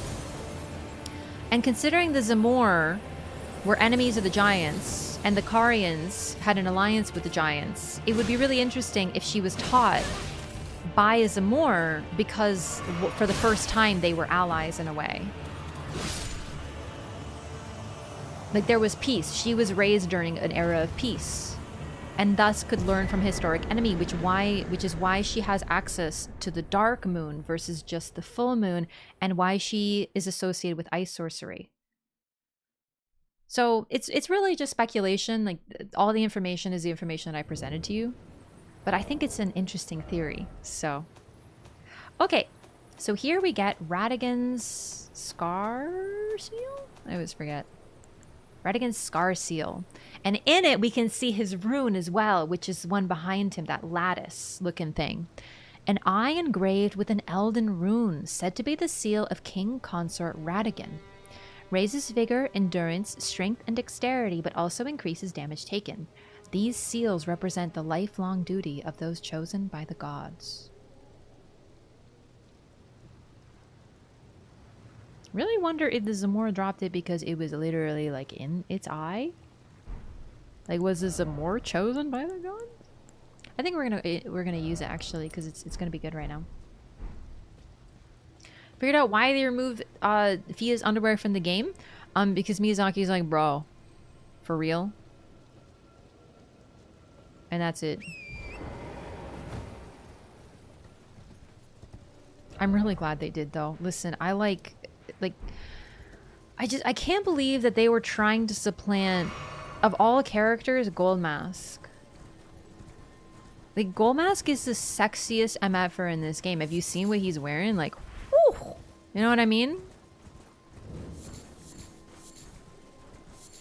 And they couldn't be like, they couldn't try to get rid of him with Fia, so they had to, you know, they had to remove that so we would be aware that the true sex symbol of the lands between is Gold Mask now and forever.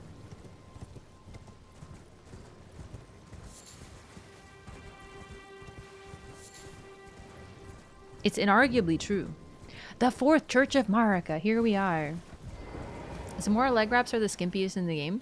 I feel like Gold Mask's entire fit is the skimpiest in the game. He's got more clothes on his face than he's got anywhere else on his body.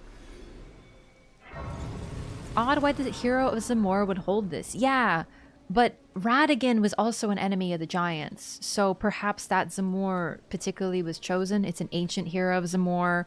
They have an item associated with Radigan. It makes sense. This too is Corrin's fault. Yes. Sieglinde of Katarina is modeled after Emma Watson. I'm not gonna lie, that sounds like a shitpost, but I know it's true. Yeah. Apparently Miyazaki, it wasn't Miyazaki or was it someone else who stated that in an interview, but they literally said that they based her face around Emma Watson. Legitimately sounds fake, but it's true. They talked about it. I saw it. Margot's not wearing anything on... You know what? Margot / Morgott, that's very true. When you do... Okay, I would just... Don't ask how I know this. When you wear Morgott's robe and you do the T-pose gesture, there's a whole lot of side boob going on. I'm just saying. Morgott ain't wearing on anything under there. It's free to the wind.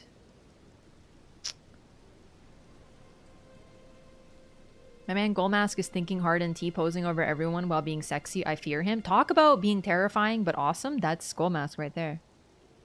Wasn't Radigan a descendant of giants? So people have different theories. I will tell you both because it kind of depends. And honestly, I've been kind of, with the existence of Mesmer, it's opened up a few other questions that I have and made me question a few theories. So number one, some people think, I was in this camp, that Radigan is a descendant of giants, which is why he's cursed with the red hair. And like Morgott, he hates himself. And that's why he's so resentful of the red hair, because it represents a part of him that he hates. Radigan in this tale is very similar to Seath from Dark Souls 1 in that he is a figure who betrays his own people because he... I guess the reason can be different because Seath envies what his kind has and sides against them and betrays them. He's like the ultimate traitor. He allows for Gwyn to genocide his entire people by betraying them. Radigan, similarly, doesn't fight directly against the giants as far as we know, but he sides with the Golden Order, which wants to annihilate the giants. So the red hair, I find it difficult to dismiss it. So personally, that's that. Also, there's a line of dialogue where Marika says to, presumably Radigan, Leal, the Hound of the Golden Order, thou art yet to become me, which suggests that they were not always one entity, right? For thou art yet to become me would be... Doesn't make sense if they were always one, I guess. But there is some theory for that. Oh man, this is a complicated question. But other people believe that Radigan is an offshoot of Marika, that she split herself, and that the giants, sort of in their dying breath, cursed her and gave her this other part of herself that is completely opposite to what she is, kind of like vengeance, like in my dying breath I cursed you, you will have a dark side that has red hair and will always remind you of me, your enemy that you killed or whatever. That's definitely possible as well, but I feel like the timeline doesn't match up personally, because I personally think that Radigan was fighting Karya and to the south while Godfrey was already fighting, so I don't know. Also, the existence of Mesmer, who I personally think is way older than the other kids, suggests that Radigan and Marika at one point were one and then maybe split again and then maybe recombined. But to be honest, that fits with the concept of Erebus. So Erebus is a perfect being with both male and female parts combined into one. So that's what Marika and Radigan become eventually. But I wonder if in order to become a vessel for the Elden Ring in the first place, Marika had to split a part of herself from the very get-go. So it's possible that Marika and Radigan, like Marika did alchemy on herself, separated herself with another part. That part went off and did its own thing while she did her thing. And then later on they recombined in a full whole. So the Rebus thing is inarguable. I think it's just the timeline of the split and the recombining. I think there needs to be a split. I was reading something about Rebuses, I think on Wikipedia or something, and it talked about how a Rebus needs to first be purified or something, which would suggest a separation and then a recombination or something like that. I don't think they'd make a big of deal if Radigan and Marika were separate beings that fuse. To be fair, I still think that's possible because, all right, listen, my first introduction to the Rebus was the Castlevania anime, which is really, really good and you should watch it. But in the Castlevania anime, they make a Rebus with two separate beings that were combined. So I really wonder, you know, the point is both theories have validity, and I'm not here to tell you anybody's wrong. I'm just, you know, telling you, I'm giving you the information and then you can come with your own theories because I think that's the most fun, you know? Of course, I have my theories. I have my things that I personally think. But, you know, we're always addressing.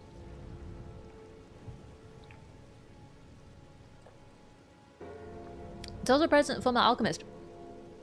I don't remember the Rebus being directly addressed, personally. Sorry, I saw Fullmetal Alchemist and almost choked. Yeah, alchemy is present, but I don't remember hearing the word Rebus. I mean, technically, the whole Philosopher's Stone stuff. So, anyway, my introduction to the Rebus, despite being like a mini alchemy nerd because of that anime, you know, started with Castlevania of all things. The whole preceptors being sworn to secrecy of Radigan's secret only makes sense if they were one during their time in Karya. So, okay, I read that item description, and I'm going to look at it again, of course, but when I read that item description, I didn't read it as Radigan swearing them to secrecy about his secret, about him having two parts.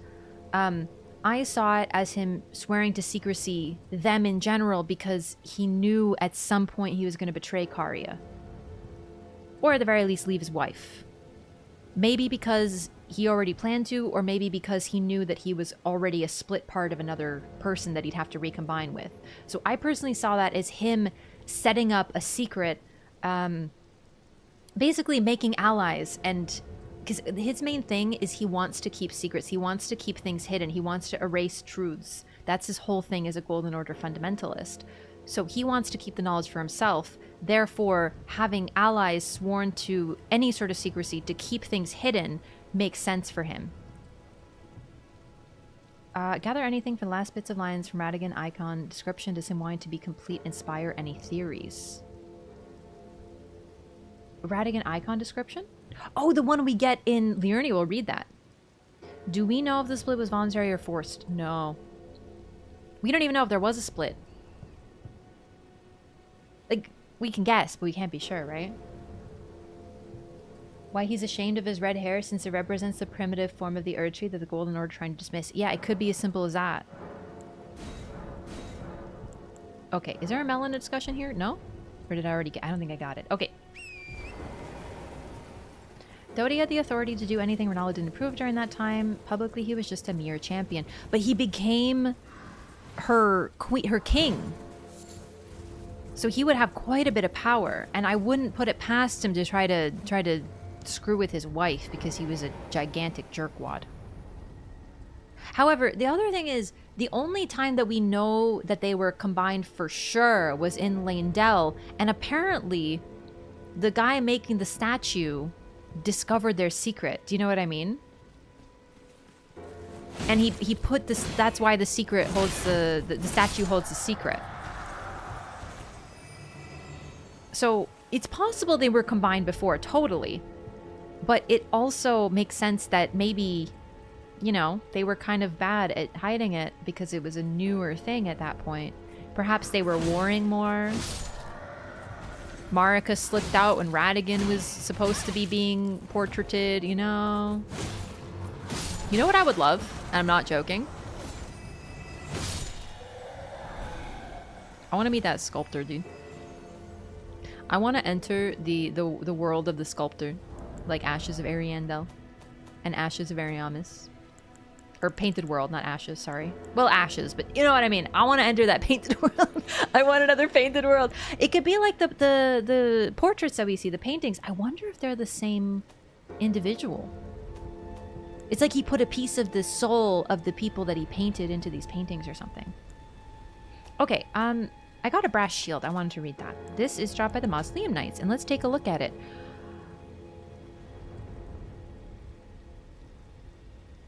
On the larger side for a medium-sized shield, the face has been covered in brass, commonly employed in the shattering. No skill. Kind of mean, but okay. Do these look like snakes too, or am I just seeing snakes everywhere because Mesmer's my BF now? It's possible I'm just seeing snakes everywhere. I mean, this is Mesmer's GF after all.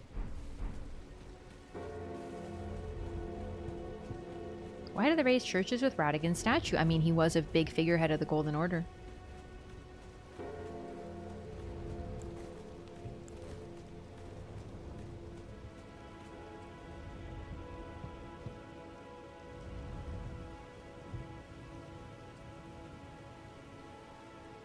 I see a heart at the bottom. That thing in the center, though.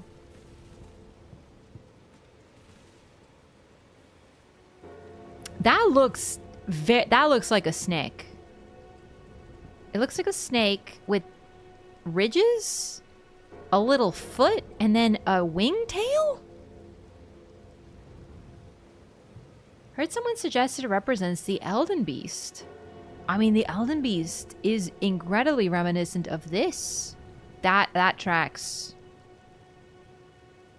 The Elden Beast is snake-like, but not quite. I could totally see that. Serpents from Dark Souls? Yeah. Mesmer snakes have wings. They do.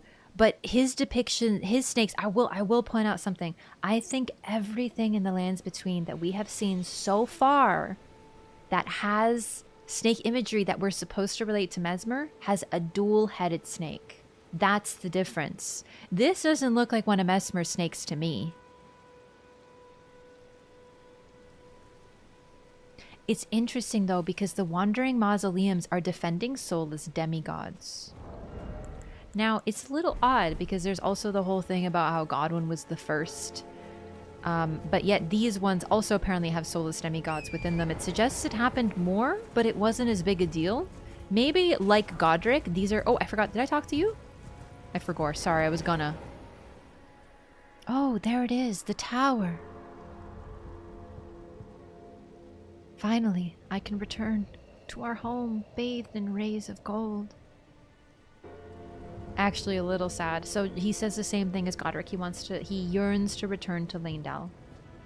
It has wings as a dragon, maybe? So the tail... Okay, I put it away, I think. Did I? No, yeah, I did. I personally think Elden Beast is a good interpretation because the tail is where the wing is, whereas we see winged serpents depicted in statues like Mesmer's winged snakes, but they are in the volcano manner. So either winged snake or dual-headed snake equals Mesmer. That one, if you look at the Elden Beast, I remember its tail kind of having that fanningness too, so that would track more with that depiction. Alright, let's get this thing to stop going bing bong, because it's going to drive me freaking crazy! I love Wandering Mausoleums, but I also hate them. So, these barnacle-looking things are skulls.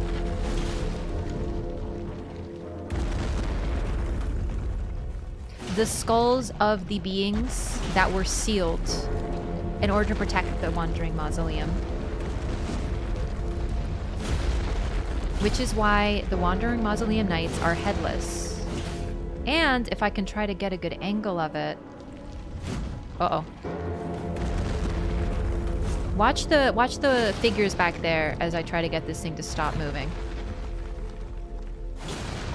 Is that enough? Nope.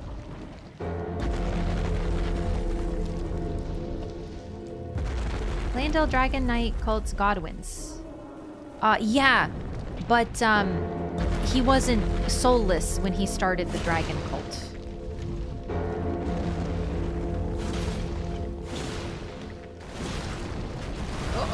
Show me. What happens to you guys when the Wandering Mausoleum goes down? Anything? What the hell?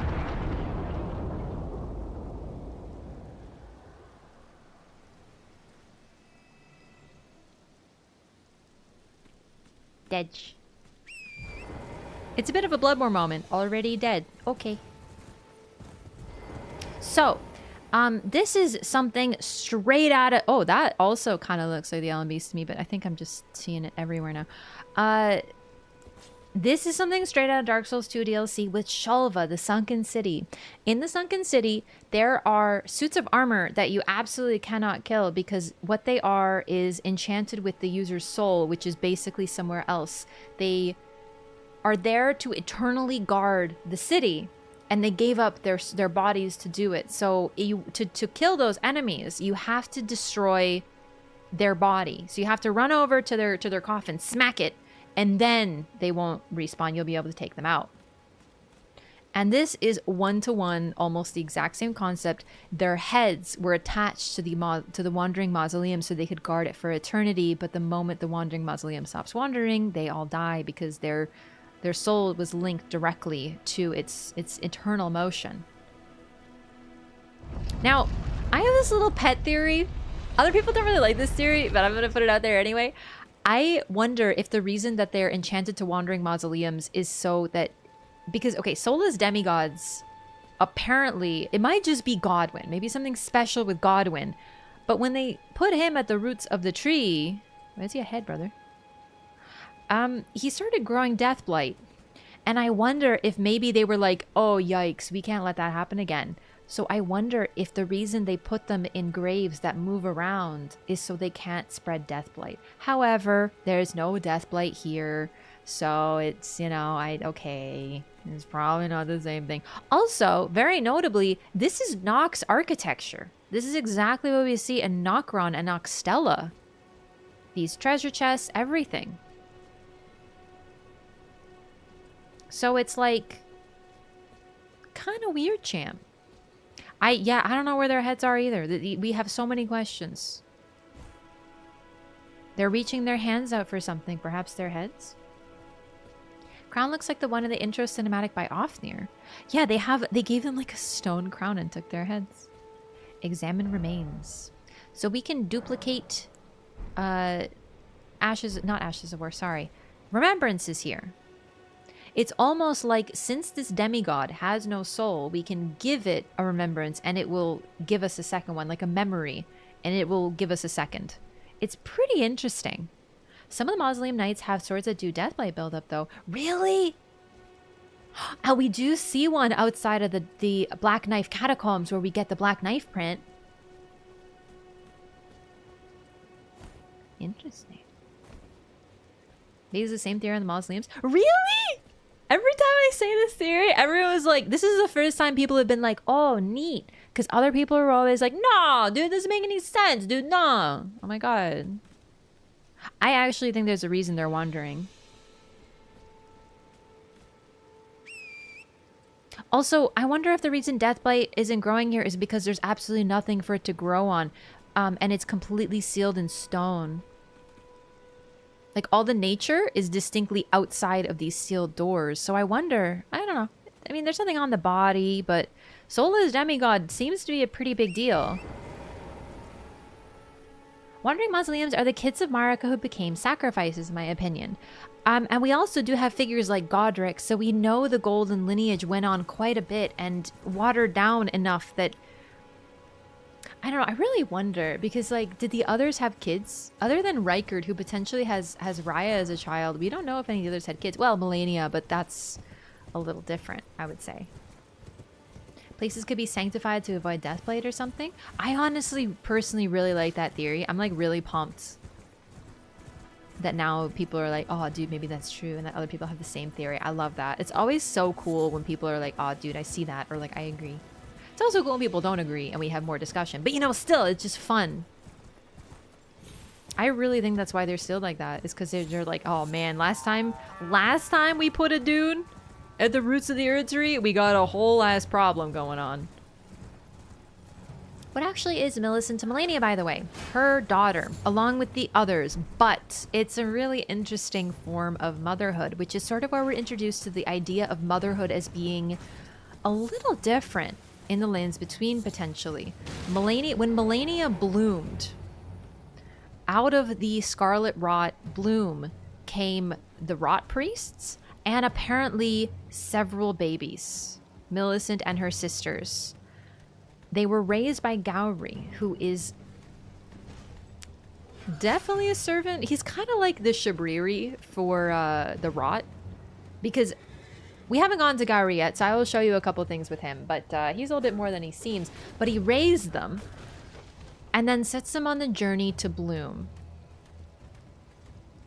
And so Millicent truly was born of Melania's Rot, but in a bit of a different form than we would normally expect from traditional motherhood.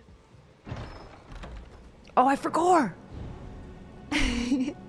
So that Phantom, I didn't mention it, but the reason he says that he yearns to return to Lanedale, this is the closest you can get to Lanedale for quite a while. I don't want to do this right now, but I have to. I forgot I get trapped up here, huh?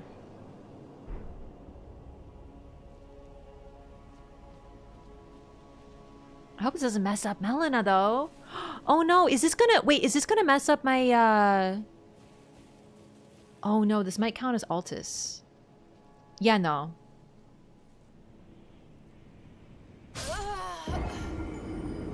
We can't risk it. Doesn't fuck anything up. I'm scared of resting at that bonfire. I'm way too nervous it's gonna mess up some of my quests, so we're not gonna risk it. Doesn't affect it, I'm not taking... I better not. Oh, y'all really weren't kidding when you said trap chest, huh? There's a way, but they patched that? Oh, thank goodness. Okay. The Divine Bridge keeps me up at night. I used to lead somewhere, but the bridge has been destroyed. Which one? Oh, this one! Like, literally this? Melania's Rot was her curse for being born by one parent or whatever, but isn't the Rot the influence of the other god below her, like a Rot? Yeah, apparently it's both. That's the thing. It's a curse that allowed another outer god to have influence, which is pretty interesting. Nothing mess up quests anymore? I tested it. Well, so, but I'm scared of, like, you know, patches moving or Raya or whatever. Doesn't line up with the Divine Tower either. Is it the Divine Tower moved? As if the entire land is somewhat in flux. Neat. Alright, as long as it doesn't mess it up. I would like to leave, though. I don't want to do this right now. Elevator skip still works, though? What elevator skip? I know they patched the elevator skip that I discovered in my first playthrough. Alright, Weeping Peninsula. I think we're, like, mostly done. Like, we're not done. But we're about... Like, I'm happy with what we've done. We haven't done the Impaler Catacombs, admittedly, but frankly, I did them on another file. You run through, there's a boss. It's nothing really too special. There's nothing evident that we can really pick up there. There's a trap that smashes you into the ceiling full of spikes, which is a little bit interesting, considering there's only 2 of those in the game, I believe. But other than that, it's not really too much. Not patched elevator skip. Wait, which elevator skip? Is it the same one? Get the axe, the Stormhawk axe? Wait, do you mean this? Like, I can fall down this elevator? Isn't that where you get the Stormhawk axe?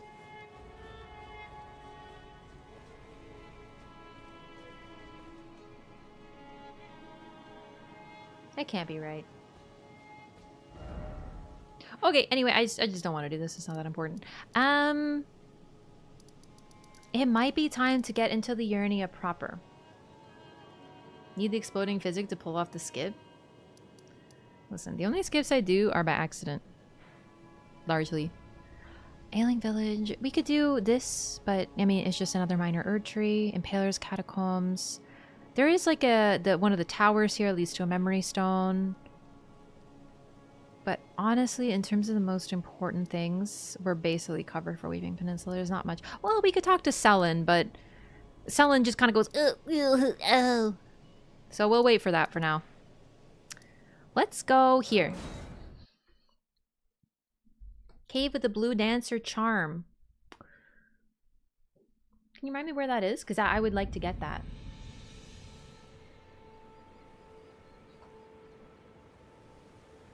Can we go down? Wait, sorry, what are we talking about? Listen, I'm not going to do a skip, but I am very intrigued. Rod Priest, Melania's daughters were born out of the flower and Melania fought Radon. Yup. We learned that from Gowry. Now, admittedly, Gowry might not be telling us the full truth, but, you know. Creek beside the Colosseum. This one? Because I was going to do a cave up here because it's very neat. Wait, this one? Oh. I was going to do that anyway. I was literally about to go do that. Now I don't want to because Chad told me to. Just kidding. No, I was actually wanting to go on that one because it's really intriguing. This, by the way, believe it or not, is a dungeon that I completely missed until a few weeks ago. Okay, I think I can make this. YOLO!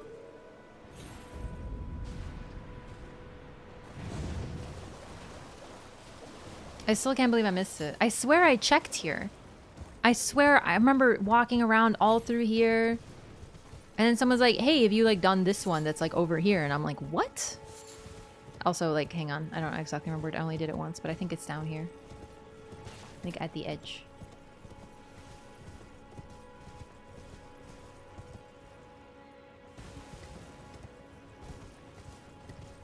I do want to do the catacombs that has a ghost outside of them too. We will, I might have to ask chat on where to get that one. I always forgot. Okay, I think I'm gonna take a slight pause to get the hand lantern in here because it's dark in here. So we're gonna go to Liurnia real quick because we've already started Liurnia briefly. We're gonna buy the hand lantern. Before we do that, I'm just gonna use the restroom. So give me 1 second, okay? Be right back.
Hello.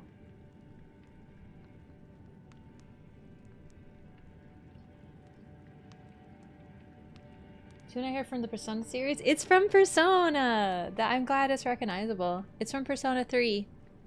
Blues in the Velvet Room. It's like a what do you call it? Royalty free, DMCA free cover.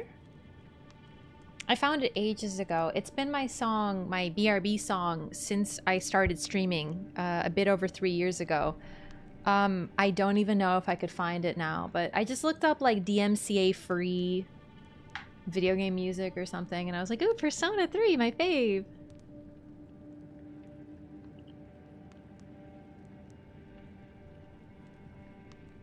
Rot appears to be affected by emotion, making that bloom explode Caled. I don't, okay. It's not about wounded pride. It's possible it's about wounded pride. Yes, but I think it's less about that. It's more she gives up her pride. Because it's not like, I'm mad at you, Radon. You hurt my feelings. I'm gonna bloom now. No, it is, she does not want to bloom because she despises the Scarlet Rot. But she is so desperate to win. Macaron's lip gloss? No, it's my Cinnamoroll lip gloss. Isn't it cute? Sorry, distracted me. Basically, Melania desperately wants to win because Mikola, the only reason that she would be so desperate is because Mikola asked her to defeat Radon, or she had to fight Radon for something to do with Mikola. Whatever your theory, she bloomed because she had to win, and it was the blooming that was giving up her pride. It was desperation. It was her being like, I need to win. I need to stop this figure. And it is because of Melania blooming that we fight Radon in the state that he's in, faded, rotted. It's part of the reason we win. Yeah, I did color my hair. I got a blonde balayage. Comfy and informative Elden Ring content ever. I'm so glad you're enjoying it. Welcome in Offbeat Live.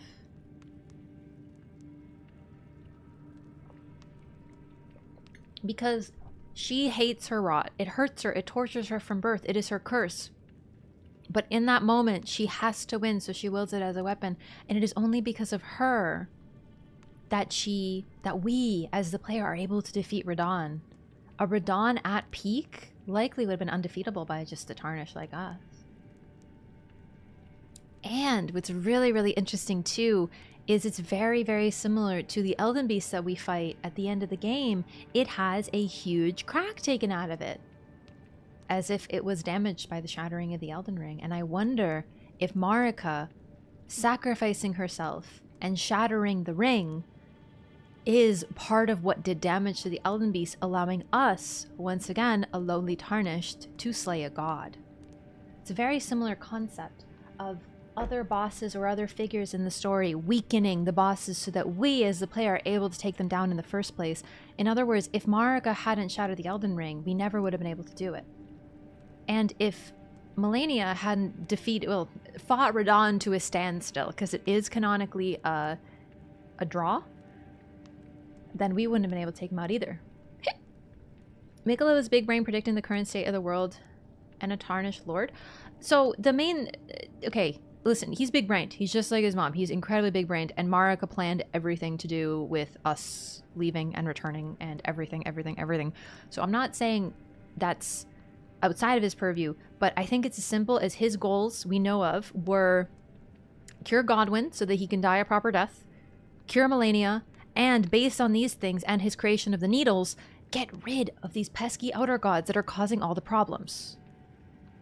In other words, his main idea was get rid of all of them. So the reason he needed the stars to move again and Radon to be gone is Godwyn. And it's possible that's why Melania is so desperate. Additionally, though, there is the fact that we need the stars to be moving again to enter the DLC. We need Radon killed to enter the DLC. We know this from an interview that Miyazaki stated, that Radon and Moog both have to be defeated for DLC access. Since Radon is not required for us to be there physically, it must imply that there's another reason Radon has to be killed. So it's possible that Mikola, big-brained once again, knew that to achieve his goal of entering the Land of Shadow, that had to happen. But I don't know. Both are possibilities. But we know that by the time of Castle Sol, Mikola was like, yeah, I need to get the stars moving again. His bravery didn't include the bravery of facing a changing order. Yeah, that's a good way of putting it. Melina theory seems to be even more likely since we have to kill Radon for the DLC. Yeah, but we don't know if... We don't know what happened when Mikola was in the egg. Like, maybe his plan changed, whatever, but something... Like, Radon needs to be dead. Ronnie's rune is unaccounted for. Yeah, we haven't directly seen Ronnie's rune or collected it, or Mikola's. Why did Radon hold the stars? If they're siblings, why not be like, hey, this is for the greater good, let the stars go? Radon was incapable of letting anything go. He was a lot like... He was a Golden Order fanboy, kind of like Godfrey, except different. But largely, he kind of wanted the status quo to be as it was, it looks like. Ronnie's rune is on the moon, maybe. Yeah. That's definitely a possibility, because, you know, that would be something accessible to her. But the point is, we don't know about it directly. We don't... Oh, this is done all right. We don't have, like, hello, this is Ronnie's rune. We have picked it up. We don't have, like, blatant confirmation. Therefore, it remains a potential mystery. Some people think Radon is loyal to the Golden Order. The two people that he looks up to fought for the Golden Order's sake. Godfrey, and he shows off his Radigan red hair iconography quite a bit as well. So based on those two things, and the fact that he very, very specifically fucked with his family, the Carians, by freezing the stars, Carians have their fate told in the stars. As a Carian royal, it would be impossible for him not to know that. It's like, it sounds like the #1 thing they taught in Karia school. So for me, it is really difficult for me to hear freezes the stars and not think it was a slight against his born family. And if he's against his born family, and his other half of the family is the Golden Order side, and he's like, hey, I'm a Radigan child, I got red hair, and then he's like, oh dude, I love Godfrey so much, I put his lion on everything. That's basically, it's not like a direct, hello, I like the Golden Order, but all the other implications are there. He did it to save Celia, the heretic town who was loyal to Nox. I really doubt that freezing every single star was to save Celia. I think that's B freaking S, personally. Maybe 1 star. Maybe 1 Estelle. Was it intentional betrayal of Karia or unintentional to save Celia? Either way, I think the result is largely the same. It is basically a betrayal of one side of his family and a thorough side of the other. I think Ronnie gave hers up. Oh yeah, Ronnie gave it up, but it's just, where is it? Okay. I was gonna go get right here.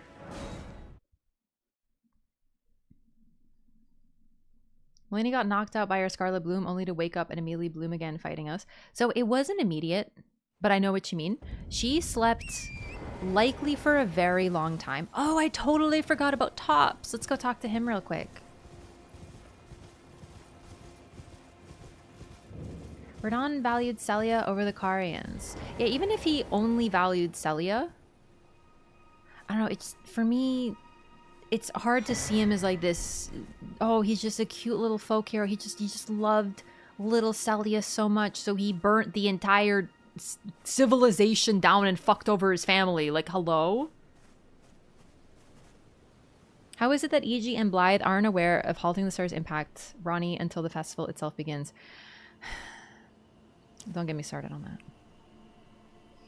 You're tarnished, aren't you? Hi, Tops. Perhaps you could spare some runes. Believe it or not, I studied glintstone sorceries at the Academy of Rea Lucaria. For a small donation, I'd be happy to share my knowledge. Have 10 runes. Well, bless you, bless you. You're a true saint. My name is Topes. Presuming you're interested, I can teach you sorceries as promised. Only none of them are particularly great.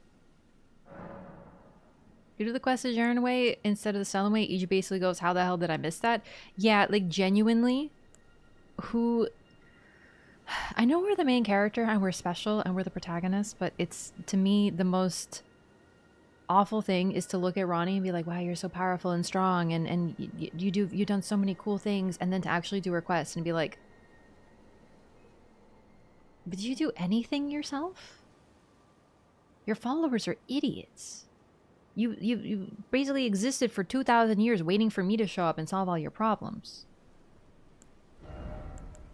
The most damaging thing to Ronnie and how Ronnie is viewed is meeting her.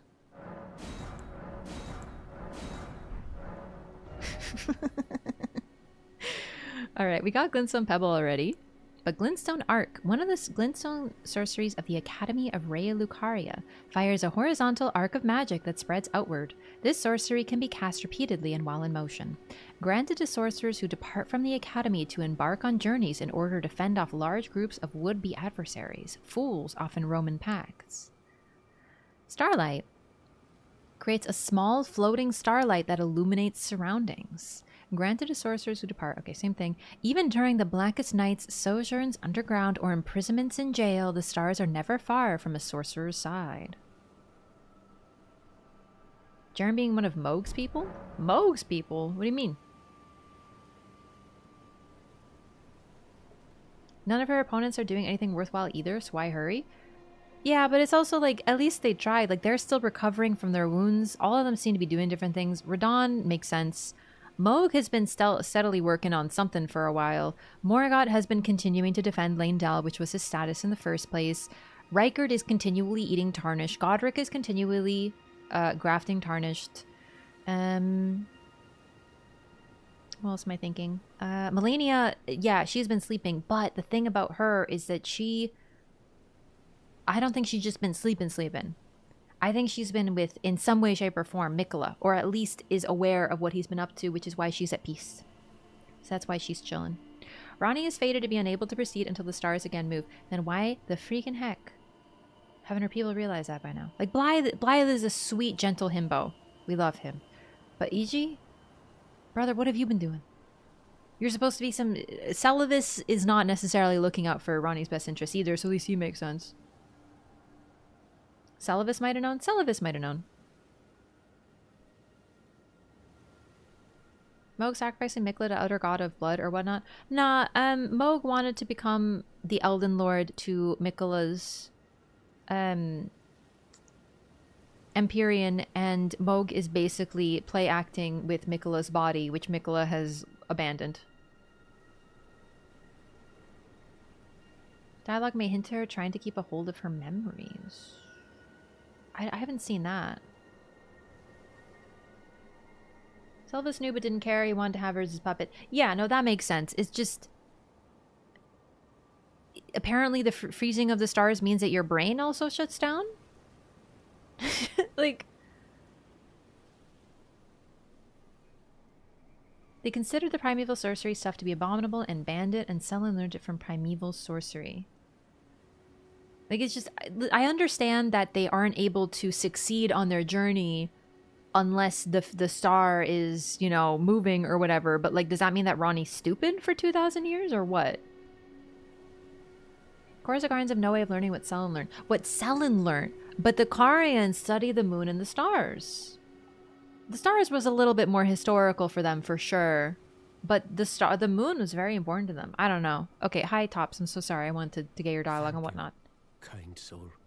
It's Topes, I believe. I always call him Tops. I never imagined that a bluntstone like myself would have the chance to play teacher. The moon, not the stars. Renala was a stargazer, descended from the astrologers. The stars were very important to her and her people for sure. Apologies, friend. I'm afraid my meager sorceries are no match for your generosity. Oh, right. I can tell you what I know about this place. That should help a bit. You've seen that structure to the north, towering over the water. That's the Academy of Raya Lucaria, where we study glintstone sorceries. Only its doors have been closed for quite some time now. After they declared they wouldn't interfere with the shattering, the Academy cast repelling seals on the east gate leading to the capital, and the south gate leading here. They literally just went, LMAO, no. The seals are still active, making entry to the Academy impossible without a glintstone key. And so I'm stuck here. A fledgling sorcerer, with little chance of acquiring a key. When they cast the seals, I'd just popped out. And now I'm uprooted from my place of learning. Dude, imagine they sealed the doors forever. And he was just out trying to get like a snack at the convenience store down the road. And then he knocks on the door and they're like, nah, dude, sorry, we're sealed forever. Unlucky. Also, the two fingers were hunting Ronnie as well. I get it. It's just, you know, I keep seeing people who are like, oh, I hope Mikola talks to us and we meet him and we talk to him and we journey with him and he tells us everything and like, we get all this information. And I'm like, if we meet Mikola as much as y'all expect, then we're going to hate Mikola by the end of the DLC. Because, like, dude, honestly, Ronnie would have been so much better if she just remained mysterious. To be fair, I do think they might have locked him out on purpose. He does have sorceries sent for people who are sent to travel, and they did think he was dumb. It sounded like he was getting hazed a little bit. But seriously, poor Tops, dude. My man paid tuition up front and everything. All right, we're going to get this information from him. But one thing I will say is it's possible that Renala knew about the stars, but Ronnie didn't get that part of her education, quite possibly because we don't know the exact timeline of Ronnie learning sorcery. But I mean, okay, she wasn't a kid. She planned the Night of the Black Knife. She stole the Rune of Death, slew her body. This is not a child we're dealing with. So that would suggest to me that her education was complete, and it would be really wild for me to think about Renala not teaching her daughter about basics of the stars and how the Karian royal family is guided by the stars. I don't know. To me, I know there's like some subtle justification. Well, they're because the stars are frozen, they couldn't use their brains. You know, I get it, but to me, it just sounds like the protagonist needed to show up and solve everyone's problems, which is damaging to their credibility. About the glintstone key. Why not find yourself a glintstone key? Without one, you can't pass through the academy, and you'll never reach the Erdtree capital. And if you find an extra glintstone key, perhaps, once you've tied up all your loose ends, and I can be very patient, would you consider donating it to me? I know it. I'm a bluntstone. Could be information we don't have yet. Possible. But still, my place is at the academy. You think straight with a brain freeze? Then they should freaking stop drinking slushies.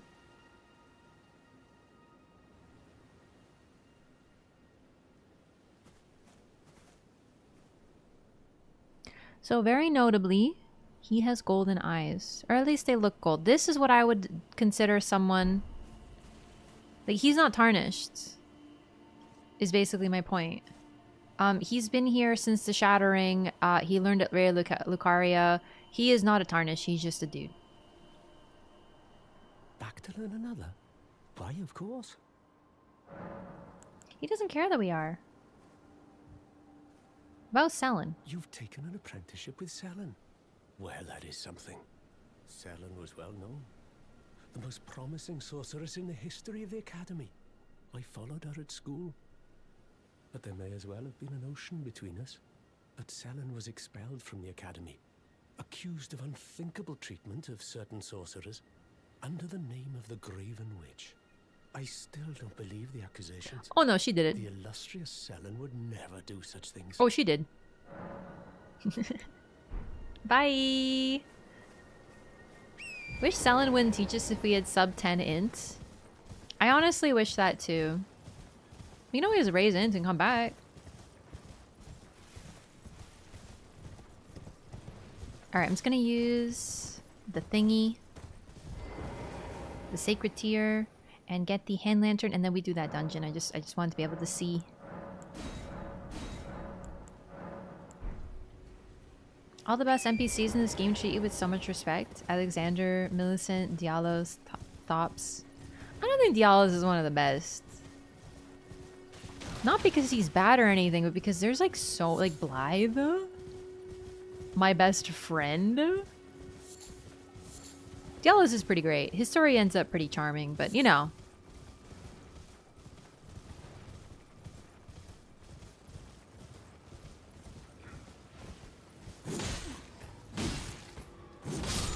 So these are the Cuckoo Knights, who suck at sorcery and were sent to kill sorcerers, if I'm not mistaken.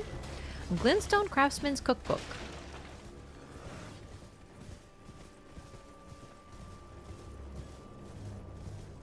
Man, it's so great how Liurnia looks so pretty, and then you're in Liurnia, and all it is fog and swamp. Still pretty, but a little different than you expected. Orbeck was very respectful when you tried to ask him teach you with low int in DS3. Honestly, I'm not gonna lie to you. I don't remember Orbeck, but I remember the guy from Dark Souls 2 who's just like, "You're way too stupid to learn from me." Oh, let's get some spells. Flame Sling. I'll do Catch Flame. I do want to get some int going, but, you know, or not int, faith, but I haven't leveled up those yet. But let's actually do that now, because I can. Oh, I shouldn't have spent my souls. I need to buy the hand lantern. That's okay. I got secret runes. Hello. Whoops. You're new around here. Surprised you found me in my little nook. No matter, no matter. Your money's as good as anyone else's. I mean, you're right next to a lost grace, so... Take a look at my wares. Oh, but... Don't... DS3? Orbeck was DS3. The guy I'm thinking of is DS2. Admittedly, I know DS2 a little better than DS3. Oh, I have enough money. But I would like to buy the Nomadic Warriors Cookbook too. We gotta go to the Ainsel River Basin. Because we have to get the lube so we can help Alexander later. But I think the lube for Alexander is post-Radon. I think that's on his way to the Volcano Manor in Altus is when we meet him there. Help! I hate these stinky revenants. Okay, just wanted that. Merchants hits differently after journeying down into the sewers? I know, right? Need the oil pot? Yeah, no, I know where it is. It's just I don't remember where his Liurnia spawn occurs. I think that is post-Radon after his journey to Altus. But I guess he might appear in Liurnia now. Let's check. No, because, okay, here's his path. Gale Tunnel. He's still here right now. And then he's going to be at the festival. And then after the festival, he journeys to Liurnia and then he goes to Altus. So I think that's his path. So I don't think he's going to end up in Liurnia until after the festival. Yeah, post-Radon pre-Altus. Okay, that's what I figured. I'm pretty sure. I've only got him to show up there. Smack him to free him the second time. The second time when he shows up in Liurnia, you need to get oil pots. You can skip that spawn entirely if you meet him at the volcano area. Exactly, so we don't want to go there. Because that would be a problem. I would like to talk to Muriel, though. I think I'd like to get the Church of Union real quick. Only when I haven't yet been to Altus? That tracks, that tracks. Because we're basically... It's not a required spawn, that one. But also, very notably, it's right next to Jarburg.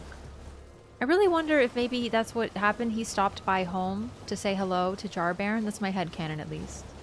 Then he got stuck.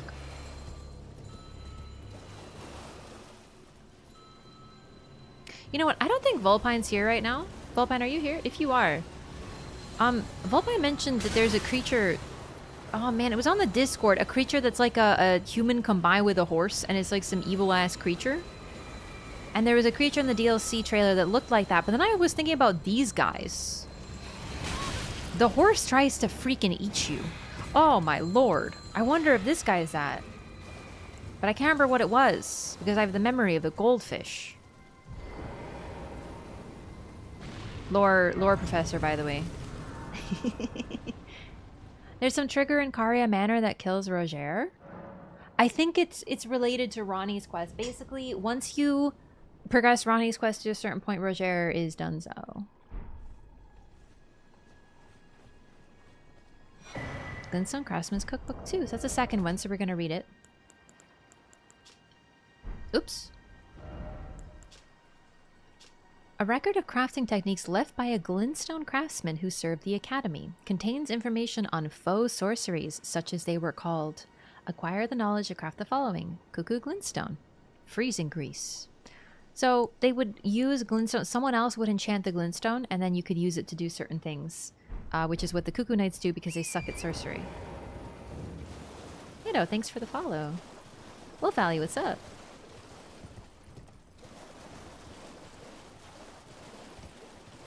Forbidden sorcery of Celius, maybe it's hidden really well. Most people just assume Celia is a normal town. I mean, Celia does have, like, that whole, You know, one thing I always wondered, and I think I'd like to try to get to the bottom of it this time. Raya! I want to see the telescope real quick. Tell me this isn't a beautiful view! Ooh!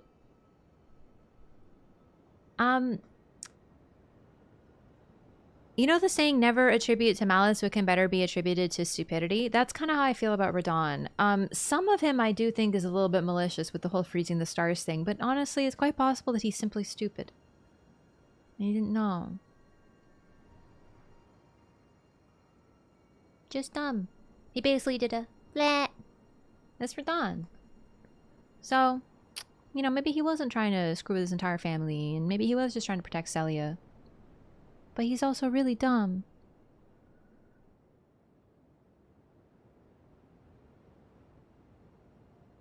What is that? Oh my god, Manus Celis. We can see Manus Celis from all the way over here. Think you call her Radon Intelligence every stream? Well, it's because I really think that it's very important to the lore that he's rather stupid. At least he cares for his horse. Don't even get me started on the horse. You want to know why don't get me started on the horse? Because if he really truly cared about the horse, then he wouldn't bring it to battle and learn sorcery in order to be able to ride it. He would simply let the horse chill in a pasture, because riding a horse when you are too large and heavy for it is animal abuse. But he learned gravity sorcery, so he's not even that heavy. Let Leonard rest. Can't be too dumb to learn gravity magic that strong if we're looking at stats from a lore standpoint. No matter, like, it's strong, but the spells that he casts, I think the highest int they require is 36. That's pretty intelligent. That's not that bad. That's not that high. Compare with his sister and mother with their 70 stat requirement. Yeah, that horse is miserable.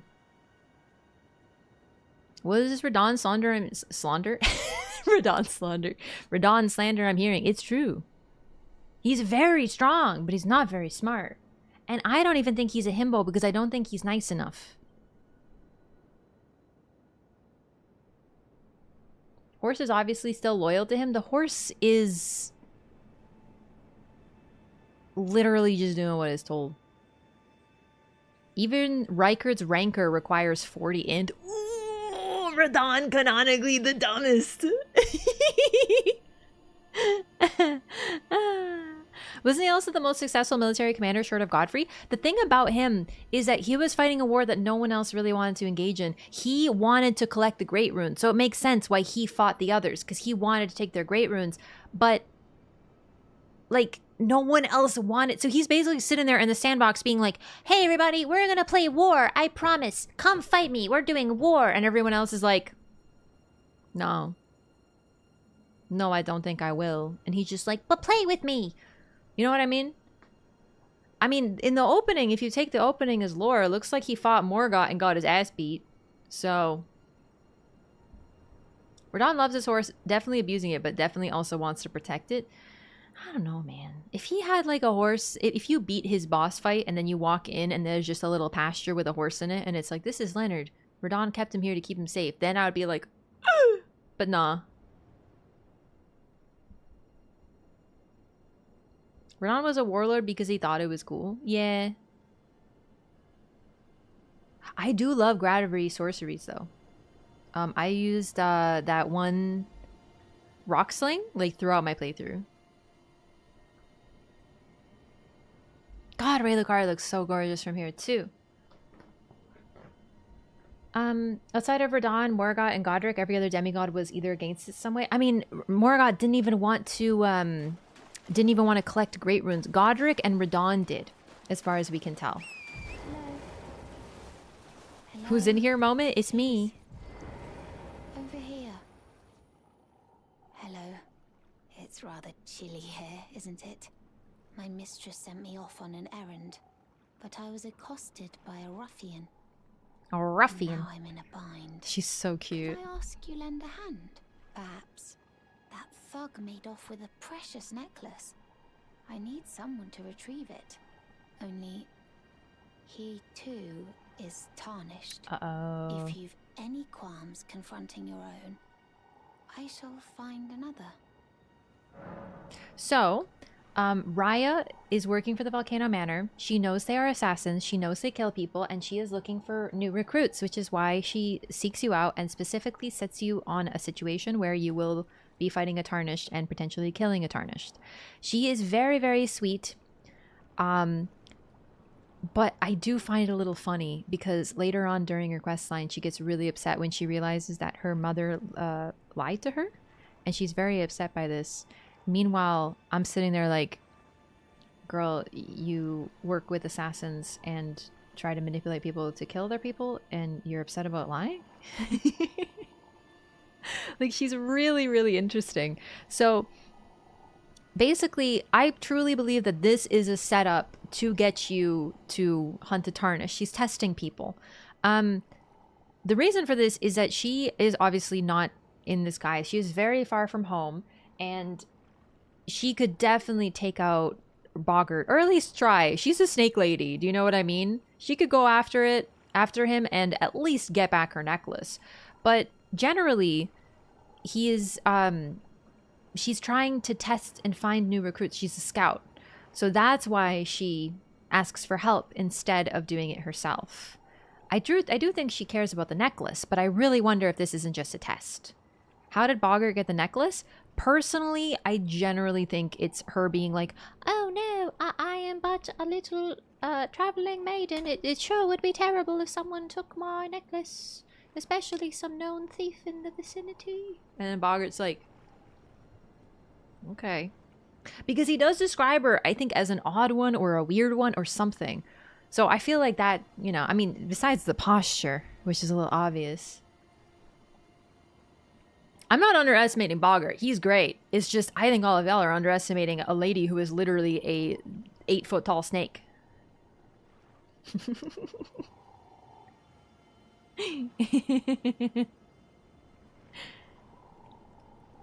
What is that growling sound? Is that my stomach?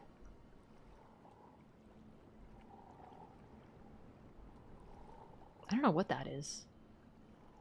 Calls her an idiot in more words? Yeah.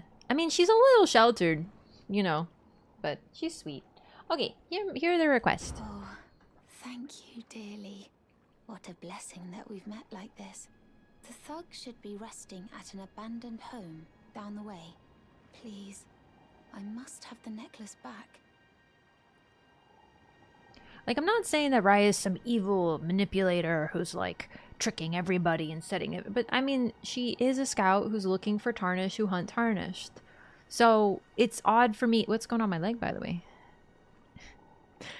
I really do think that she knows that she's sending you to be an assassin. That's why she's like, you know, it is kind of bad that, you know, you hunt another Tarnished. So, if you're okay with it, you know... She's very precious. She genuinely is. It's just she was raised by a bunch of assassins. Boggart's implied to have swindled her out of it, but also could have let him take it in order to set up this mission. Yeah, I mean, even if he swindled her, she is using this as an opportunity. As GF got that restless leg syndrome, it happens to the best of us. Maybe Raya doesn't even understand murder. She's that precious. I don't know. I don't know if I go that far. Raya is great. She isn't some mastermind either, but she absolutely the talent scout for Volcano Manor and knows what her job is. Yeah, but you have to remember also she was raised by Volcano Manor and Tanith, who is the mistress of Volcano Manor. So her morality is going to be a little skewed. She was likely raised, and also she's like a snake, you know, like a whole ass gigantic snake. So she's scouting for champions to do a king's bidding. I love her. The thing for me is, like, I'm not, just because someone does bad things doesn't mean they're bad. I really think she's a really interesting character, but she was raised by assassins. If you're raised saying, we are doing what is right, we are these almighty champions, and we are doing what is best for the lands between, then you're going to be like, okay, you know? She asked you to kill her in her quest after all? That's true. Basically assumed you kill Blagger despite you don't have to. So that's actually the fact that she trusts what you say, I think says a lot about her personality. So Grisha, thank you so much for the sub. Thank you for the Prime. Really appreciate you using your Prime over here. Thank you for support. Enjoy your butterfly and emotes. But one thing about her is when you tell her, hey, I killed Boggart, she does not ask for any proof. She just goes, sweet, cool. Come to the Volcano Manor. You know, she will believe anything that she is told because she's a little naive, which is interesting. Because later on, the main issue that she has is that she thinks she's been lied to, and it devastates her and her ability to, and how she sees herself. It's pretty cute. All right, I'll be right back though. Gotta use restroom, and then I guess we can do this quest. I just really want to get to Muriel personally. That would be great. Okay, be right back.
Okay, hello. There we go.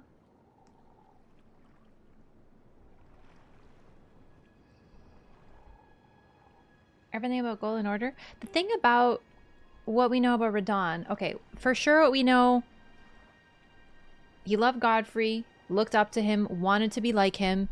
And what was Godfrey known for? Being a warrior, the strongest warrior in the land who fought the strongest enemies and prevailed. He wants to prove himself by doing what Queen Marika wanted and collecting the shattered pieces of the Elden Ring and combining them and becoming the Elden Lord. The thing is, we know that Marika planned for the Tarnished to come all along, so clearly she didn't have much faith in absolutely anybody, any of the demigods, any of her children, any of the demigod stepchildren, any of them. She knew they wouldn't be able to do it. She believed in the Tarnished and the Tarnished alone, including Godfrey, for sure. But other than that, she generally planned for them to fail. Well, it's possible that she knew they would, but... Or she's just like, have a backup plan for your backup plan type figure. But Radon failed. He didn't even get a second Great Rune. He didn't manage to beat anybody. Now, he could have beat Godric. I personally think he knew where Godric was, but he was waiting to save him for last because he's kind of a dingus. Interested in the Godskin's power and gravity sorcery too.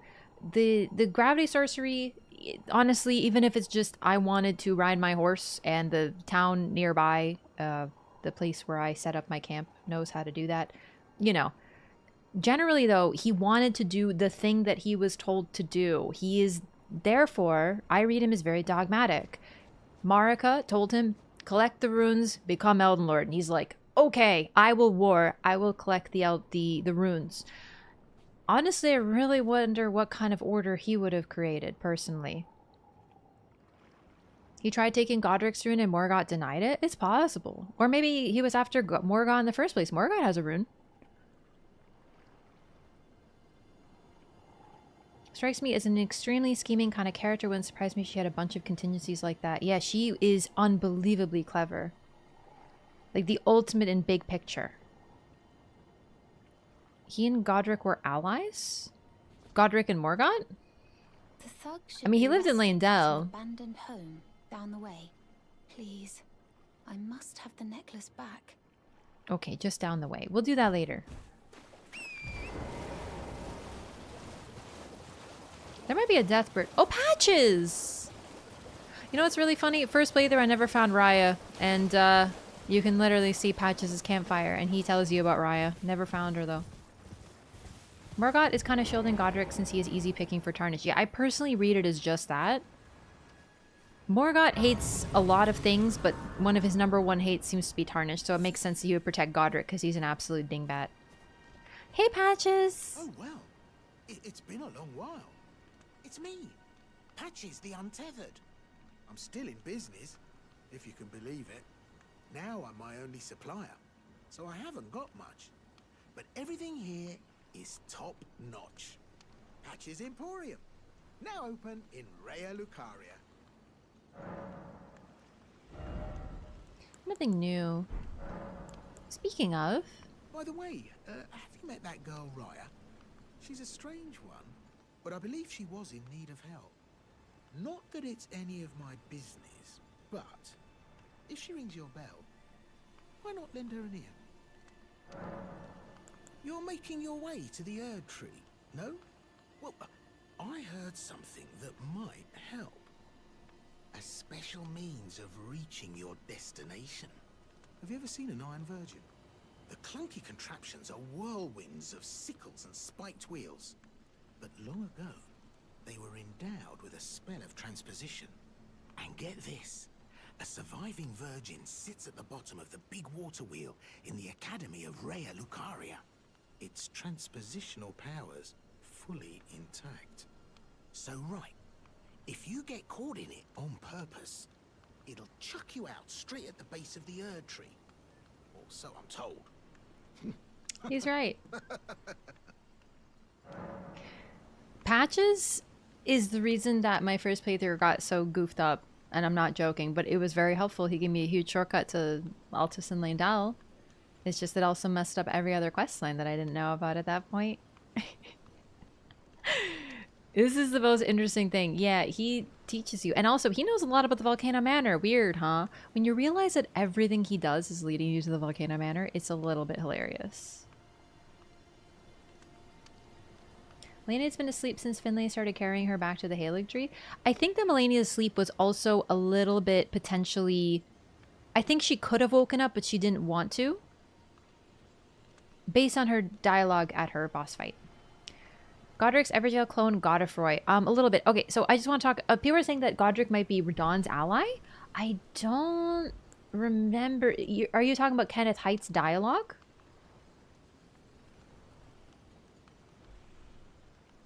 I don't know that that implies being Radon's ally. He just says that he hid from Radon, which to me just sounds like Radon would want to fight him because he had a great rune. I didn't read it as them being allies. It's possible that he betrayed him, but I don't think Radon would want to ally with Godric. He doesn't ally with anybody, really.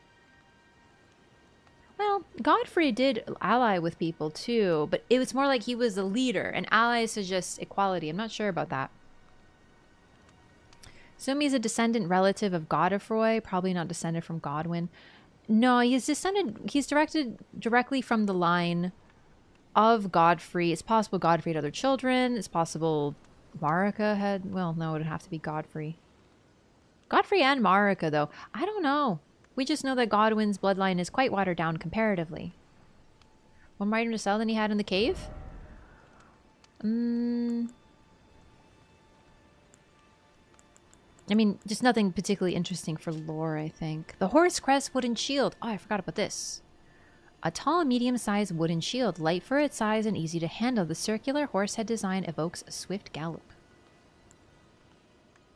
Basically just weaponry. More bloody fingers. Yeah, that's the big stuff. Alright. Oh, yeah. Great story, isn't it? I'll tell you as many times as you like. There's a surviving Iron Virgin at the bottom of the big water wheel in the Academy of Rhea Lucaria. And I heard if you let Mystery yourself peril to get Godric. caught in I it, can see that. it'll chuck you out straight at the base of the Erd tree. He's laughing because he knows he's going to mess up your whole quest line. But to be fair, that's the only way to get to a dungeon. It's pretty neat. Riker is a portraitor for Dawn. I wonder if they were allies or just because they're brothers. I do not think they were allies. But what's interesting is that Riker did at one point ally with Ronnie. Ronnie left the Blasphemous Claw to Riker so that he could, if she failed to fight Malekith, like she set him up to fight Malekith, which is something that he wanted. So Riker was given the ability to fulfill his goal by Ronnie. So they were working together, but they were both against the Erd tree, so it makes sense. I honestly think that Riker, I mean, he seems to have cared about his family, but he didn't have a picture of Ronnie up there anywhere. Then again, would we recognize it if he did?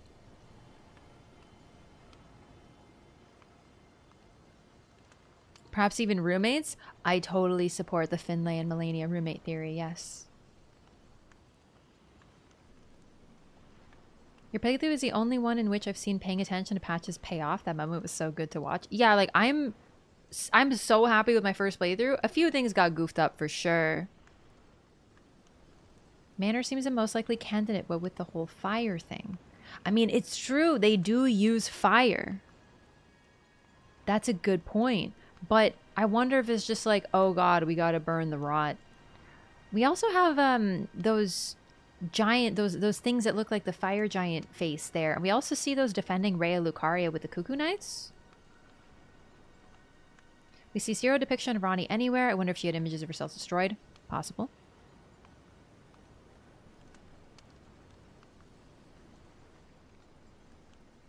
Yeah, no, it's definitely possible. Was Mesmer mentioned base game directly at all? Not by name, but iconography relating to a dual-headed serpent and winged serpents was there all along. Ronnie and Riker never seemed to express any ill will toward Radon. I possibly just didn't think he would agree with their plans. Definitely. I think it's just interesting. I think they were still siblings, right? Direct siblings, the closest siblings. Even if the others are directly related, they were never as close as the three siblings who were raised together. So, anyway, thanks, Patches. Bye. Cheers for that.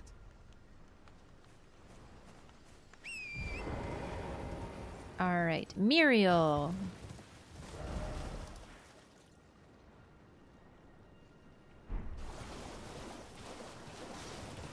Literal Felgod torso faces that were carved out of the trolls? It's possible. I don't think so though. They look really artificial. They look almost like a parody of what the giants look like. I thought I was going north.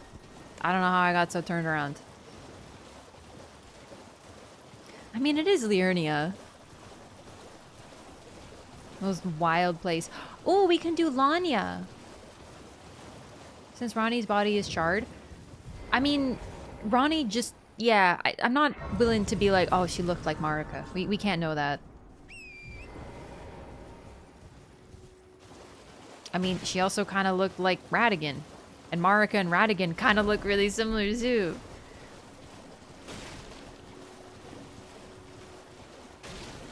DS3 Patches is the same as in DS1. Patches is an anomaly. Would be horrifying though? Possible. I mean, we'll have to take a look at them, but they do look like they were made of metal, so I don't think they were made directly of the face. Don't forget about Latenna. We won't forget about Latenna, but I just don't want to go in that direction. Lania is right on the way. But the problem is, I always find Dialos and Lania completely by accident, never on purpose. Here's a question I have. When did this place start sinking into the lake? Was this during the shattering? After the shattering? Rey Lucaria is fine. Very notably, the place that was sealed away. Nothing else is, though. Zero, thank you so much for the resub. I'm glad you're enjoying the Loreathon. The Loreathon part has been very key. Honestly, I've been going like crazy. It's tiring me out, but I love it so much. Thank you so much. I appreciate the support. Welcome back. Alright. I found her! Well. Oh, Lanya. It's me, Dialos. Answer me, would you? Honestly, it is really hard not to feel for Dialos. Like, and I do. Oh man, I thought she was on her front. She is, oof.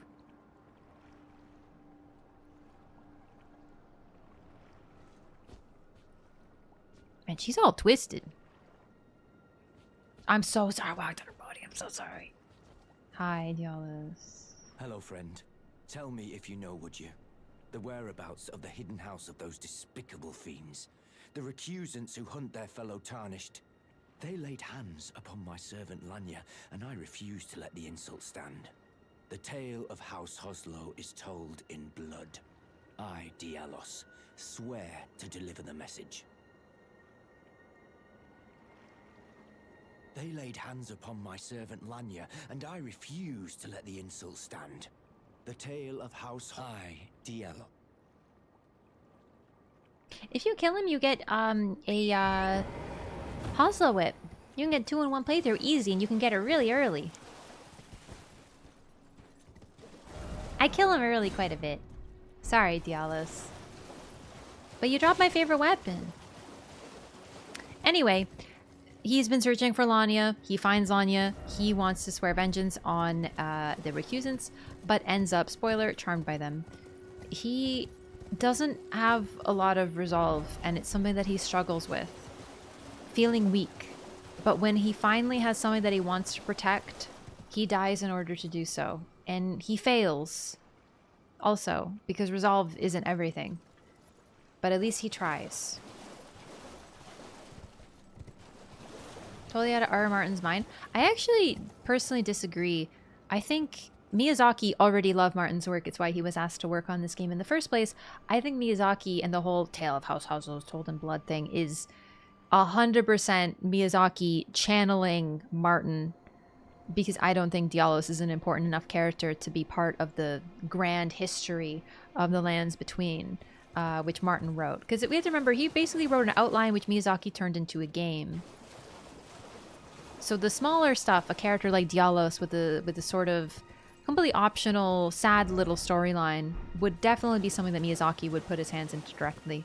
I also think Muriel, who we're about to go encounter, is actually another example of that. We know that George R. R. Martin famously wears a turtle pin, a tortoise pin.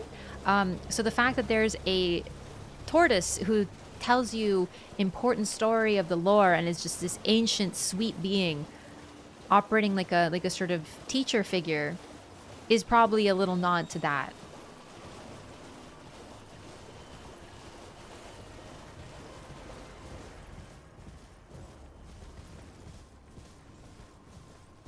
Mythology, world rules, major factions, historical events. It's possible that he's like, hey, House Hoslow existed or something. We just don't know enough. The Shark Tech, thank you for the 5 bits. Turtle, that's clearly a dog? I'm so sorry, my animal's so confused. So Turtle Pope is George and Patches is Miyazaki. Makes sense. Basically. And the turtle wears a Pope hat. True. Hey, Pablo, how's it going? And Sharkitect, welcome in. No, Martin was told to cut stuff off well before the game takes place. Yeah, and also, Miyazaki mentioned that, you know, Martin would probably be really surprised with what they did with the game. I'm just picking this up for later, just to make world traversal easier. We're not going to address this right now because of that. Oh, a little framey, little laggy.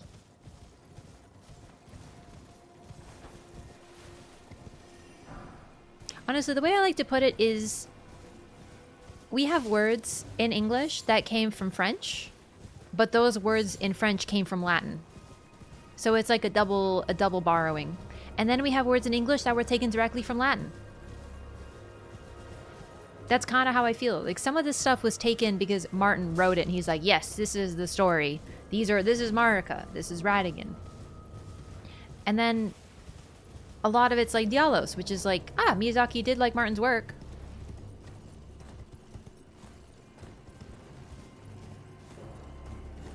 Oh, we can actually take a look at this one over here. I forgot about this. I like Dialos' story. Honestly, I think a lot of people, if they ended up in a game like this, they think they're going to be the protag, they'd end up a little bit more like Dialos. His is an incredibly tragic story. Not least because of all the jars getting decimated. So this... yeah, it doesn't look the same. Oh, jeez! And it's definitely made of metal and whatnot. Cool! And apparently it does friendly fire.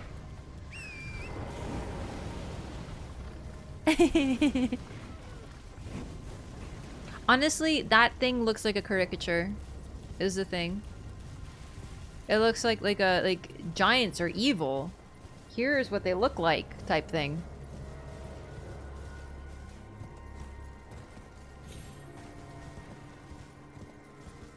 Stresses how much he likes George R. Martin's non-ice and fire stuff like that vampire novel. Miyazaki is such a hipster, and I mean that with absolute affection.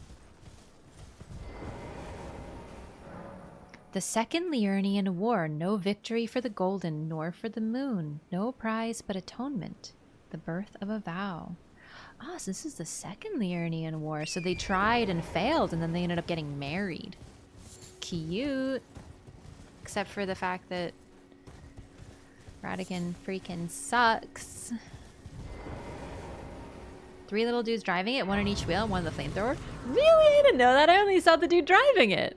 I didn't know that. Here you are selling me on the art book again.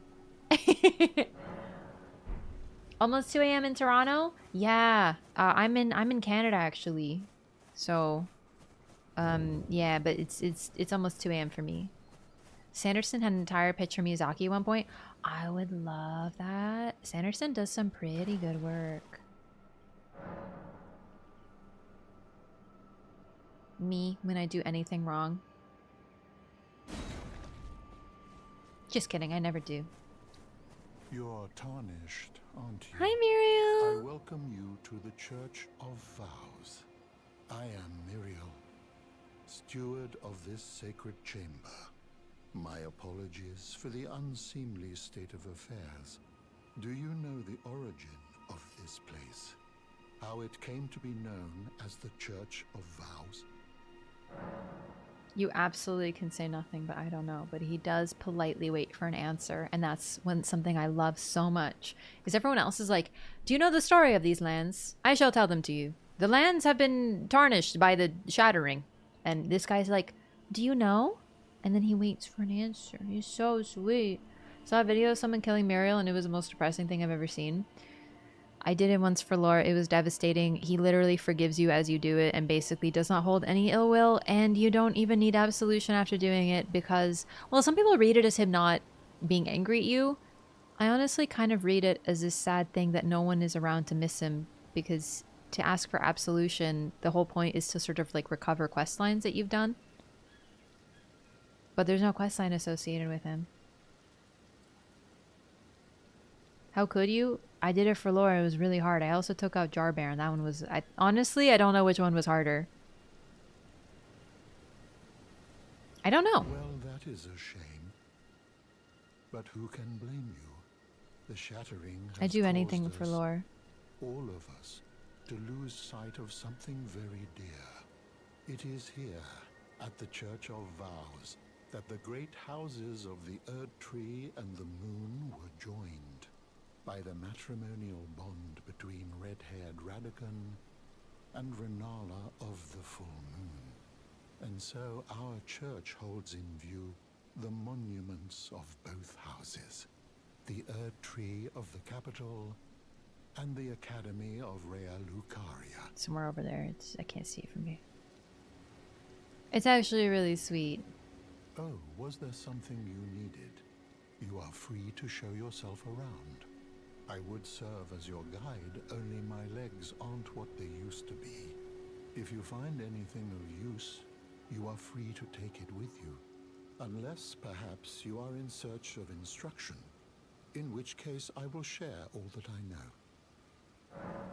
He knows incantations and sorceries. One thing I want to talk about, we did like a little mini study of flowers. Basically, this is the only place in the game that has both yellow and blue flowers blooming together. It is the union of the House of the Erd Tree and the House of the Moon in pretty much every single conceivable way. They bloom here together. In other places, they only bloom one at a time. It's specifically these ones, the ones that appear gold as you get closer to the Erd Tree or in Godric's capital, and these blue ones which appear in places associated with the Carians. It's really tough because I genuinely love this, and I love Muriel, but he talks about this union and how everything was so great. Meanwhile, what it led to was Radagon taking the sign of their matrimony, transforming it into a symbol of the Golden Order, exclusively corrupting it, changing it, and then throwing it away because we find it in the consecrated snowfields, held by a random misbegotten, I believe. I think a Leonine one. And then we have Radagon, who also abandoned all of his children, as far as we can tell, and had nothing to do with them afterward, and only favored one, Mikola, the pure gold one. So I really like Muriel, and I think he seems the best in everything, but he's like, wow, this was such a great marriage. Everything was so great. It was a union of two great houses, and oh, there's Rea Lucaria, silly me. Wait, is it? Yeah, it sure is. So right there and there. It's actually, like, really cool when you realize the Erd Tree is, like, directly to the east. And Rea Lucaria is directly to the west. Anyway, my point is that Muriel, while he's very wise, he also has a strange naivete to him as well. Heresy is not native to the world. It is but a contrivance. All things can be conjoined. Yeah. So the sun rises and the sun sets. So we have the day where the sun rises, the sun. The Erd Tree is not perfectly analogous to the sun, but just bear with me. And then the sun rests into the west and becomes the moon. It's actually really, really interesting. I never put that together personally. I'm just like noticing that now. I'm sure people have talked about it before, but it's pretty neat to notice, huh?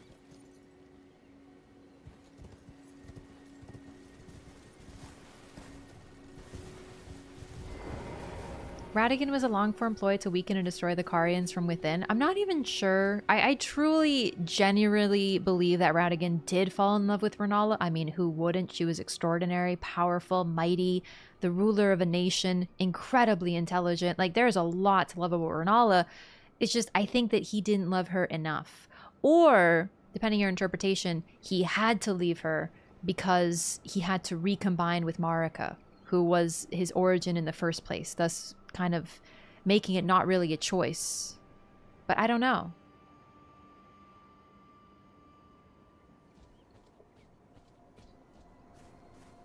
More in the idea of what the union meant, not the union in and of itself. Yeah, that's a very fair interpretation. It's just, you know, it's a little bit like, hey, the union was such a great thing. It sure would be great if we can conjoin more things. And it's like, you mean the union that led to Renala being turned into, you know, a mindless being locked in a library for 1,000 years and led to, you know, him abandoning his kids and etc., you know? So, I don't know. Either way, I think this is a good stopping point, though. I am very tired.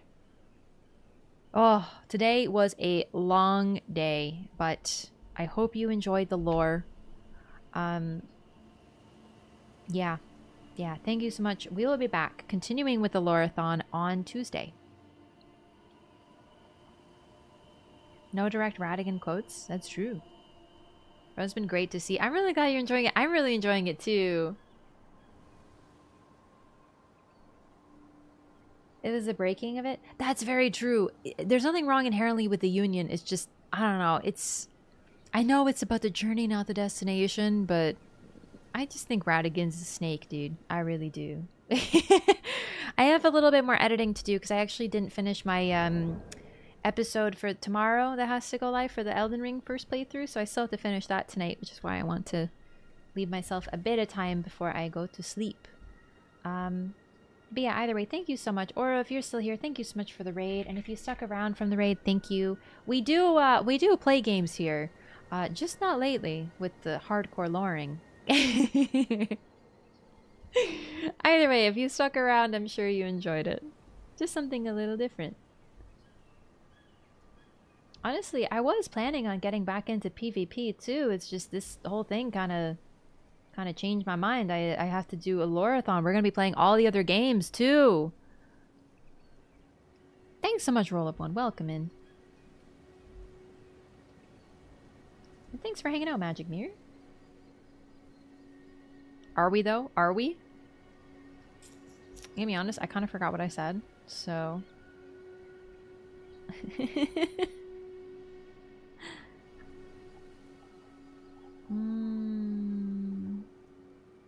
Honestly, I don't know where to send you guys. We could send you to Dashing. We just raided Dashing, but we'll send you over again. He's doing more PvP.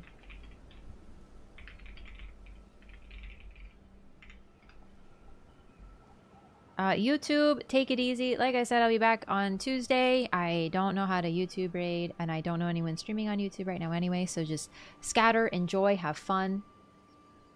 And I'll see you next time for more Loreathon. And don't forget, we will be playing the other games too. It's not going to be just Elden Ring. It's just Elden Ring is probably going to be the biggest because it is, of course, the largest game. But we are going to be playing through all the other recent FromSoft games. Demon's Souls, Dark Souls 1, 2, 3, Sekiro, and Bloodborne. Will I have time to do this before the DLC drops? I hope so. Let's find out together. We still got time. But... I know Demon's Souls is probably my weakest in terms of knowledge. I get really lost there. I played it probably the least, but that's why it's going to be fun. We're going to get through all of them. It's going to be a rediscovery of lore together. It's going to be us, you know, finding it together, but really becoming familiar with it so we are ready with all precedent for the DLC. We'll wear a tuxedo for DS2 lore. Honestly, I'm really excited for DS2 and Bloodborne. Those are my favorites, but also DS2 often gets a bad rap, and I'm hoping that some folks will give it a chance. You don't have to play it, you just have to watch. So come hang out, and let's figure out what's great about each and every one of these games, individually. So, take it easy, I'll see you next time. Good night.